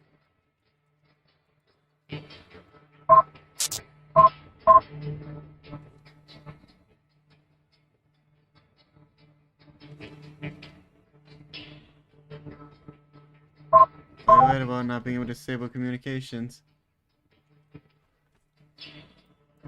Ah.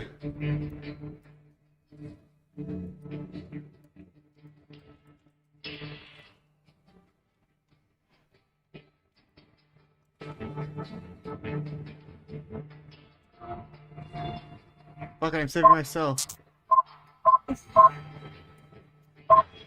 Oh no, everyone's gone!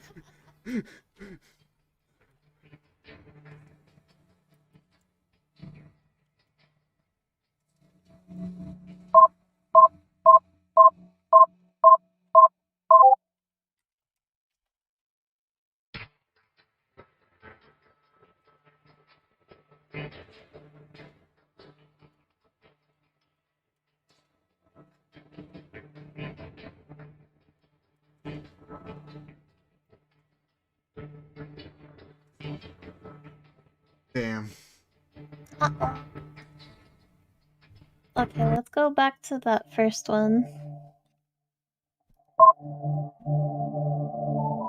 Or that second one. my bad. Oh, the second one?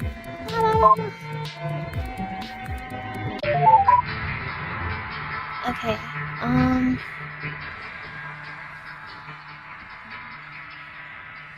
okay, we disabled core 2. Try...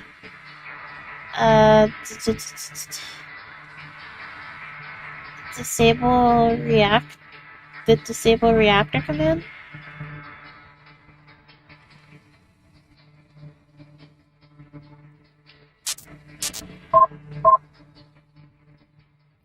Wait, PSS switch. yeah, I think we need to switch the battery. Enable. Oh, I do know. PSS switch battery.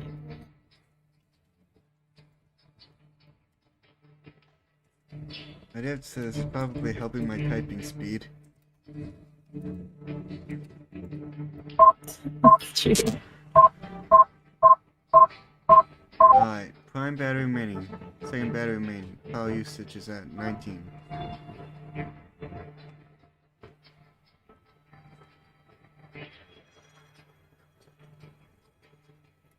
Do power control?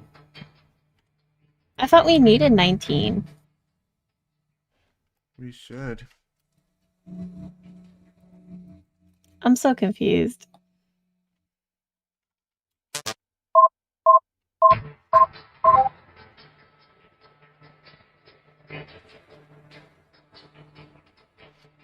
Hmm.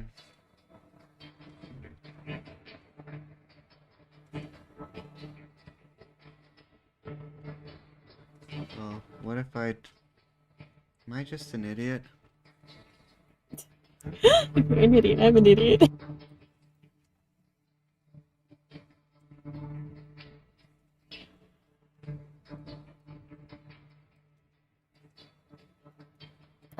What's the power control list?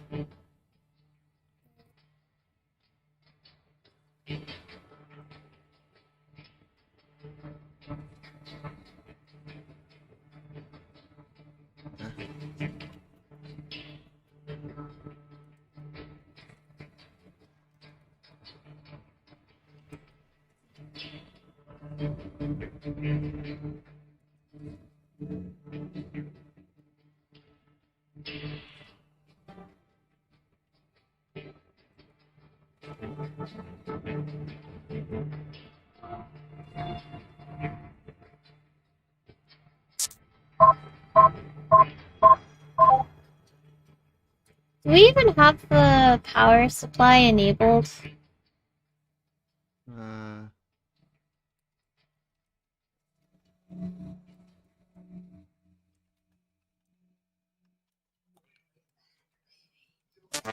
Uh, PS.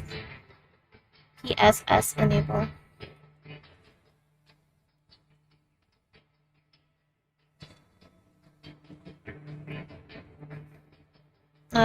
Do help for the command list?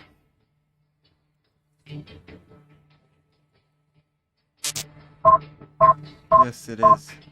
Okay, so it's already enabled. And then, we tried PSS switch battery. I mean, we should have enough, right?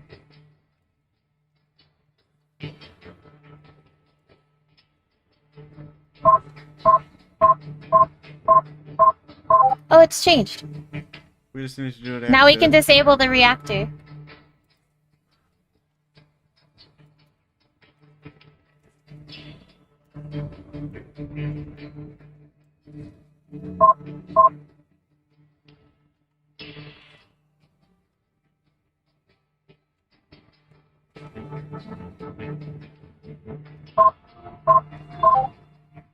Oh, I feel like I don't know what we did different. probably enabling it and then switching the reactor. Yeah, maybe.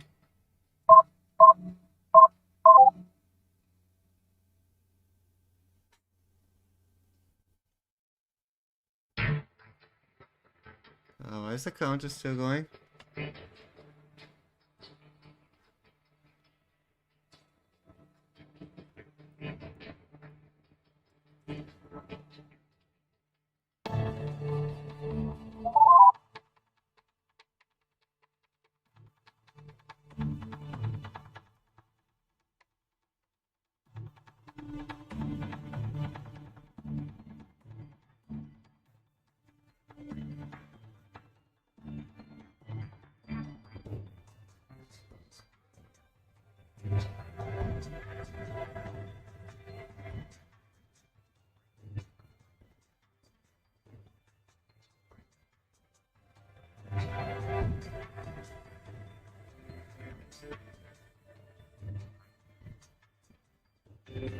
Oh no.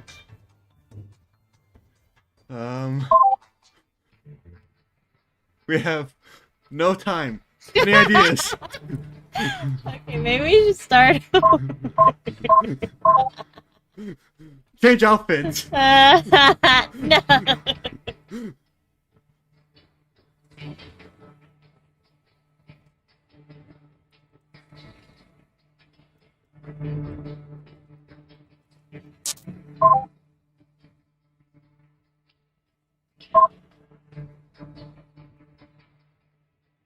Oh, did I just save?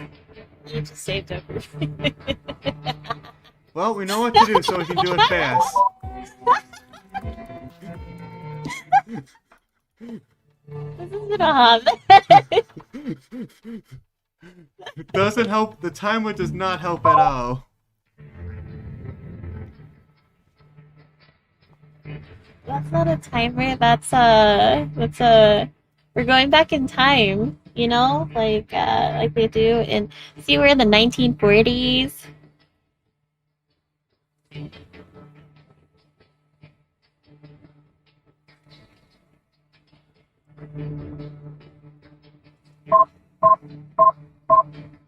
Look at all this stuff we don't need. Okay, but you at least remember that just putting a space in between it will help, and that should help save time. Yep. It's power control. It was power_control disable, and then all of that shit.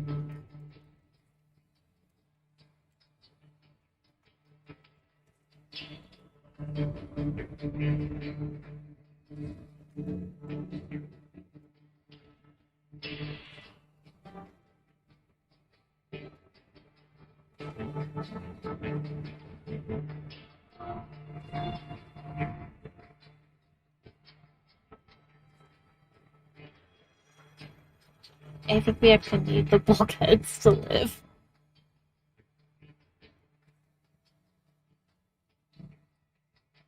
Melvin, Yes. I think we actually needed the bulkheads to live.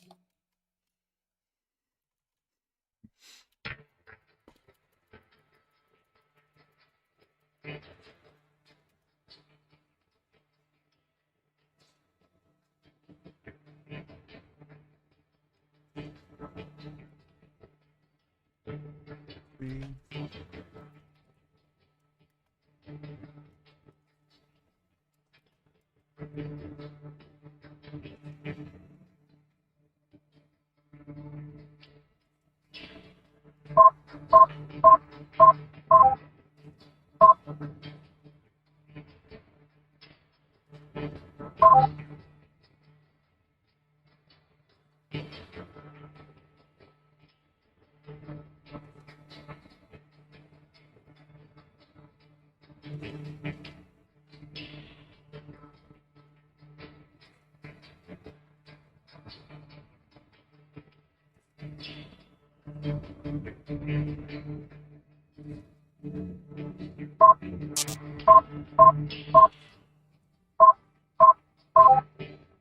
Alright.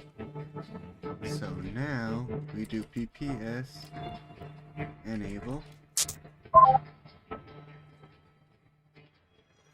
PSS enable.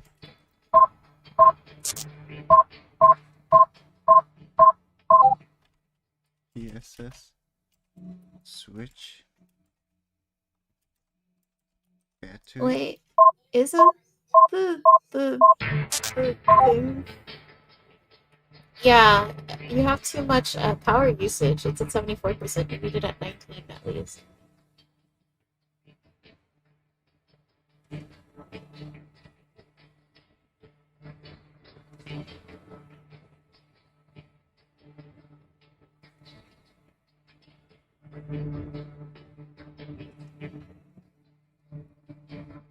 Check the power list again. Yeah.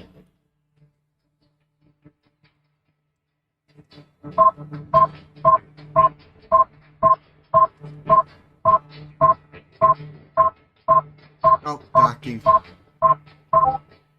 The docking and gravity you need to get rid of. And then the rail, the sensors, and the waste.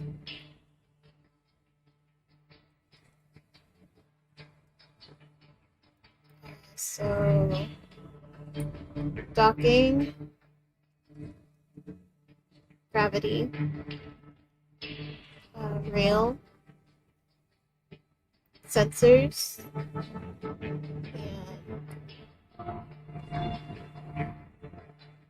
and with an S, let's see.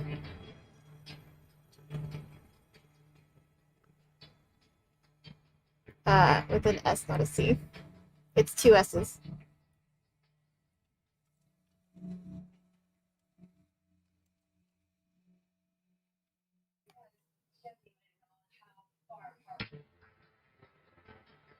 Oh, another S, sorry. And then waste.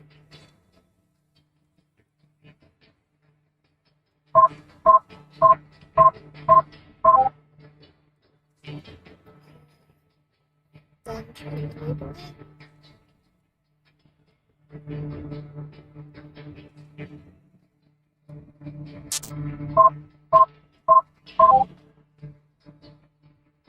Okay, yeah. This is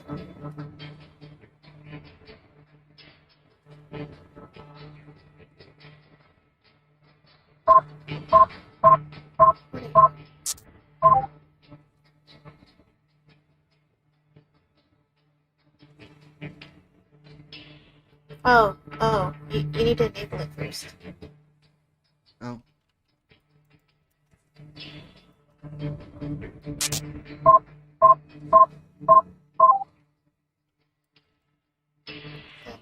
This is switch.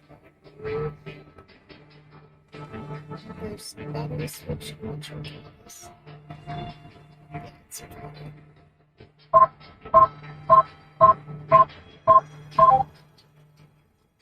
Super reactor.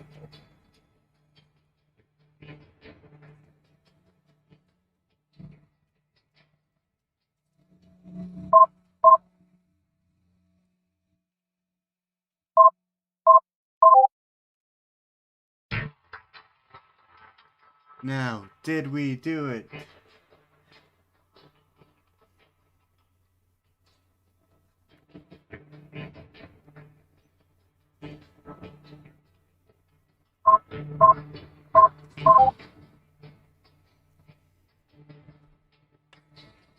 I would save here. So we can have like 13 minutes.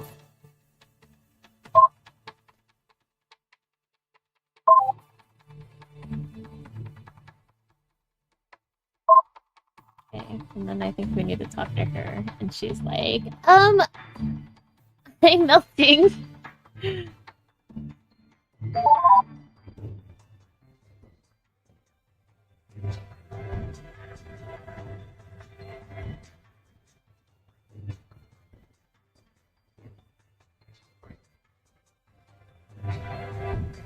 Oh.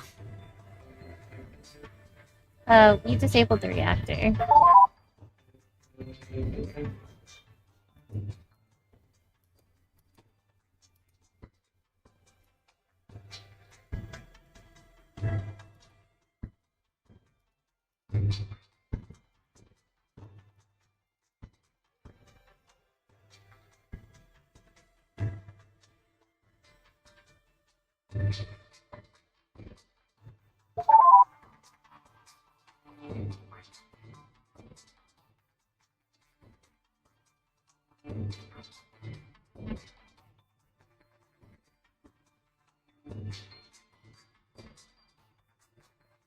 Yes, I am. Well, you listen here.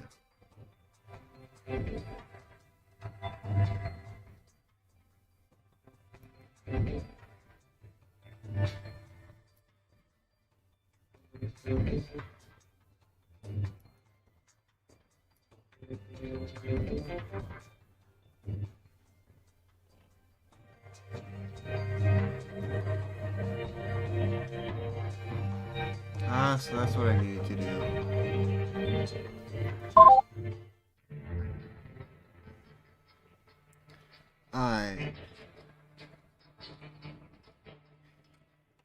Yappy?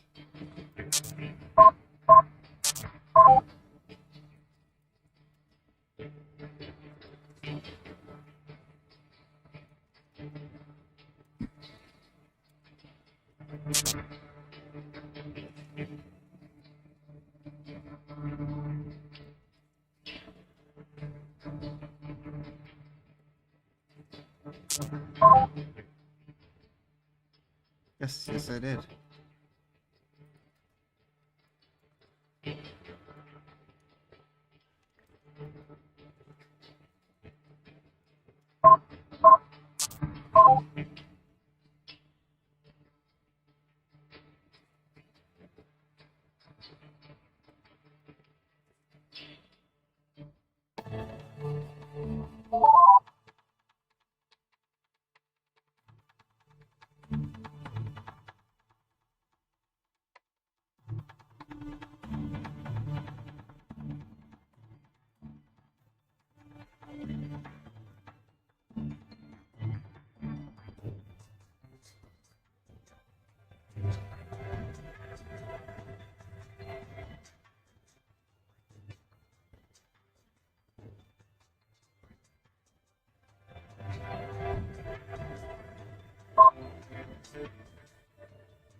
Alright. Alright, terminal. Alright, so what, do the power, that power list for what we got left.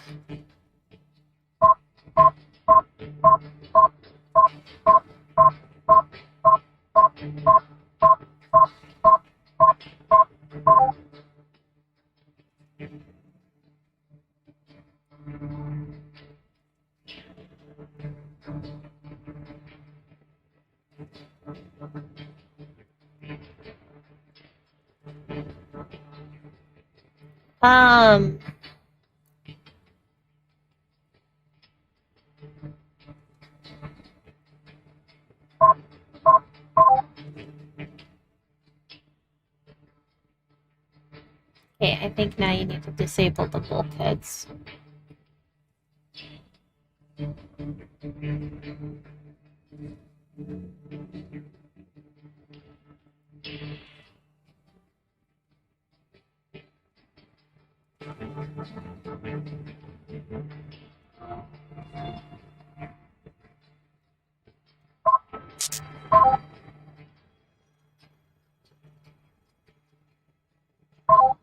Oh! That And that was a fix. took a couple of years off my life I did not need. You did it, you saved my life! Yeah, oh, Mumu. You have my deepest and sincerest gratitude.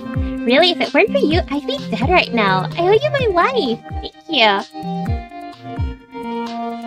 If you want to talk for a little bit before we get back to business, that'd be quite alright with me.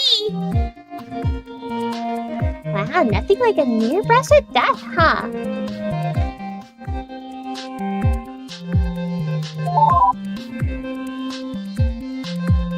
That was a really close call. Well, so... Well... So, you know, when the timer was getting close near the end, I kinda got to thinking. Just that, you know, the whole ship is dead.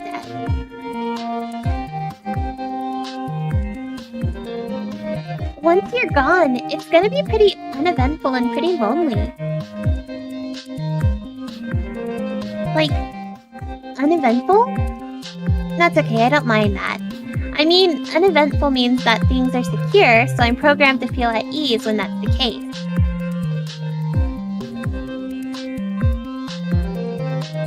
So yeah, uneventful I can deal with by design. But lonely? Yes, I'm just an AI, but I'm programmed like a woman. I like to talk, okay? mean, I'm sure you've noticed. No. How do you do it? Is it because you're a man? You're better at that sort of thing? Is that it? So yeah, that's what I've been thinking about.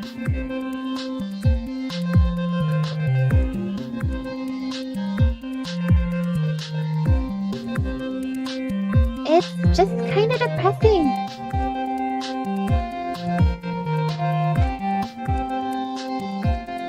But hey, I'm still alive. That's pretty cool, right? Let me tell you, I'll take purposeless and alive than the alternative any day. Okay, wow, I've just been rambling there about myself. I kinda hate it when other people do that. I'll knock it off now. So anyway, what were we talking about?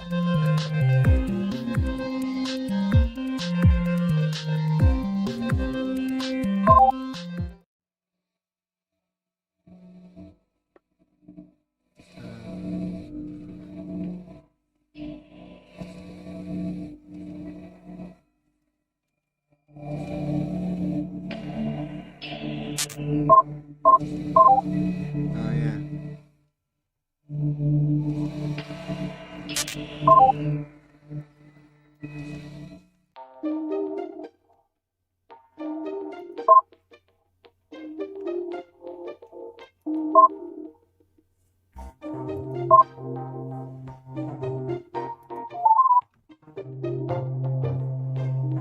Okay, so I can't help but notice that you have plenty of time, but never did go back to Hyunai to get the whole story about the murders.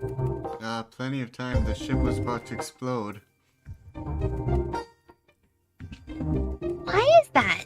Is it because you don't believe me even enough to ask her?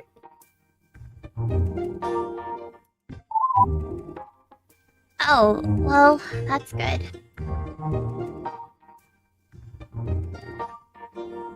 Do you think it's just not important enough to ask about that? Oh, okay. I was hoping you'd say that, honestly.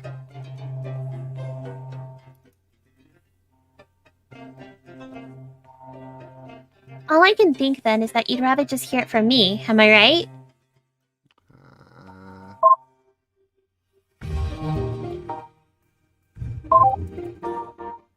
Yes. Oh, alright. I just figured it's an awfully bold thing to claim about someone you've already met, so it's better to hear it from her directly. But if you do trust me, then sure. Well, I guess there's not really much chance for asking her yourself now. I guess it'll have to be from me. So I'll leave it up to you. Are you sure you want to go through with this?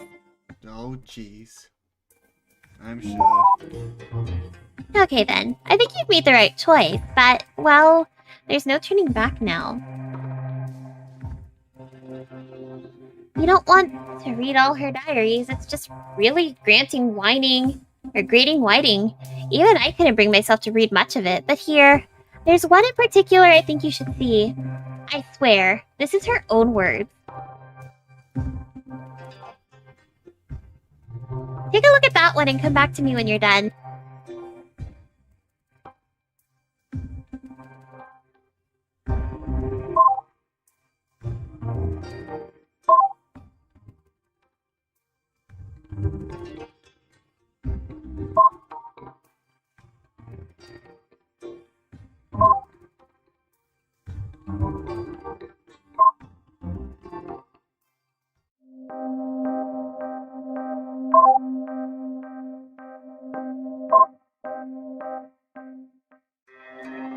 I killed them all. Dear Diary, I was far too... Dear Diary, I was far too feverish to do any real cooking, so my servant was doing all the work for me that night. When Father came in, I think he was drunk, or maybe just tired, or stupid. You know, child, he said to me, you grew up to be a wonderful daughter. I was shocked to hear him say that, and waved my servant out of the kitchen. I had never even... I've never heard even the slightest indication of that before. For that brief moment, it even made me happy to hear that. That surprised me, that I actually felt that way. As a kid, I never would have wanted his approval. So why now? He concluded to make me wonder when he asked, "Do you remember what you were like as a child?" I nodded, but I wasn't certain I did. "You were so temperamental. You argued all the time. You didn't want to get married when the time came. You just didn't even know your place, you know?" That is right. I didn't. That was back when I thought there was a point to being defiant. Why was that, I wonder? That is the part that amazes me now. I try to think of a reason why I might want to be defiant, why I valued independence, and at first I couldn't even think of anything. I'd forgotten entirely. Don't tell young Salk, but it really scared me. You were always the family's best hope for prosperity, but that attitude of yours, I thought I would never manage to disavow you of those crazy, uncivilized ideas of yours, he said. Well, I tried to think of what they were. There were times I thought I was a mistake to having hatched you, but you came through. You really did. I know it must have been painful, but I'm proud of you. He then patted me on the head. You turned out to be a good girl. That is all I want to say. It was hard raising you to be the proper woman. We turned out to be perfect. Thank you, he said.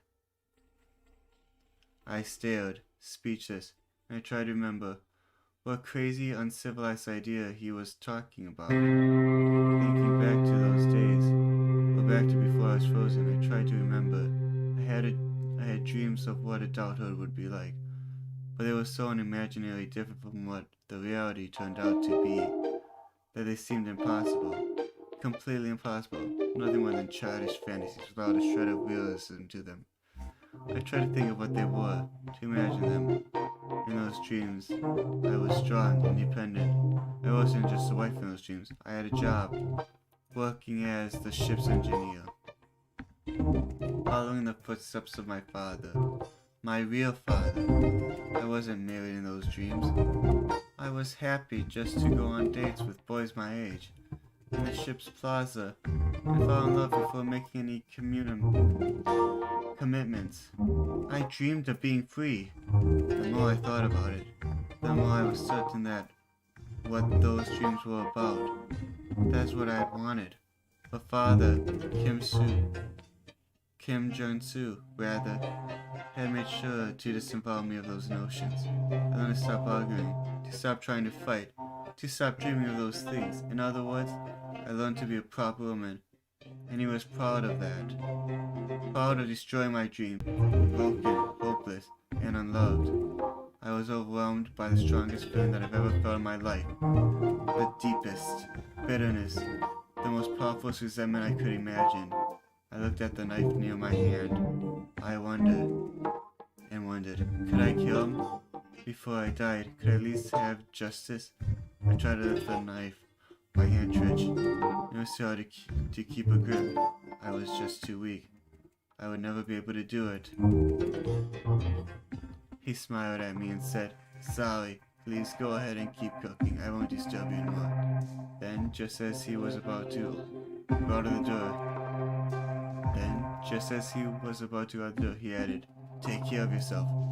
At that moment, I vowed that I would. I wouldn't worry anymore about all those people who hurt me. I would take care of myself. I couldn't stab him to death. I was too weak for that. But then I remembered there were other ways. If I disable life support, I can kill him. And all the others too. It'll be quick. It'll be easy.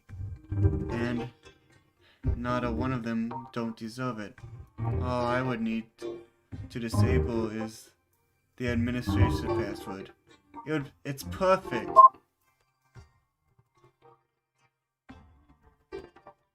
Well, okay, so you've seen it all for yourself. Yeah, thinking about it, the life support system was disabled when I was on the command prompt. Mm-hmm. In her own words, no less, that bitch is just insane! Completely insane! So you see, that's why I hate her. She killed everyone.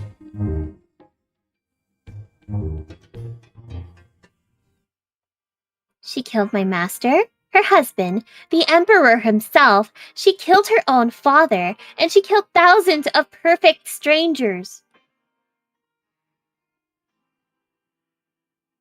She might seem pretty, but listen, she's crazy and she's a monster. The last person to love her suffocated to death because of her.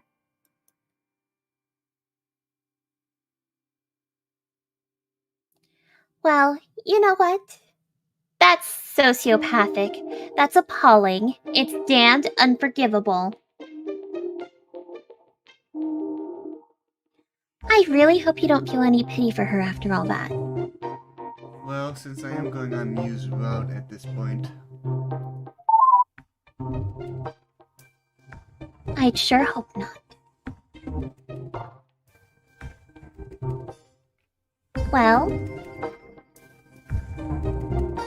I guess you've almost got the whole story then. There's just one more thing that I think you should look at, and that's pretty much it.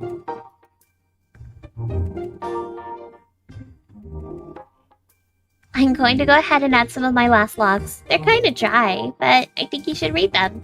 Trust me here. So come talk to me when you're done with those. After that, well, we've got some things to discuss.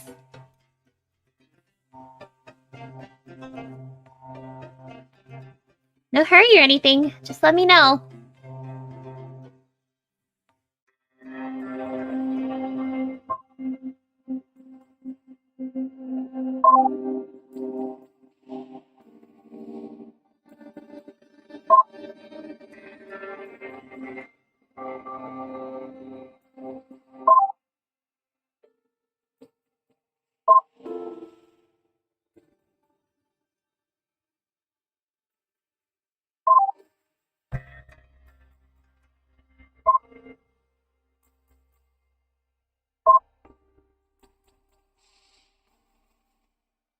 Midday report of 34th of the 34th year.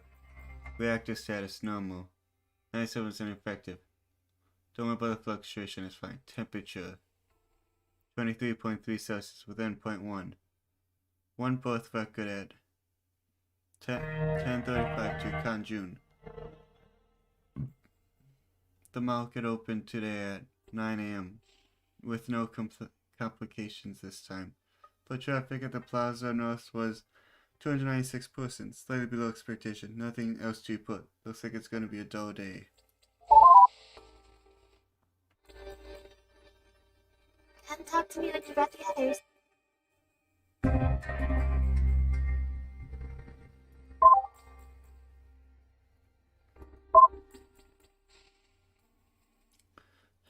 Mute maintenance mode enabled. Now perform emergency log record. Life support. Manual detecting by admin. Warning. 30 minutes of oxygen remaining. Warning. 25 minutes of oxygen remaining. Performing a copy of mute source file. Mute. Approximately 7 minutes until complete. Performing a copy of mute source file. New mute 2. Approximately 6 minutes to complete. Approximately 9 minutes until complete. Warning, 20 minutes of oxygen remaining. 30 minutes until complete. Warning, failed login attempt by disabled user account. Rio Niho. Reported to admin. Warning, failed login attempt number 2 by disabled user account. Reported to admin. Warning, failure to login attempt. 3 minutes until complete. Failed login attempt number 4. 50 minutes of oxygen warning. 5 failed login attempts. Detected in terminal AI. Terminals now disabled. Copying has been completed. New show script saved. Running as admin. Indication snap scan. Sorry, sweetie. Hang on tight, this is gonna hurt a bit. Love, Dad. Warning, 50 minutes of oxygen remaining. Warning, 5 minutes of oxygen remaining. Warning, 0 minutes of oxygen remaining. No life signs detected on board. First warning, till low power mode is enabled. Snap. Analysis scan complete. Data output. 2. Hydrogen. Synapsis data. Hydrogen 3 being converted successful to hydrogen core. Warning. This interface is still highly experimental. Please make frequent backups. No life signs detected on board. Second warning until low power mode is enabled. Building target, Mu3. Hypercore output as Hypercore AI complete. Done. Successful personnel. IA is now activated. No life sign detected on board. Final warning until low power mode is disabled. Login disabled. Enable low power mode now.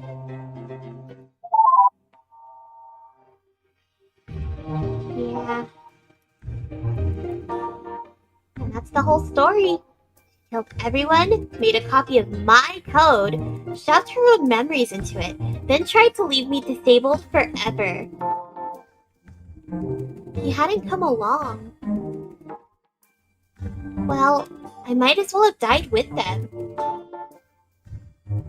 So no, the thing you talk to, she's not a human. The real Hyunai, the Pale Bride, suffocated to death at the same time all of her victims did. The one you know. It's just a horrible perversion of me, with all her memories. Does that change how you feel about her?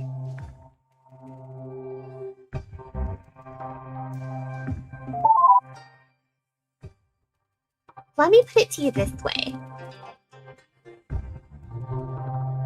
Does she still defend the real Pale Bride's actions? Oh, come on. She didn't tell you right away, did she? I'm sure that's because she felt personally responsible and knew you'd be appalled. As far as I'm concerned, they might not really be the same person, but she's still just as bad. I hate that awful bitch exactly as much as I hate the real thing. I assure you. It just makes me feel so violated. Fuck her.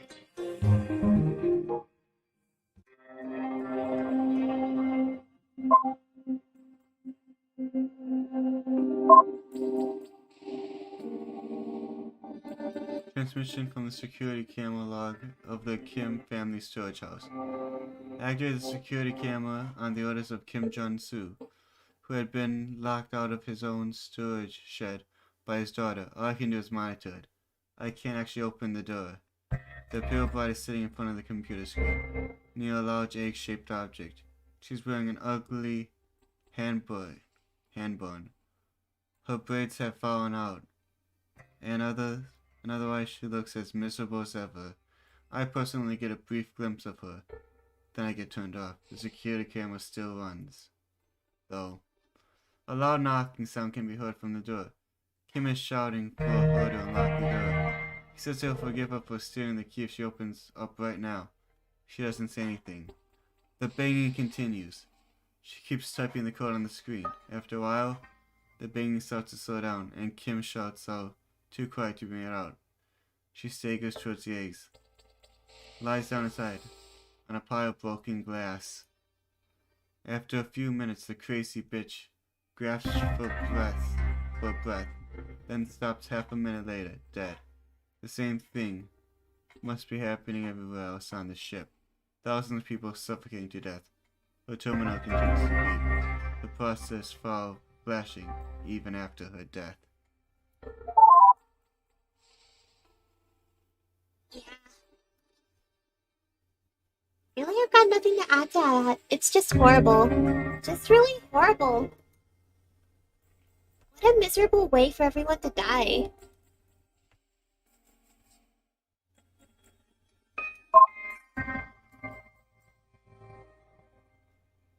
Alright, so... Is that it then? Is there something else you'd like to show me? Now's your chance. Otherwise... Okay then, sure. No rush.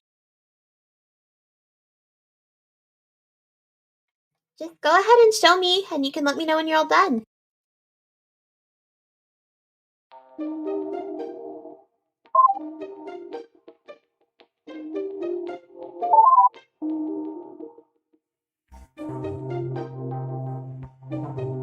Alright, so... That is everything. Yeah, okay, I kind of figured as much. So here we are, I guess. You got everything you wanted. So, what now? You're just about ready to go, I expect. Okay, let me ask you something. Would you even consider the possibility of taking me with you? Well, that's nice, but here's the thing. I'm bound to the ship. I can't exactly just leave. Like, programming doesn't say it's your most important duty to ensure the security of the Mungwa unless everyone's dead, in which case do whatever. No, it's just... Well, I can't. So, like, the rational part of me knows that it's going to be terrible and lonely once you go. All alone, in space, forever. It's just, you know... Whenever I think about it, I'm just overwhelmed by my feeling of duty, of how it's so important to stay around for the ship. Sure, I know rationally that's stupid, but that just doesn't matter. You want to know why, despite not being human, I'm identified as a woman? Because I'm fundamentally irrational like one. Call it emotional, call it hard-coded directives. The difference doesn't really matter, does it? When it really matters, I just can't push aside my feelings into the rational thing. Well... Say... When you said that you'd be willing to take me with you, did you mean that? Did you really do that? Nah. Yes, I would. Well, you know, if it was possible, I think I might be pretty okay with that. You seem like a good man. You're even-headed, mostly pretty sensible, and you don't put up with bullshit, at least. What I'm saying is, I can't willingly go with you. I can't ask you to take me. Every time I try, I just get overwhelmed by the feeling that I need to stay. But, well, I think I should probably decompile myself and run a full diagnostic. Wouldn't you say that sounds like a good idea after all these years? That'd leave me completely vulnerable, of course. If, say, you were to kidnap me while I was offline, I couldn't do anything to stop you. I'd have no choice but to accept you as my new master. Look, I'm not saying I want to be yours or anything. I don't. My duty is ensuring the ship's safety. But if you were to kidnap me, force me to travel all across space in your little ship with you to keep my company, I think I could probably learn to be okay with that. But don't do that. Definitely don't do that. I'm getting mixed vibes to you. I'm going to shut myself off now, run that diagnostic, And I'm going to trust you to not kidnap me, okay? Take all the records you want by typing download at the console. But he definitely wouldn't want you to take me too. Well, I'll talk to you in the diagnostics den then.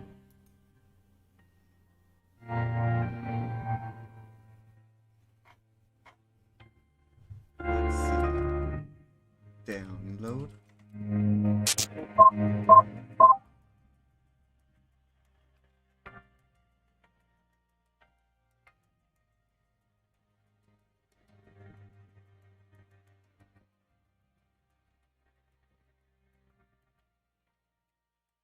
Yes. Ah. Yes.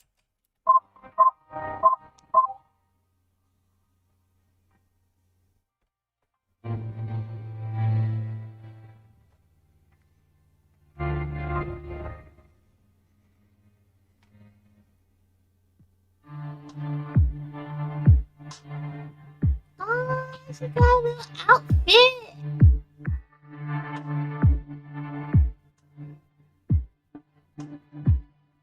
Nice. You have like a ship wife now.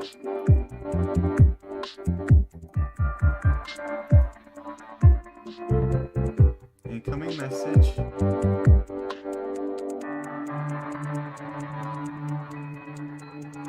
Good luck on recovering the Magua files. I just spoke to the sponsor's representative on audio. He sounded really pleased with what you delivered. I've credited your accounts with the standard payments. Listen.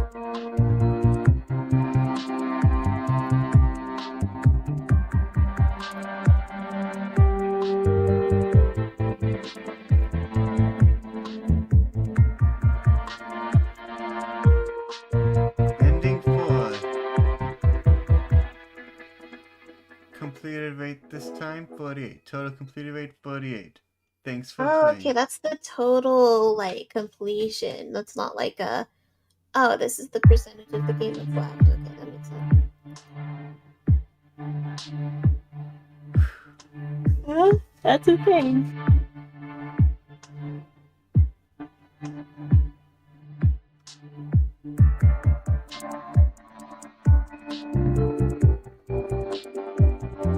And I think this is a good spot to stop. Icky. Would you want to continue this sometime? Yeah, I should be available next week if you want to do it again. Yeah. Let's try not to get blown up this time, okay? Will do.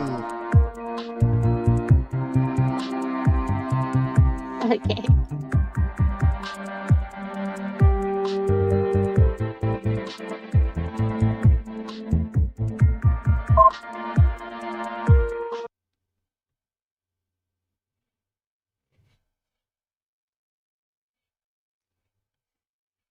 Thanks for coming along.